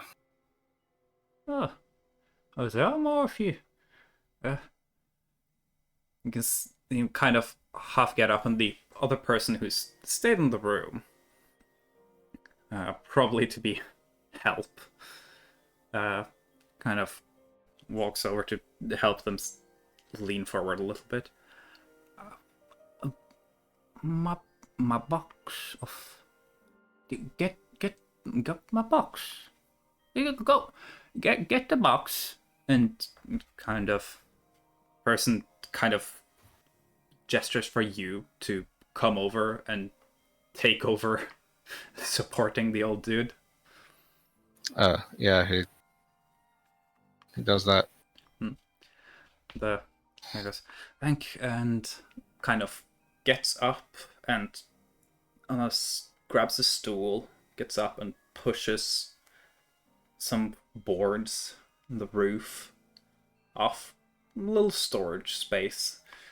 You can see kind of packed, probably using all the space they can.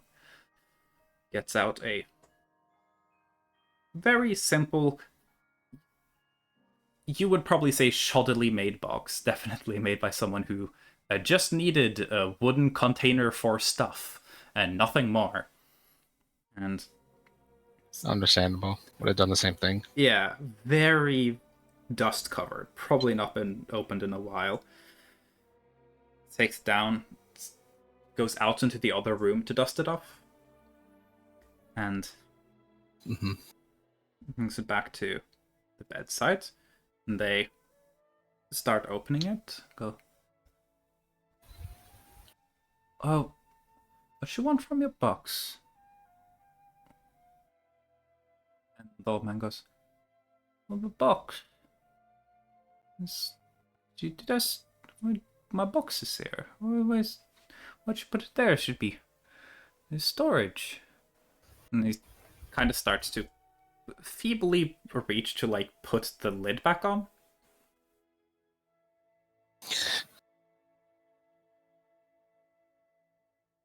Is Gunther saying anything, or No. the other person in the room's like, "There's this one's an Osmond, Osmond. There's an Osmond." Kind of, you realize that they can't really see you when you're on their side holding them. They kind of take over, supporting the old man. Gets to look at you and goes like, "Oh, you look like an Osman. This is what I've got." And starts rummaging through the box. You can tell the other person is a little worried the situation before he eventually pulls out a very simple wax stamp seal. He picks up, goes to like try and reach out to you, kind of just slips out of their fingers, kind of grip strength gone from their hands. At this point, falls onto the bed, and it's a small wax stamp for stamping onto letters or sealing things.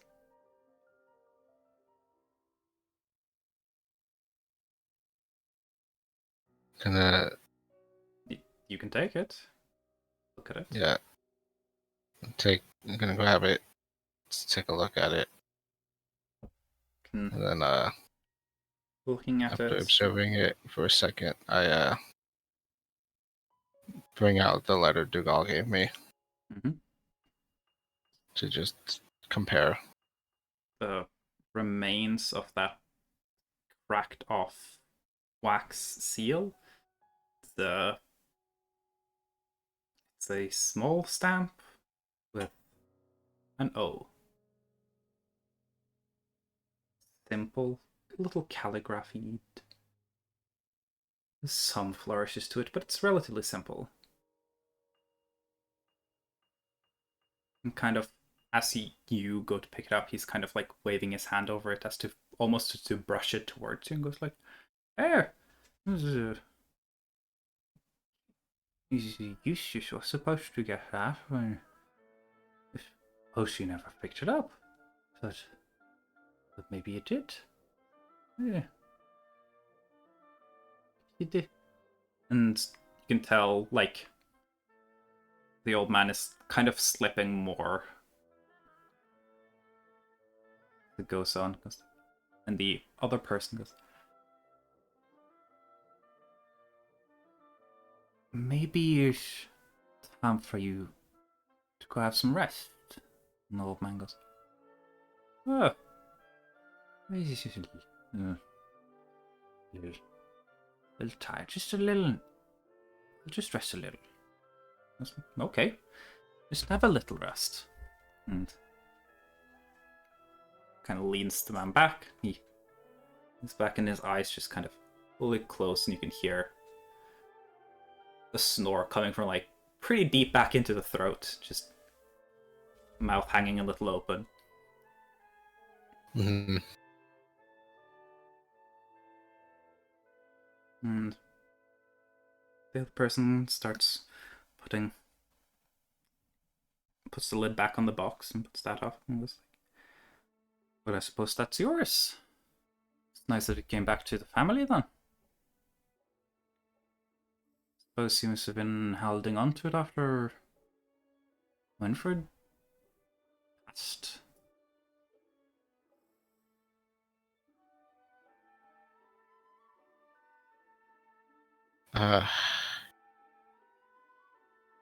Right.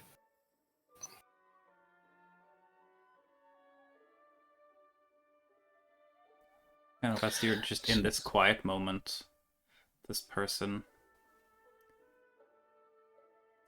look at you and go, "You're doing alright. It can be a bit much. It's a challenge at times. Still got his memories, just sometimes struggles finding them at times."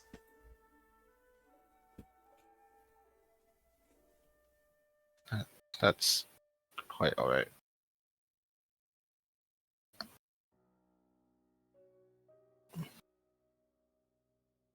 Sorry, did you describe what the thing I just got was again?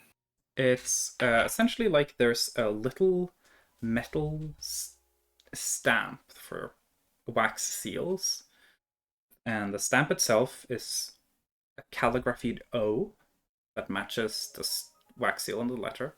Then it has Right. a little wooden handle that just kind of, think of like if you know those bells that people pick up and like do like a little wave, ding ding ding, kind of that kind of wooden shaft.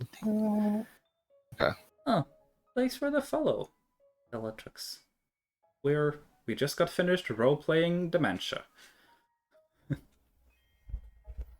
So, Yippee. yeah.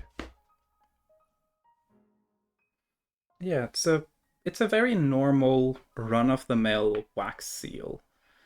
You figure not something that people would bother having here necessarily, but most likely something that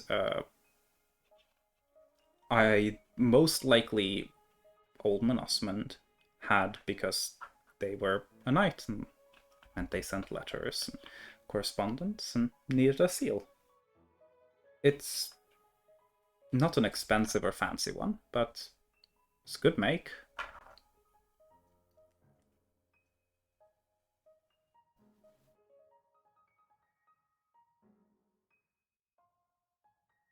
Hmm.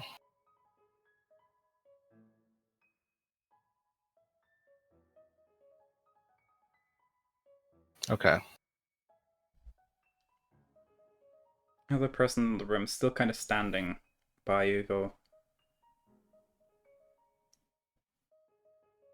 looking at you a little bit more intently than the others have been.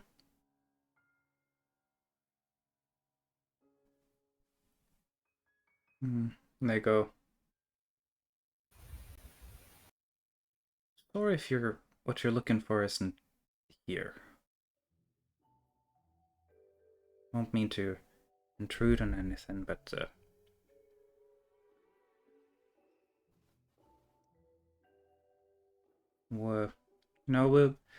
you worry about people in these areas, Just would love to know that you're doing all right, and if you aren't, if there's anything we can do to help. If you're not spending your family. Also, hi Vinta, that's someone I haven't seen in a long time. Thank you for the raid. Someone give him a shout out. Hi, Raiders. So you like immediately transitioned from now it's talking as an NPC to talking about the raid with the same like tone of voice. Yeah. No, I went from being like, oh yeah, no, calm familiar things to being like, oh wow, it's a friend I haven't seen in a long time. It's the same energy. Sorry.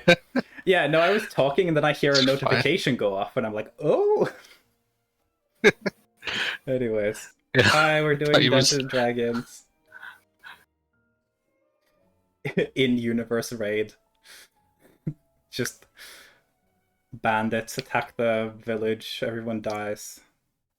This is how Gunther dies.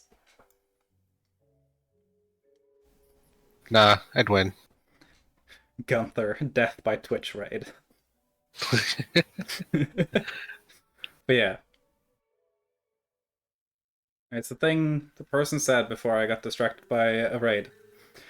Was that essentially they're like, are you doing okay? You seem like you're having a bit of a time.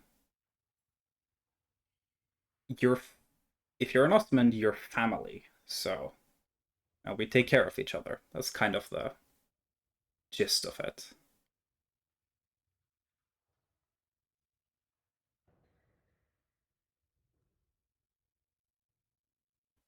It's funny.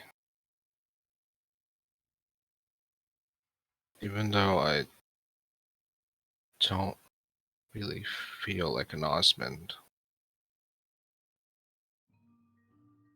I still feel like family.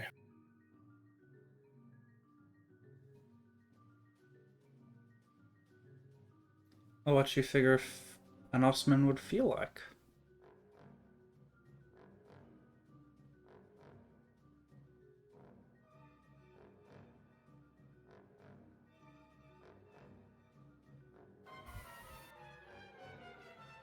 I'd figure they'd probably feel like most other people.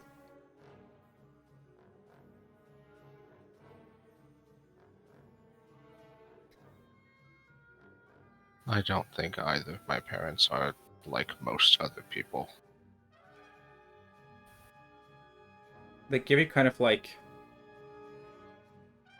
almost like a brotherly pat on the back. Saying, my condolences for that. My mother is special in some regards too, and it's a decent bit extra to deal with at times, She's quite a cross old lady.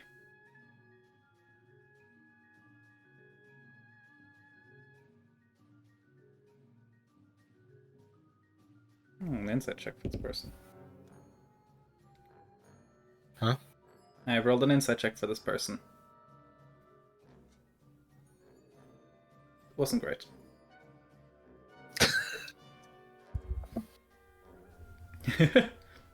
Ichi's continuous streak of rolling shitty for their NPCs. Yeah, to be fair, there is a little bit of bias there because a lot of the time when I roll really well, just shit happens to y'all. And I don't talk about it. Her. But a lot of time I roll and I just go, huh, I guess nothing happens. And then I usually mention the roll. But yeah, I do also roll real bad for NPCs and monsters and generally. Which is really funny. Yeah. Yeah. Yeah.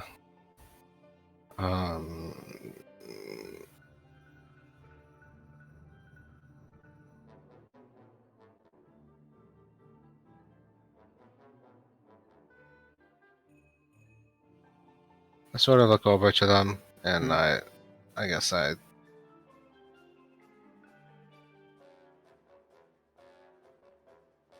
try to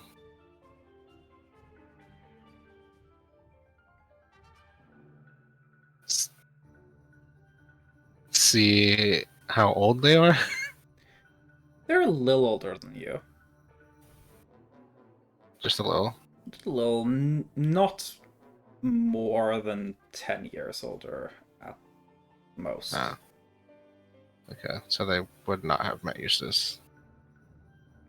They probably might, like, I would say they likely were a kid, like a little kid, 6, 7, maybe by the time Eustace left.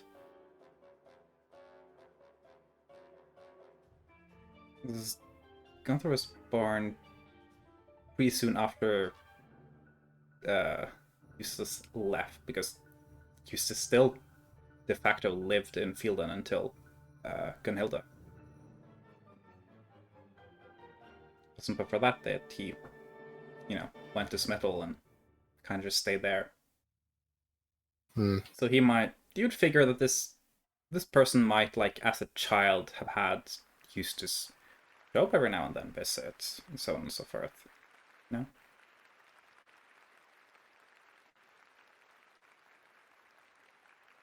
Eustace was active for a little bit before he settled. So. Alright. I probably wouldn't remember much. The generation above probably would have some decent knowledge.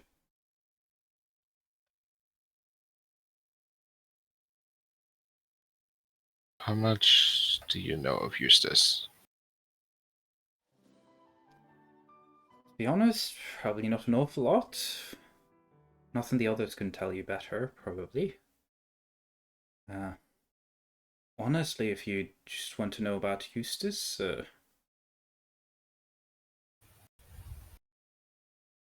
Mama might be a good one. It's a bit of a prickly one, but it's got a good mind. Eye for detail. If there's anything you want to know about him, probably a good one to remember. That reminds me. Before, just earlier, there was someone who was ridiculing, I guess, someone else for not for asking for my name. I believe they said Gunther. Yes, Mama. She's got this nasty habit of once things settle in her mind, they never leave.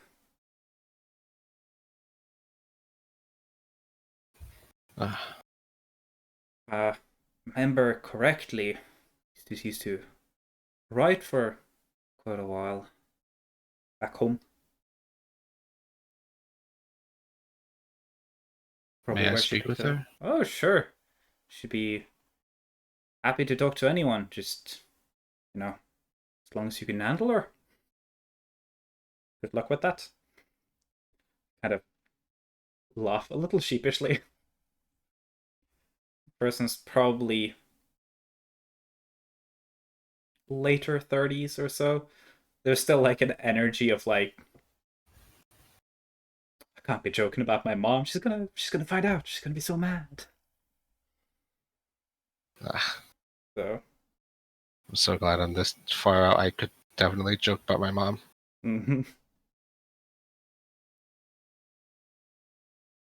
So yeah.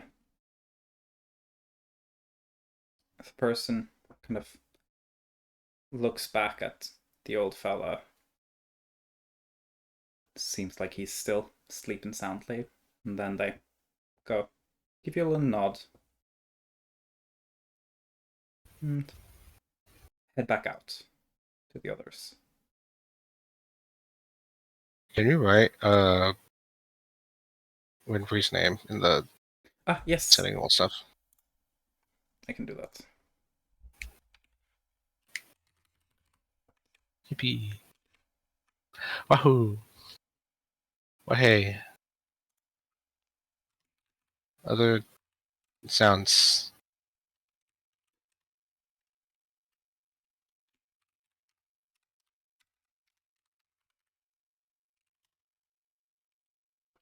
Well,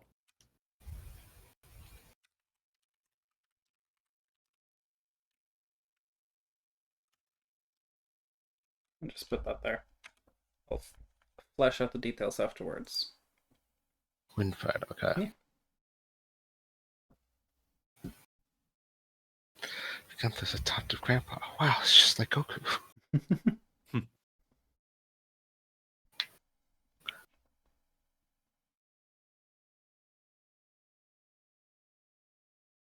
Right. Yeah, for a little bit you're just left in that room. The old fellow. The others still talking in the other room. Mm-hmm. Got your stamp. I got my stamp. I didn't know I was gonna get this. Yeah.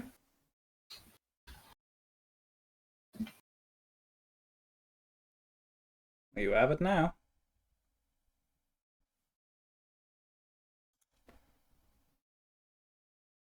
Let's say as you're in there, we'll do a little bit of a cut back to Nordtal. Deal with some of the stuff that's going on there. Go a little back and forth. Probably finish up the session not too long. Nice to not go the most crazy with session times every time. We are already closing in on 5 hours, so it do be like that. No rush about it. It's just, don't want to drag it out unnecessarily, True. Beer. I know Ging wants to go shopping in the woods, and Sorth wanted to tag along with that. That's the thing. Yeah. I want to go forest shopping. Yeah. Who's doing that? I mean, you were the one who You. you were the one who asked about that shop and asked when you should go there and plan to go there. You can change your mind, I guess. Okay. I'll go with it as well. Got a little group heading out to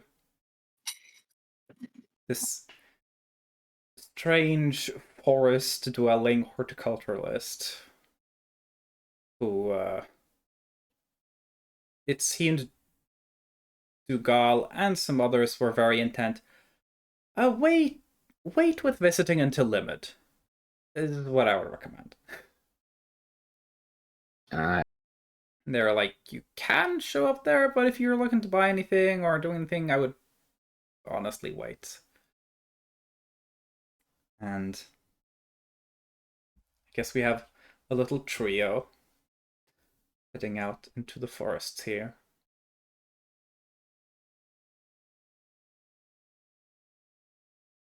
Kind of following the directions y'all have been given. I'm really glad y'all tagged along. Yeah. It's it has like, y'all have never been in a forest during winter, like a heavily snowy winter. It is extremely quiet. There's not really any wind today, to the point where the sound of the snow kind of crunching beneath you sounds almost loud in comparison. It's just all the noises are kind of just muffled by all the snow, both on the ground and covering all the trees. I'll say this is since this is technically Gin stuff. Give me a survival check with advantage. Not very difficult. yeah. Just make sure y'all don't miss out on the chance of getting lost in the woods. Why y'all that fun? Haha. Oh my god. Oh, Not an 8. it Time to get lost. just means it'll take a little bit for y'all to get there. So Let's go. Nice to be out and walking in the fresh air. This is not my session. yeah, you've been rolling pretty bad. It really isn't. Well, to be fair, you rolled really good when you were dealing with your Eldritch Abomination GPS system. And then afterwards, it's just been like, eh. Well, it takes you a little bit.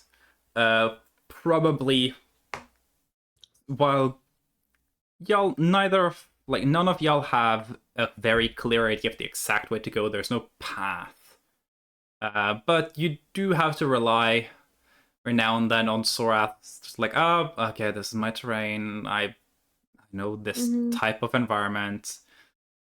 And eventually y'all get to what is a very cozy looking, kind of almost up on... It looks almost like it's built on stilts. It's about 4 or so foot off above the snow, probably the stilt extending a little bit below. It's a kind of cabin-like house. There's smoke billowing. Someone's home. There's these stacked stones that kind of form a makeshift staircase up to the house. Knock on the door. Rather small. So y'all kind of are approaching it. It's in a little forest clearing. I want a perception check from everyone here. Got it.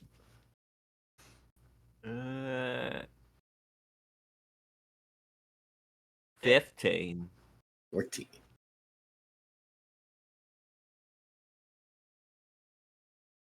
Ooh. 22. Let's go. Looking about, there is... You can see on the outside walls, there are some plants that are just hanging. It seem to be frozen over, using the cold for storage. There is an unmistakably herbal, incensey smell that kind of just permeates the entire area. So y'all kind of are stepping onto the steps. Just like that tiny bit of elevation. Sora, you barely fucking catch that the trees around are something like... It immediately strikes you as wrong in the way of like looking at something natural, and it's very ordered. There's not enough randomness to it. It's like patterns. Like, what's around it? You're kind of in this vaguely circular clearing with this cabin in the middle, and you, as you're kind of like walking up to this cabin, you look around the clearing, and there's like, oh, these trees are very evenly spaced. Yeah. And I can see pretty weird. clearly like they're planted in rows here and bends there. Can you just roll a d20? I mean, I guess.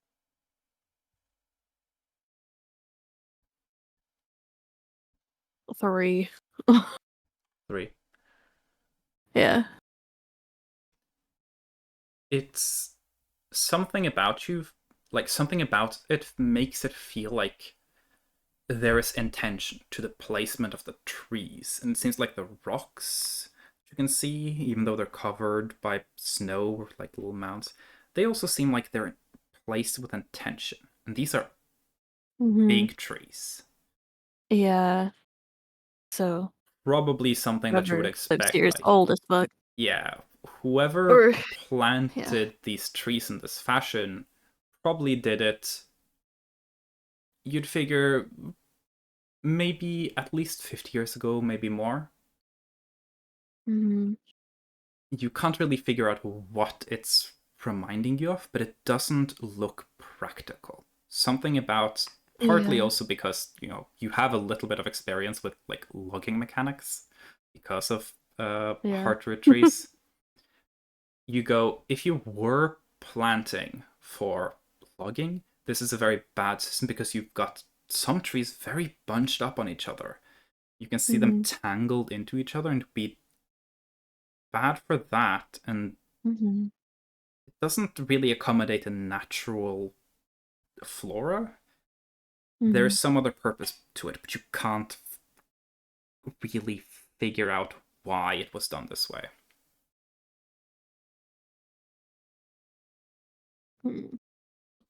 But yeah, the whole clearing itself, like everything surrounding is like, this isn't random, it's not coincidental, it's not natural. It just catches you. Not necessarily in a particularly bad way, more just as it's so obviously a breach from your expectations.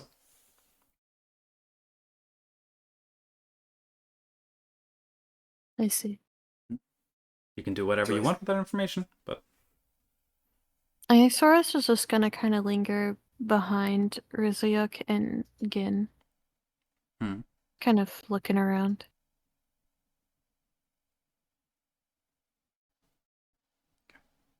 But she won't say anything.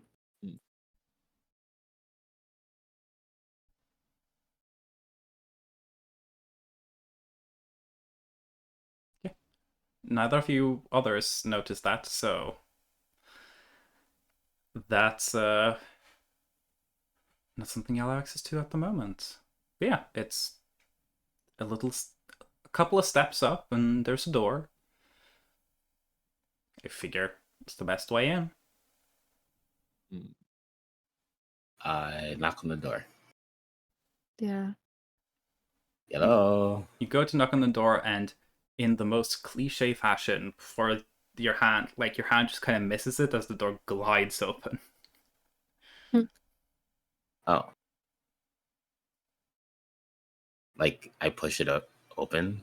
Oh, no, you go to knock, and before as your hand is moving, the door is moving out of the way. Oh, it just glides open by itself as you try to knock. Guess I look in. You I don't go in. Look in.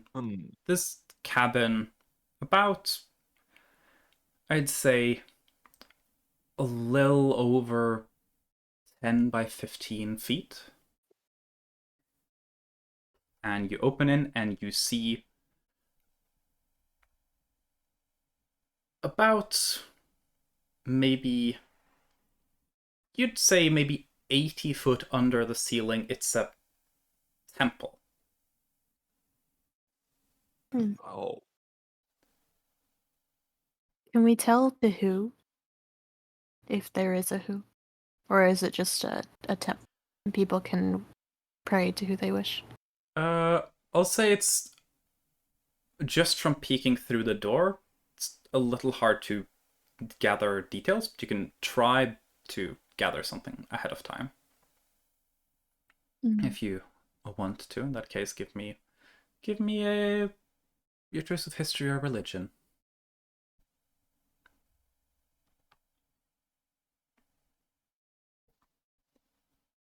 If I remember correctly, both are 0. Yeah, okay. Religion. Are we all good to Let's go. make this? I'll allow one more person. I'll go for 3. history. 3. 24. Alright, thank you. I mean, 3 is in the middle of 2 and 4. It doesn't Sora really hated history. It doesn't really and strike you as a religion. temple to anyone specific. Mhm. Again, most temples are very local. It's not a Mechalai Yeah. temple, and it does not Okay. strike any one of you as like ruins of an old god temple. Mm-hmm. What you kind of take note of, Visiuk, is it's all stonework. And it's an old, but notably Imenyisi style.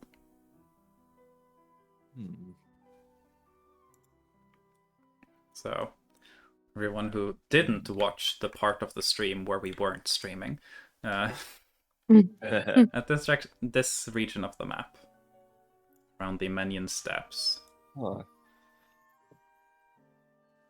it's similar to stonework that you would see in really old buildings around Imenia.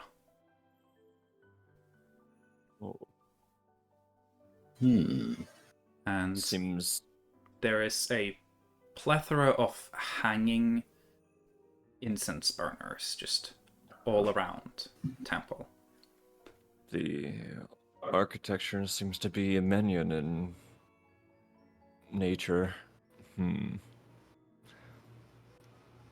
Where was this? Where was the area again that we are like? Nordtal is Which part of the map? here. Okay. So across the mountains. So it's this region over here. So And don't did hear it any. look? Oh, I was gonna ask. We don't hear anybody else, right? Also with 24, Risyuk might hear muttered chanting. Sounding like kind of just like a ritualistic, almost like a prayer. I am not one that works well with religion. I will remain outside.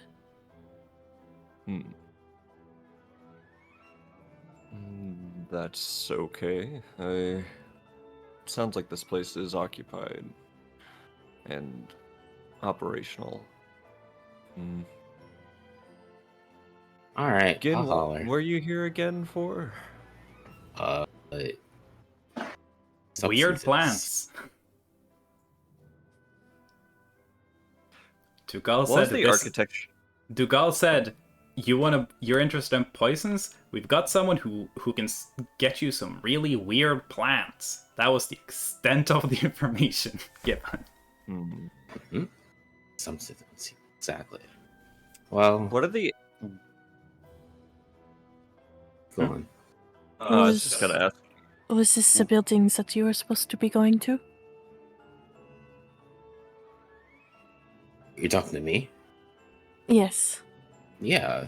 What Seems to what fit the other description. creepy building is around here? Then maybe this person inside has what you are looking for.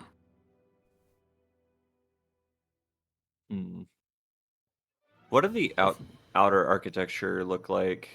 The outer Is it architecture, it looks like a small log cabin kind of lifted on some stilts to keep it off the ground. which is not a minion, and No, looks like it was probably made by chopping down some trees nearby and just roughly assembling. there's stonework inside. And inside, it's a giant open temple-like stonework temple. That kind of structure. So Clearly as if very we're in a high under the ceiling.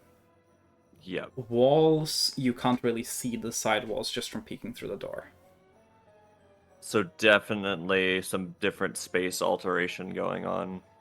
Yeah, doesn't seem like the inside and outside match at all. This could be in Okay. a completely different part of the world. Mm. I step in and say hello. Hello. Hello. Hello. You step in, there is a little bit of an echo. And say hello. Hear the chanting stop. Mm. And the sound of footsteps, bare feet on stone. Kind of stepping. Out like around the side of what's essentially like, think of the room as this giant square space that then closes together in the front. Almost like there's a portal entrance into another room, and a person kind of is walking from that wall in towards the entrance to the room you're currently walked into. Mm-hmm. Mm.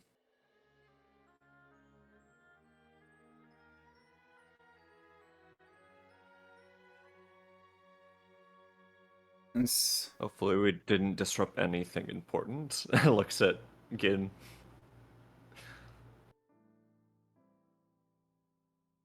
You, with Gin being the only one who has entered, Mm-hmm.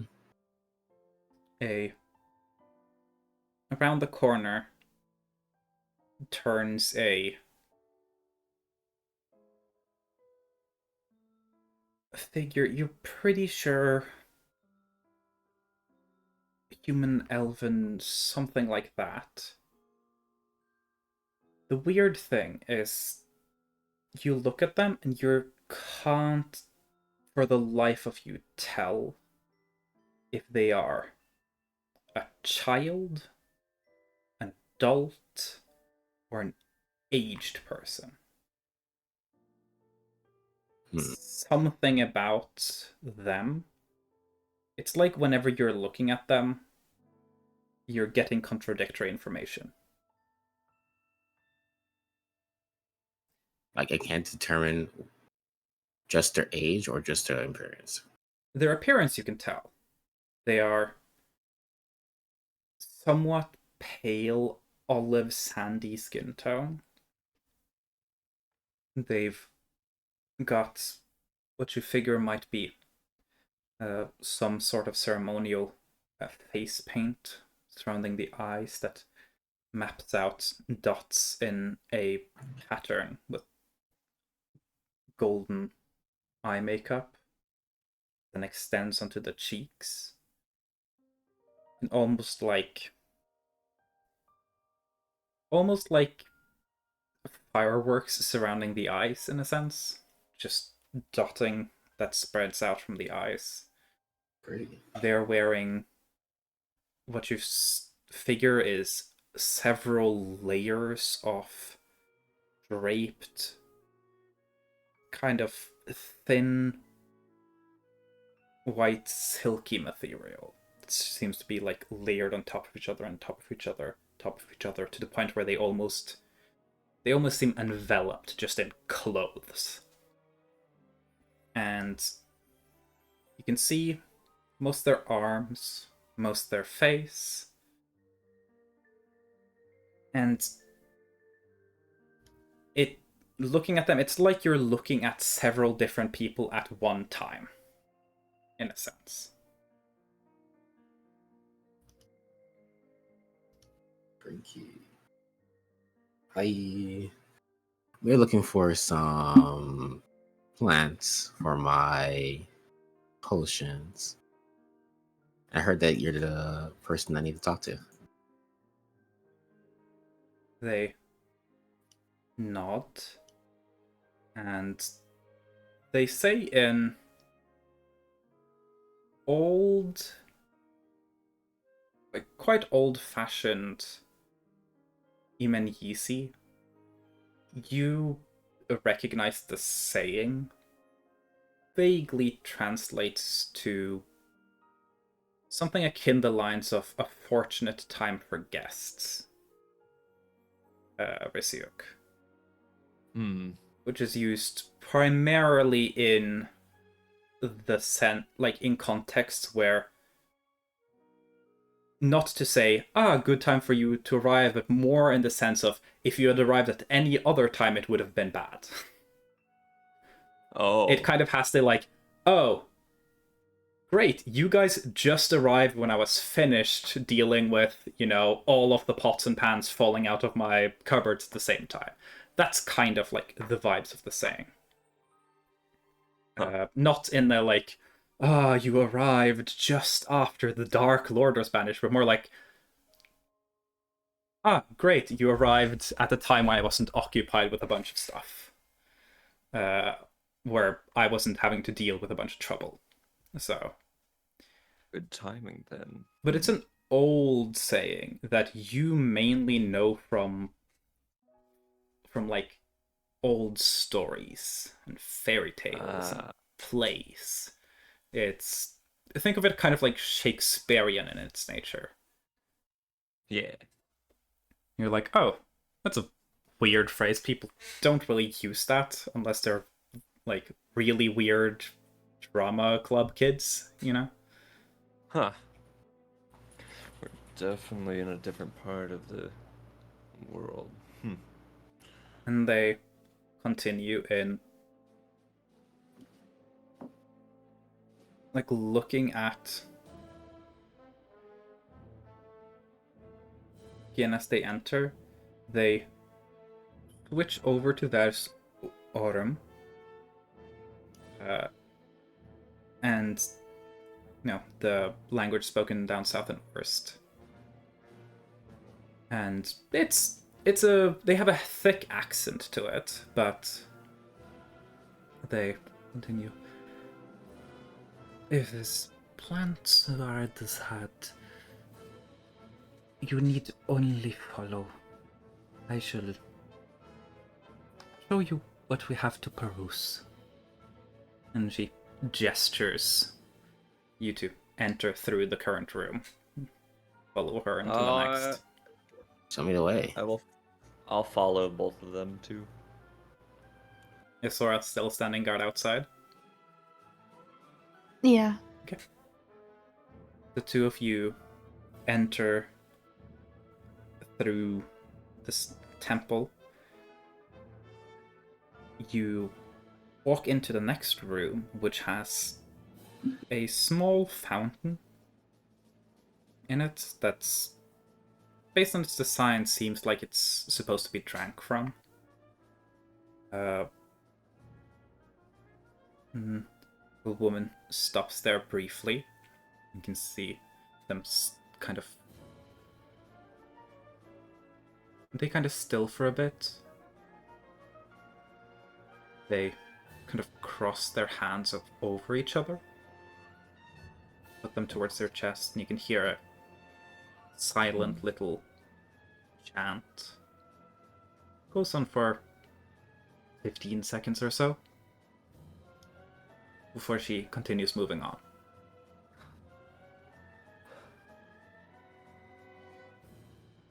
Something about the way she did it upon entering the room makes you feel like this room specifically probably has some sort of holy meaning to her.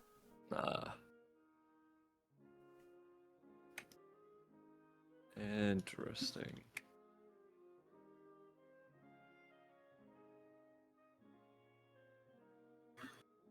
So, specifically, the ones I'm looking for is to help my poison. Either that or like a new way of using my poisons. They seem pretty strong already. Could be stronger. Give me a persuasion check.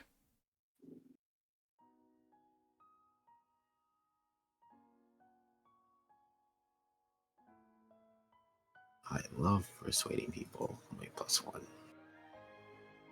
13. Okay. They nod.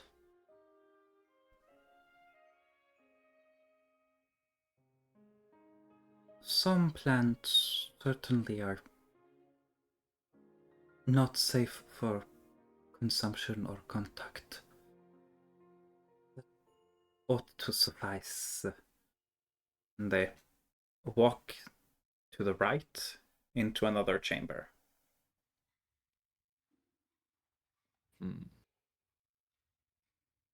Guess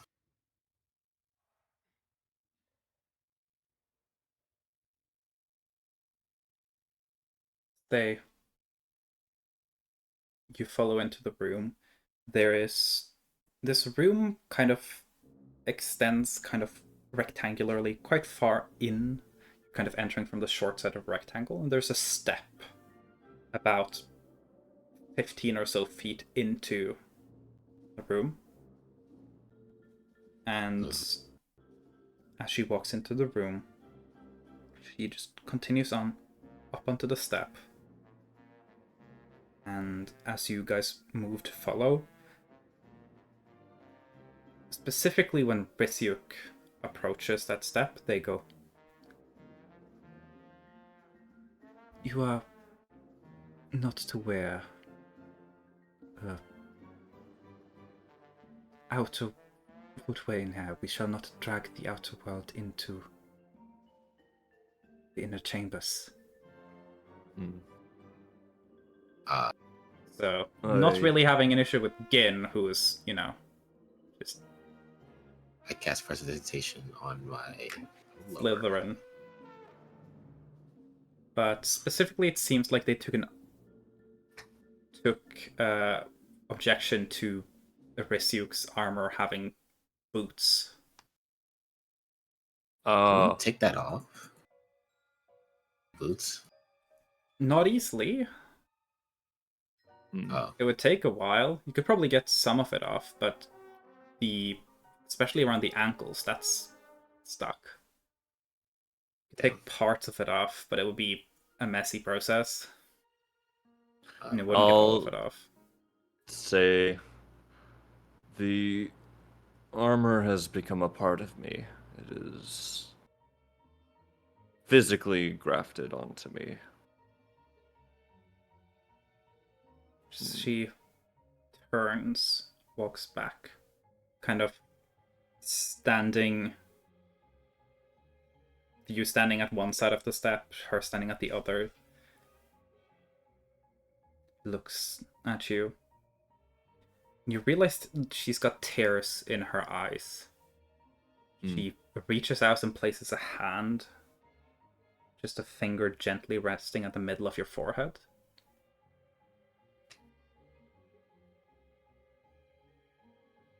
And she says,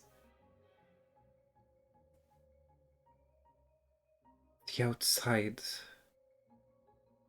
has irreparably become attached to you." This in Emanian, in that slightly old Emanian.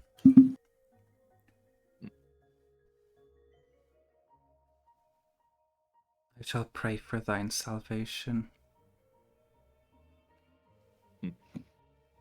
And as they say that, there is the sound of from behind you, the room where the fountain was, you hear the sound of a drop of water.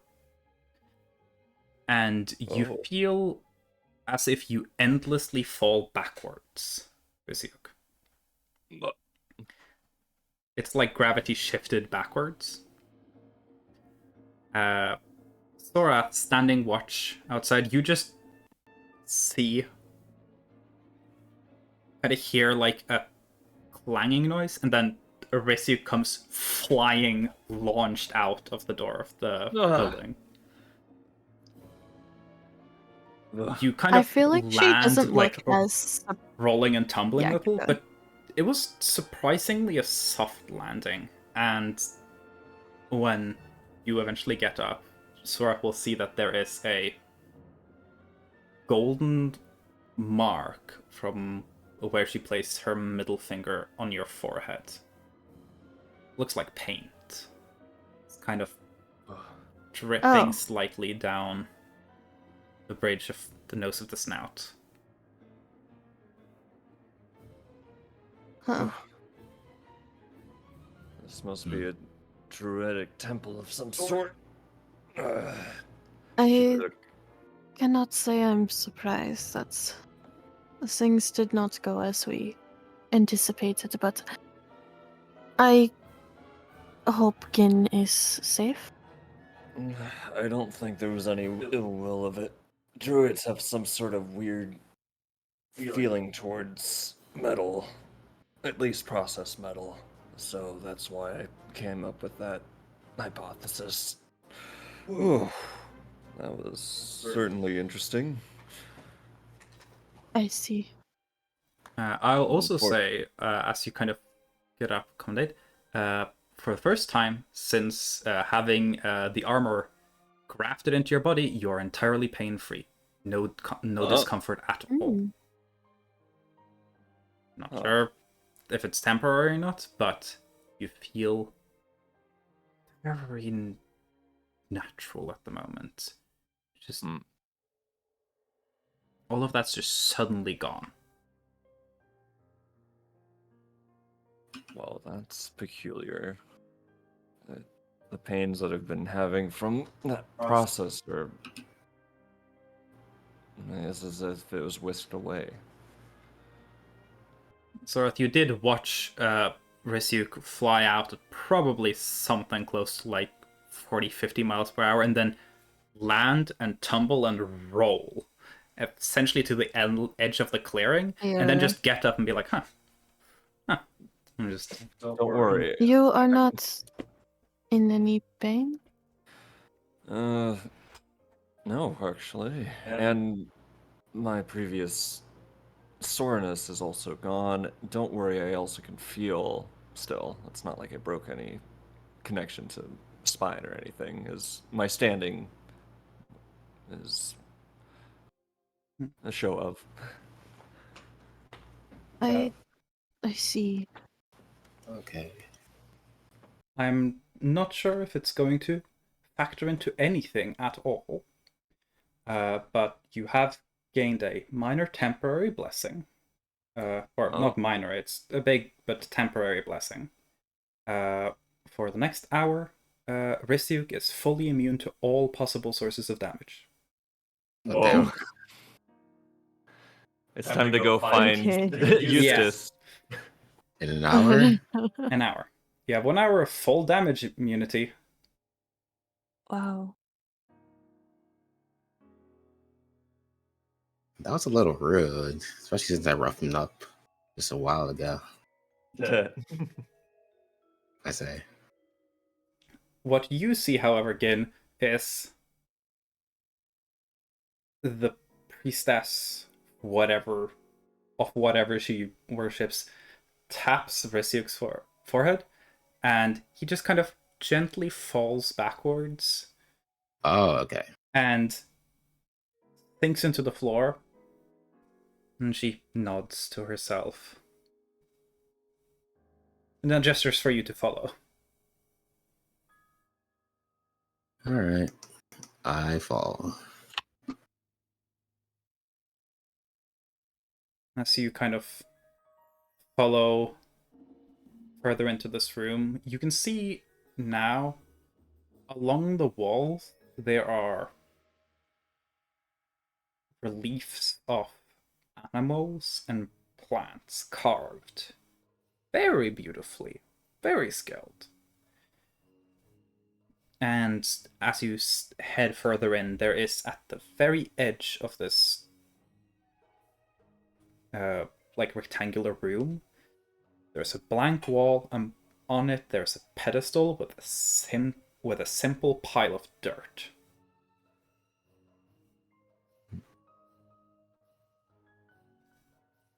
And around that area, there is also very neatly arranged, not really for like sales display, but almost like as an art piece, different leaves and flowers and berries and legumes just around, and almost as like mandala.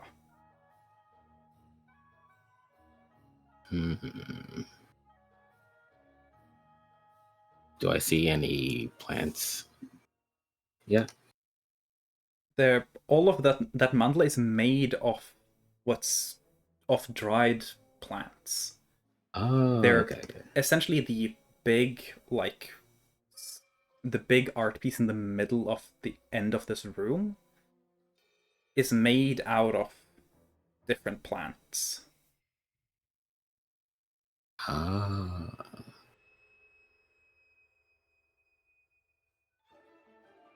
She sits down next to it, kind of gestures for you to have a seat. All right. I sit down. You kind of, as you sit down, you can feel like a subtle rumbling. Not really like an earthquake, but almost like there's a grindstone nearby. And Vista sits down, looking very intently at you. I don't make eye contact. She doesn't seem offended by it. She goes, "You seek poisons, product of the earth."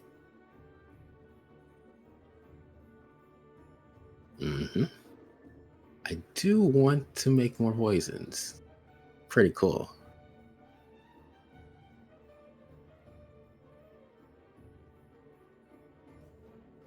Good. And then I shall question and you shall answer. Away. You are people of sand. I was born in the singing sands, so You hear a loud drum just echo throughout the entire building. She nods. You hear a chanted prayer.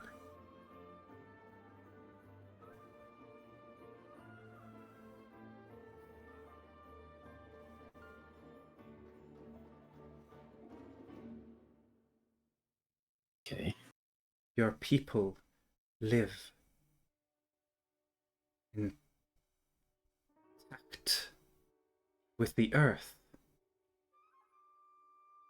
Kind of stating questioningly.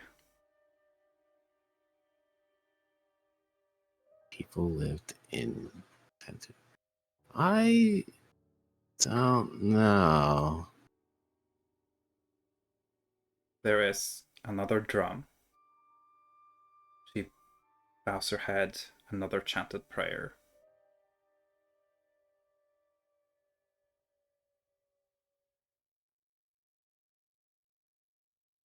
Shall we all one day return to Earth?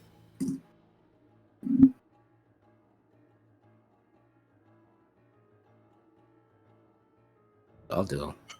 But we all will, eventually. there is another drum, louder this time. Bows. Says a longer prayer. Again, she's weeping. A smile on her face. And she reaches, without looking, into the mandala of plants and picks up a single leaf and places it in front of you.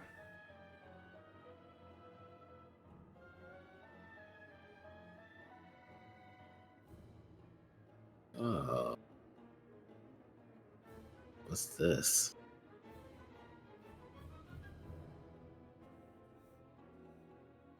She looks up from her bowed prayer to you. Tears still running down, not disrupting the face paint at all. And she says, "The earth rewards its children." There's another drum and she vanishes. Like, completely? Yeah, she just snaps out of existence. Just boop, Oh. nothing. Oh. I look around. And then once I don't see her again, I pick up the leaf. Mhm. Meeting the strangest people today. Bunch of weirdos. Welcome to Nudtal, a place where a very weird man gathers a lot of very weird things. Yeah. Dugal do be liking freaks. Yeah, Take that as you will. you leave the temple. It's exactly as it was before, except that person is nowhere to be seen. Now with you, a single leaf. Well, I was planning to bring y'all here so y'all could pay for me, but looks like I got it for free. Mm-hmm. Eat the leaf. Eat it. Gin I mean, thinks feel about free it for to a second. eat it. Gin? Hope if you do, I hope you didn't get what you ordered. Yeah. Yeah, I don't. I'm gonna. Actually, do you want to eat it? So when Gin leaves the cabin and the door closes behind them, there is another sound of water dripping, hitting a pool.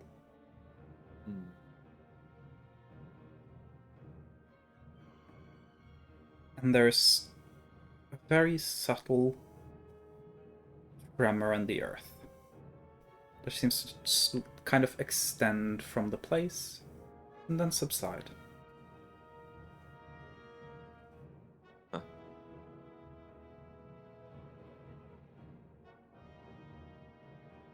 Actually, yeah, I'm not gonna eat this. I didn't even know you were here, so that was a joke. That was above game. Yeah, no, you said Lion answered. I was like, yeah, that's when Gin leaves. Sure, that's a fun one.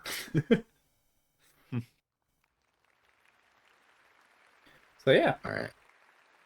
I guess we head back.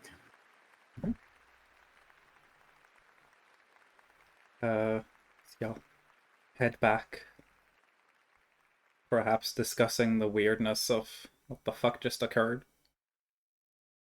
Congratulations, Make... Lion. You've got a leaf.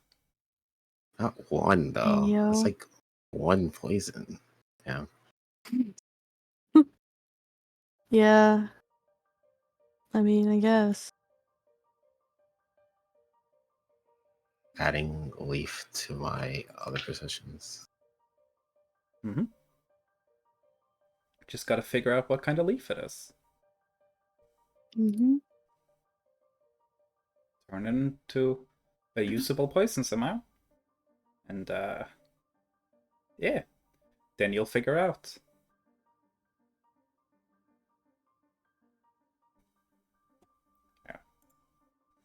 well, that encounter's done. This is a very, very weird Whoa. thing.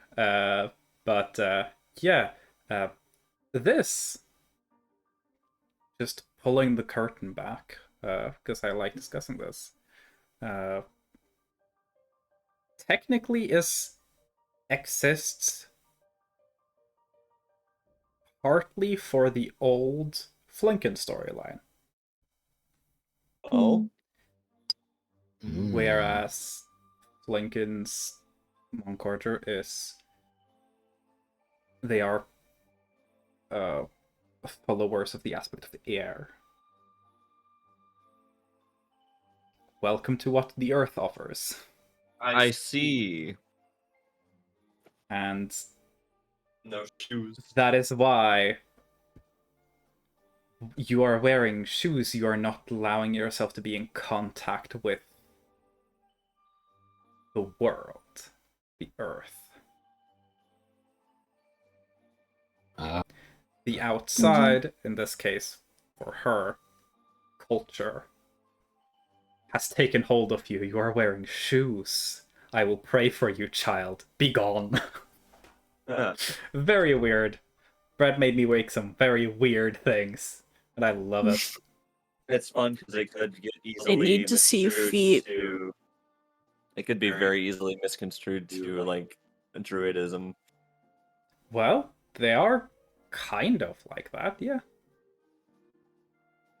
Not all of the followers of air are, Shulen monks. Yeah. These are the old elemental ways. Part of the Mm. natural magic of the world. But yeah. Congratulations, Leaf acquired. Let me just put it like this, line. You answered pretty well. So you got a good leaf. Let's go. I was not trying to answer it right. I was trying to answer. Use it to turn into a tanuki. Let me tell you right now that the most wrong answer you could give was to lie and to just say some absolute bullshit. So that would have given you a very bad leaf. Bad belief. Yeah. There. Congratulations. We've had 2 deals. 2 weirdos. 2 payments. For 2 different offerings of Earth. See, this is why you need to get out the house, touch grass, talk to people. Yeah. Y'all leave. Oh, to sort of tell everyone about the weirdness of the clearing. She probably would now. It's like, Yeah, in that case, I'll allow the 2 others Yeah. also to roll to see if they can spot it.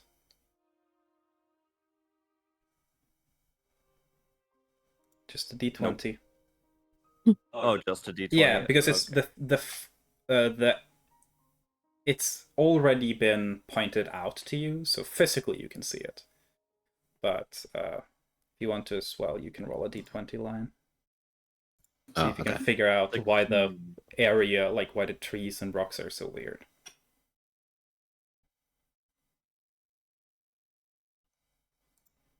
I don't know. Oh, where's the stuff? 14. Okay. Let me check that. Cool. Okay, so Chris, you could be the only one who picks up on it. Once you notice it, you see the intentionality of it, Rysiuk. And you feel like you're starting to... It looks familiar to you. But you realize it's big. And you might need to get, like, a bird's eye view to see the whole thing.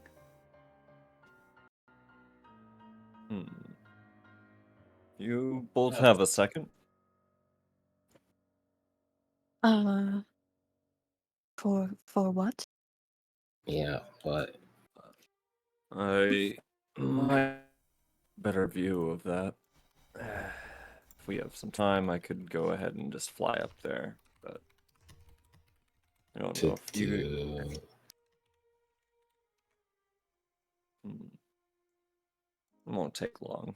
I'll use my Gem Dragon ancestry to grow spectral wings, and then I'll fly up and get a good view. Pop out your amethyst wings, fly up, and you keep going up, and as you go up, you see more and more of it. You realize that centered on that cabin, about half a mile in radius, the trees, the rocks, even parts of the mountainous terrain has been shaped intentionally, and it's forming a colossal binding circle, all centered on that cabin. Damn. That's why I recognized it. And seeing this kind of binding circle, it's commonly used in what you could almost call architectural magic. Big structures that put in place kind of to direct the natural flow of ether. Oh. And usually the power of such a kind of sigil, such a form of binding circle, is proportional to the size. Think of it as a funnel that takes all of the naturally moving ether and funnels it towards something. So, whoever put this out here felt they needed to go through the effort of rearranging the entire area to a mile-wide magic funnel for a binding circle to seal that cabin specifically. I wanted to try something. Mm-hmm. I see how far up Ryuk is. Mm-hmm. I throw Mr. Clean up as far as I can. They'd probably be higher up than you can throw hand axes. Damn it. Okay. Yeah, they need to be more than 60 feet up. You could probably hit them with a javelin if you use the atlatl that you got from Vera to throw javelins longer. But you wouldn't be able to teleport, you would just hit Ryuk with a spear, which I don't know if that's what you wanted to achieve. I was going to teleport up to look down and then throw it back down to teleport back. Well, congratulations. You got Leaf. Leaf achieved. Leaf. Mm-hmm. Alright.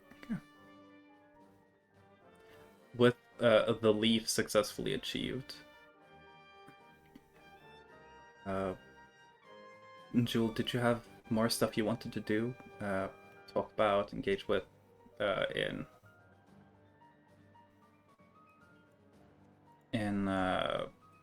Fieldland? Like talking to the mom of that person?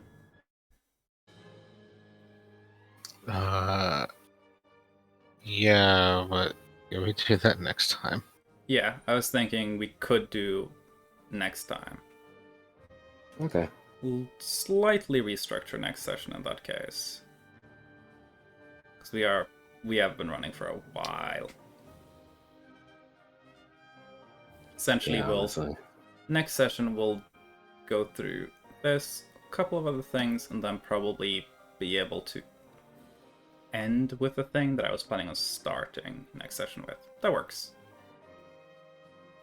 That still means that we get to be in Pleasant Valley by the end of next session.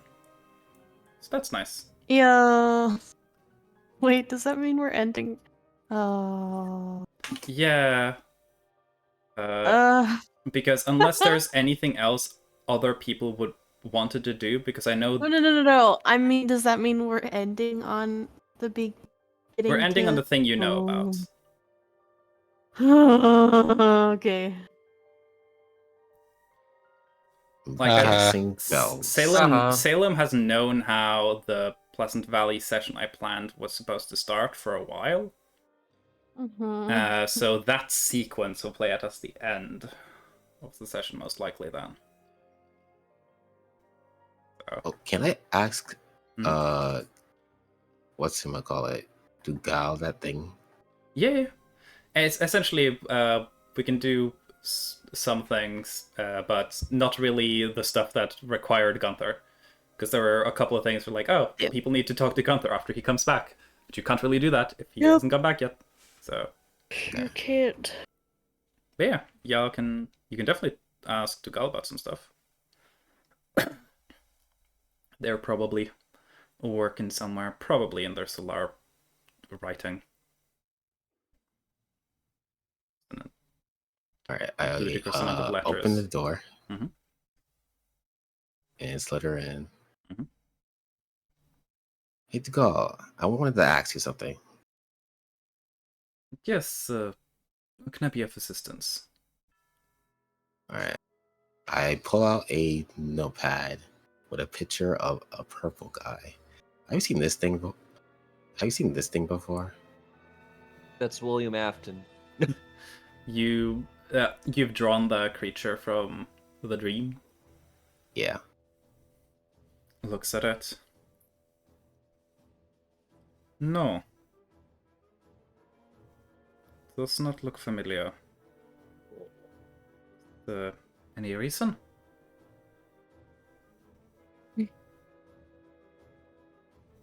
I just met some weirdo recently. Huh. I've not seen anyone quite like that. Alright, I figured. Alright, that's all I wanted to ask. Okay. How did your plant procurement go? Kind of like turn. I got a leaf. Good. And did she seem happy? She looked like she was crying. Was it a happy? So no. Was it a happy crying or a angered crying or a sad crying? She cries a lot. It's the thing. Think back. Was it a happy cry? She was smiling. Okay, then yeah. Big smile. The very weird way, she definitely looked happy while crying. And you told her you wanted poison? Yep. Something to kill. I mean, if I were you, she was very happy, and you said you wanted poison, and she gave you something. Stay very far away from that thing. Be careful. They would have to be close to make the poison, though. But sure. When you do, take precautions. I might be able to assist in some botanical knowledge, but no guarantees. Alright. Treat with care. Got it. I would, if you haven't figured anything out by any time soon, from what I hear, Sora's father is to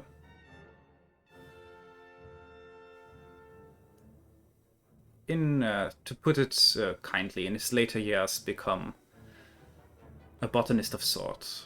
I hear they spend a lot of time with their plants. Oh, I didn't know.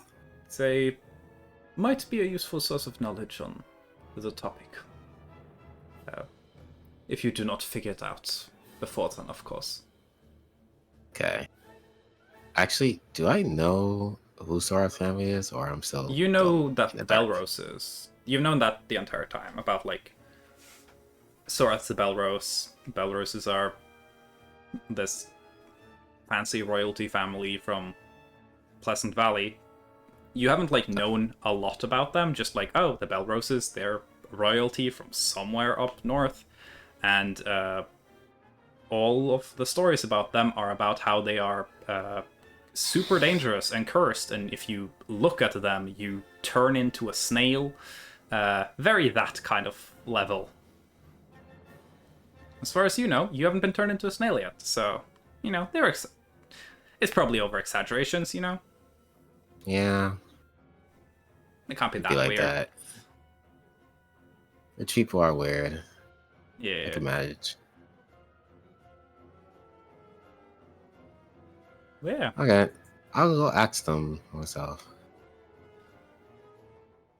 If anyone's in Pleasant Valley, at least, even if they do have their faults, Anselm is one of the more trustworthy people in that household. Even if we might not all agree with him on certain things. They kind of pointedly dips their quill in ink and continues writing.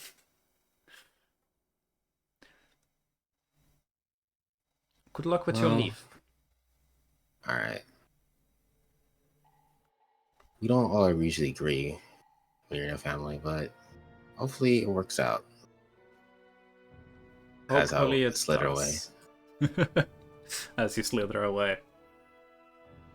As Dugal being like, this kid's not prepared for this family.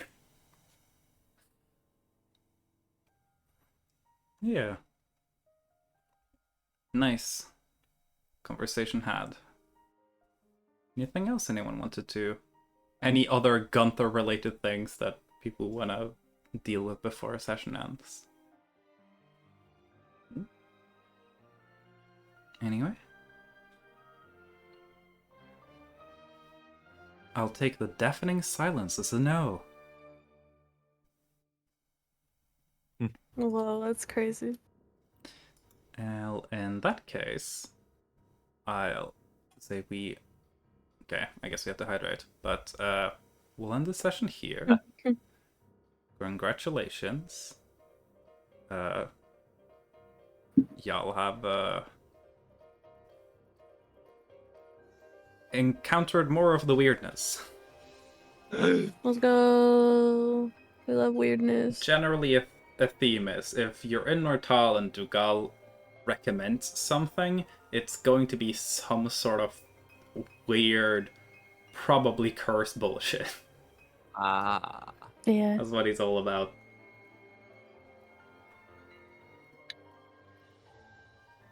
That's why Mega, the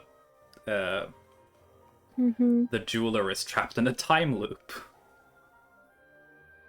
Oh, that's not good for you. Oh. Yeah. He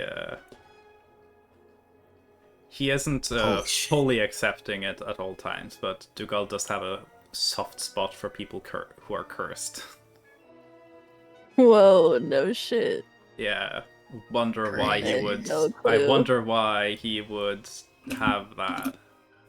Imagine what happens when Sora gets rid of her curse.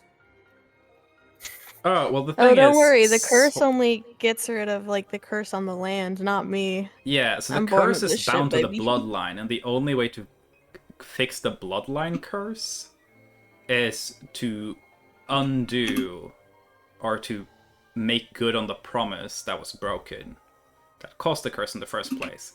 However, there are certain things that you can do to essentially stop the situation in Pleasant Valley where the curse that's only really a curse in the Belrose family has kind of leaked out and affected everything around them.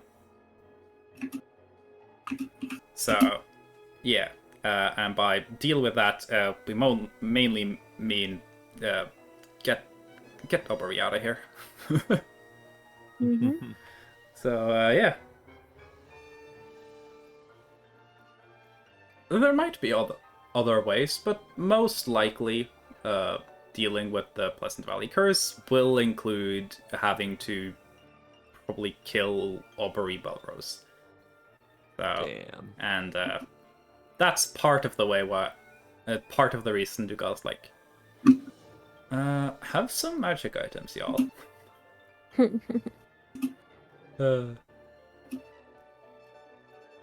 So yeah. Well, that was that weird session. I liked it. Yeah. Lord Tal's dragging on a little beyond what I planned, but only like half a session, so that's nice. That's good.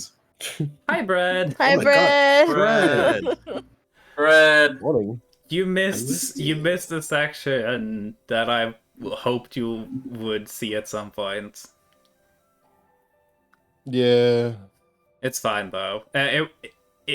They went to, so Gin asked earlier about like, hey, any places I can buy poison? And Dougal was like, well, there's a lady who's sell in the woods who can get you some plants. Some of them are probably poisonous. And they went there, and they are and she's an earth worshipper. So essentially, like in the same way the Shulen monks are adherents of the way of air, she's an adherent of the way of earth. Oh. And kind of got. She doesn't like shoes. Yeah, she was like, she literally banished Risyuk from their temple because he was wearing shoes. And was like, I will pray for you, my child. You have been corrupted by society for wearing shoes. Oh no. I had a little digression about how I love how weird you've made my setting, Brian. It was real fun. Hey, next session's probably gonna be a little more action-packed, so that's fun. Plenty of action. Yeah, the action's gonna be a little more backloaded. Yeah. You did also miss out on Jewel RPing through a decently long conversation with an old man with dementia. So, which is very interesting and like had its nice, interesting moments, but it's I feel like that's kind of sounds like a great recipe for something to lull someone to sleep. So it's been a very, very low energy vibesy session for the most part. Yeah. And then I'm finding new ways to use my axes.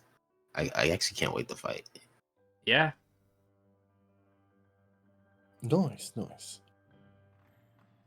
And by next session, we'll be in Pleasant Valley, and there's gonna be more action there for sure. That's a lot of stickers. Don't It's worry. gonna be fun. It's not my page. Thank you, UT. Hey, I welcome. gotta Thank test out my y'all. stuff. And Thank you, UT, for having us, and thank you, the audience. yes, thank you, the audience, for watching along.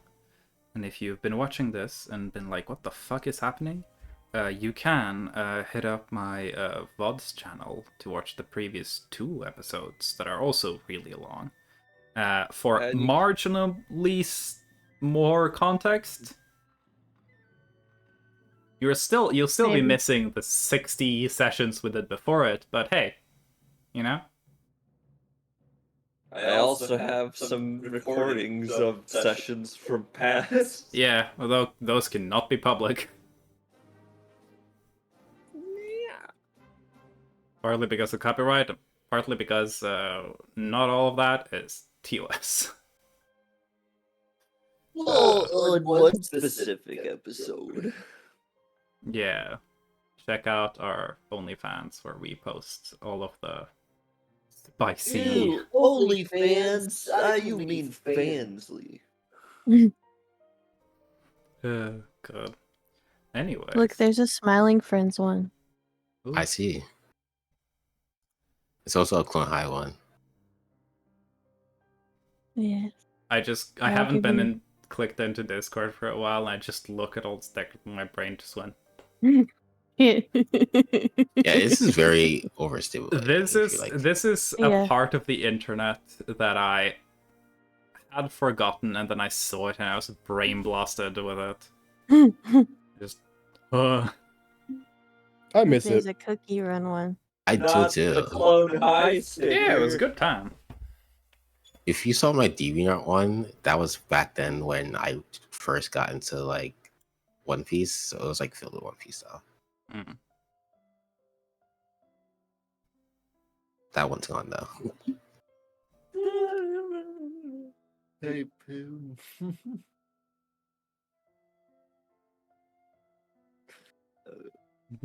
I told Astro because I had not really known anything about stamps or blinkies, and she was like, "Baby finds fossils." I was like, "Yeah, I am internet baby." Yeah, Like, I'm gonna oh, end sorry. the stream. We should probably find someone to Where are we check the going? viewers at. Good idea. Lasso. We're probably gonna be talking Um, about stickers for a while. Is Startbeck still going? Everybody's doing alright. They're still live. Yeah, they're working on the rev sheet. Yo. Sugary. Sugary is live. Sugary is playing. Yeah. They are playing Ori Ori. though. I don't like Moon Studios. Yeah. Moon Studios is awful. But Sugary is good. We did raid bugs last time, but that's like a month ago too, so it's Oh, not sure. that big of a deal. Yeah. I'd check it at them. I like the art vibes. Let's check it out, Lex. Underbakes. Feel free to create whatever kind of recall y'all can think of. God damn it! Fight sexual raid. I don't have those. This. I never had that out. Oh, true. I didn't notice that I didn't have Mix It Up open. We fight. We fuck. and then we Because fight there's again. so many PNGs Well, no. covering all of my alert stuff. Piss. So I didn't see that. Piss. Someone give Jewel back their points, I guess. But yeah, Jewel, give yourself your points back. Jewel's not a mod. Or VIP. Why not? I can give Jewel mod. I think I've offered. Jewel's I'm sad Not you been- can't give Here you go. VIP Jewel's mods. not been like, Get hey, your yo, shit back. give me mod. So I wasn't either. you have the reason you're modded here is because you told me to mod you. Oh. Y- Well, You did. You just went like, mod me so I can deal with this. I don't remember. F. You saw problem and went, I can fix problem. Give me mod and I can fix problem. Which is so Oh. sweet. Cool. Anyways, feel free to, I guess, use those. If you need the emotes, I think they can be unlocked if you go to Matcha or Salem's channel. You can also just use whatever the fuck you want out of my emotes. They can also be unlocked. You can go to Oh Jules' yeah, channel. it should say raid. Just, Piss. it could also just say piss. Yeah, something about piss. Chuck some emotes in there. We're rating. Piss. We're rating bugs. I saw Gigantify an emote as a redeem. I thought it said Gentrify an emote. No, put emotes in it, Oh. and it's gotta be about piss. Just say piss. Yeah, This is the raid message. Is piss. That's the non-sub one. Just say piss. yeah. The non-sub to Salem one. Yeah. Or if you don't have emotes to use, just to Yeah. piss. Just piss. Yes. If you don't have emotes to use, just use hi guys, because that emote's really funny to me. Yeah. I also really like Cool Cat. Yeah. Anyway, we're gonna go say hi to Darvex. Check us out next week, unless a lot of people are gone, I guess. But yeah, we'll be back to weekly D&D, which I need in my life. So Yeah. Thank y'all for being here. Thank y'all for playing. Thank y'all for watching. Bye bye. Bye.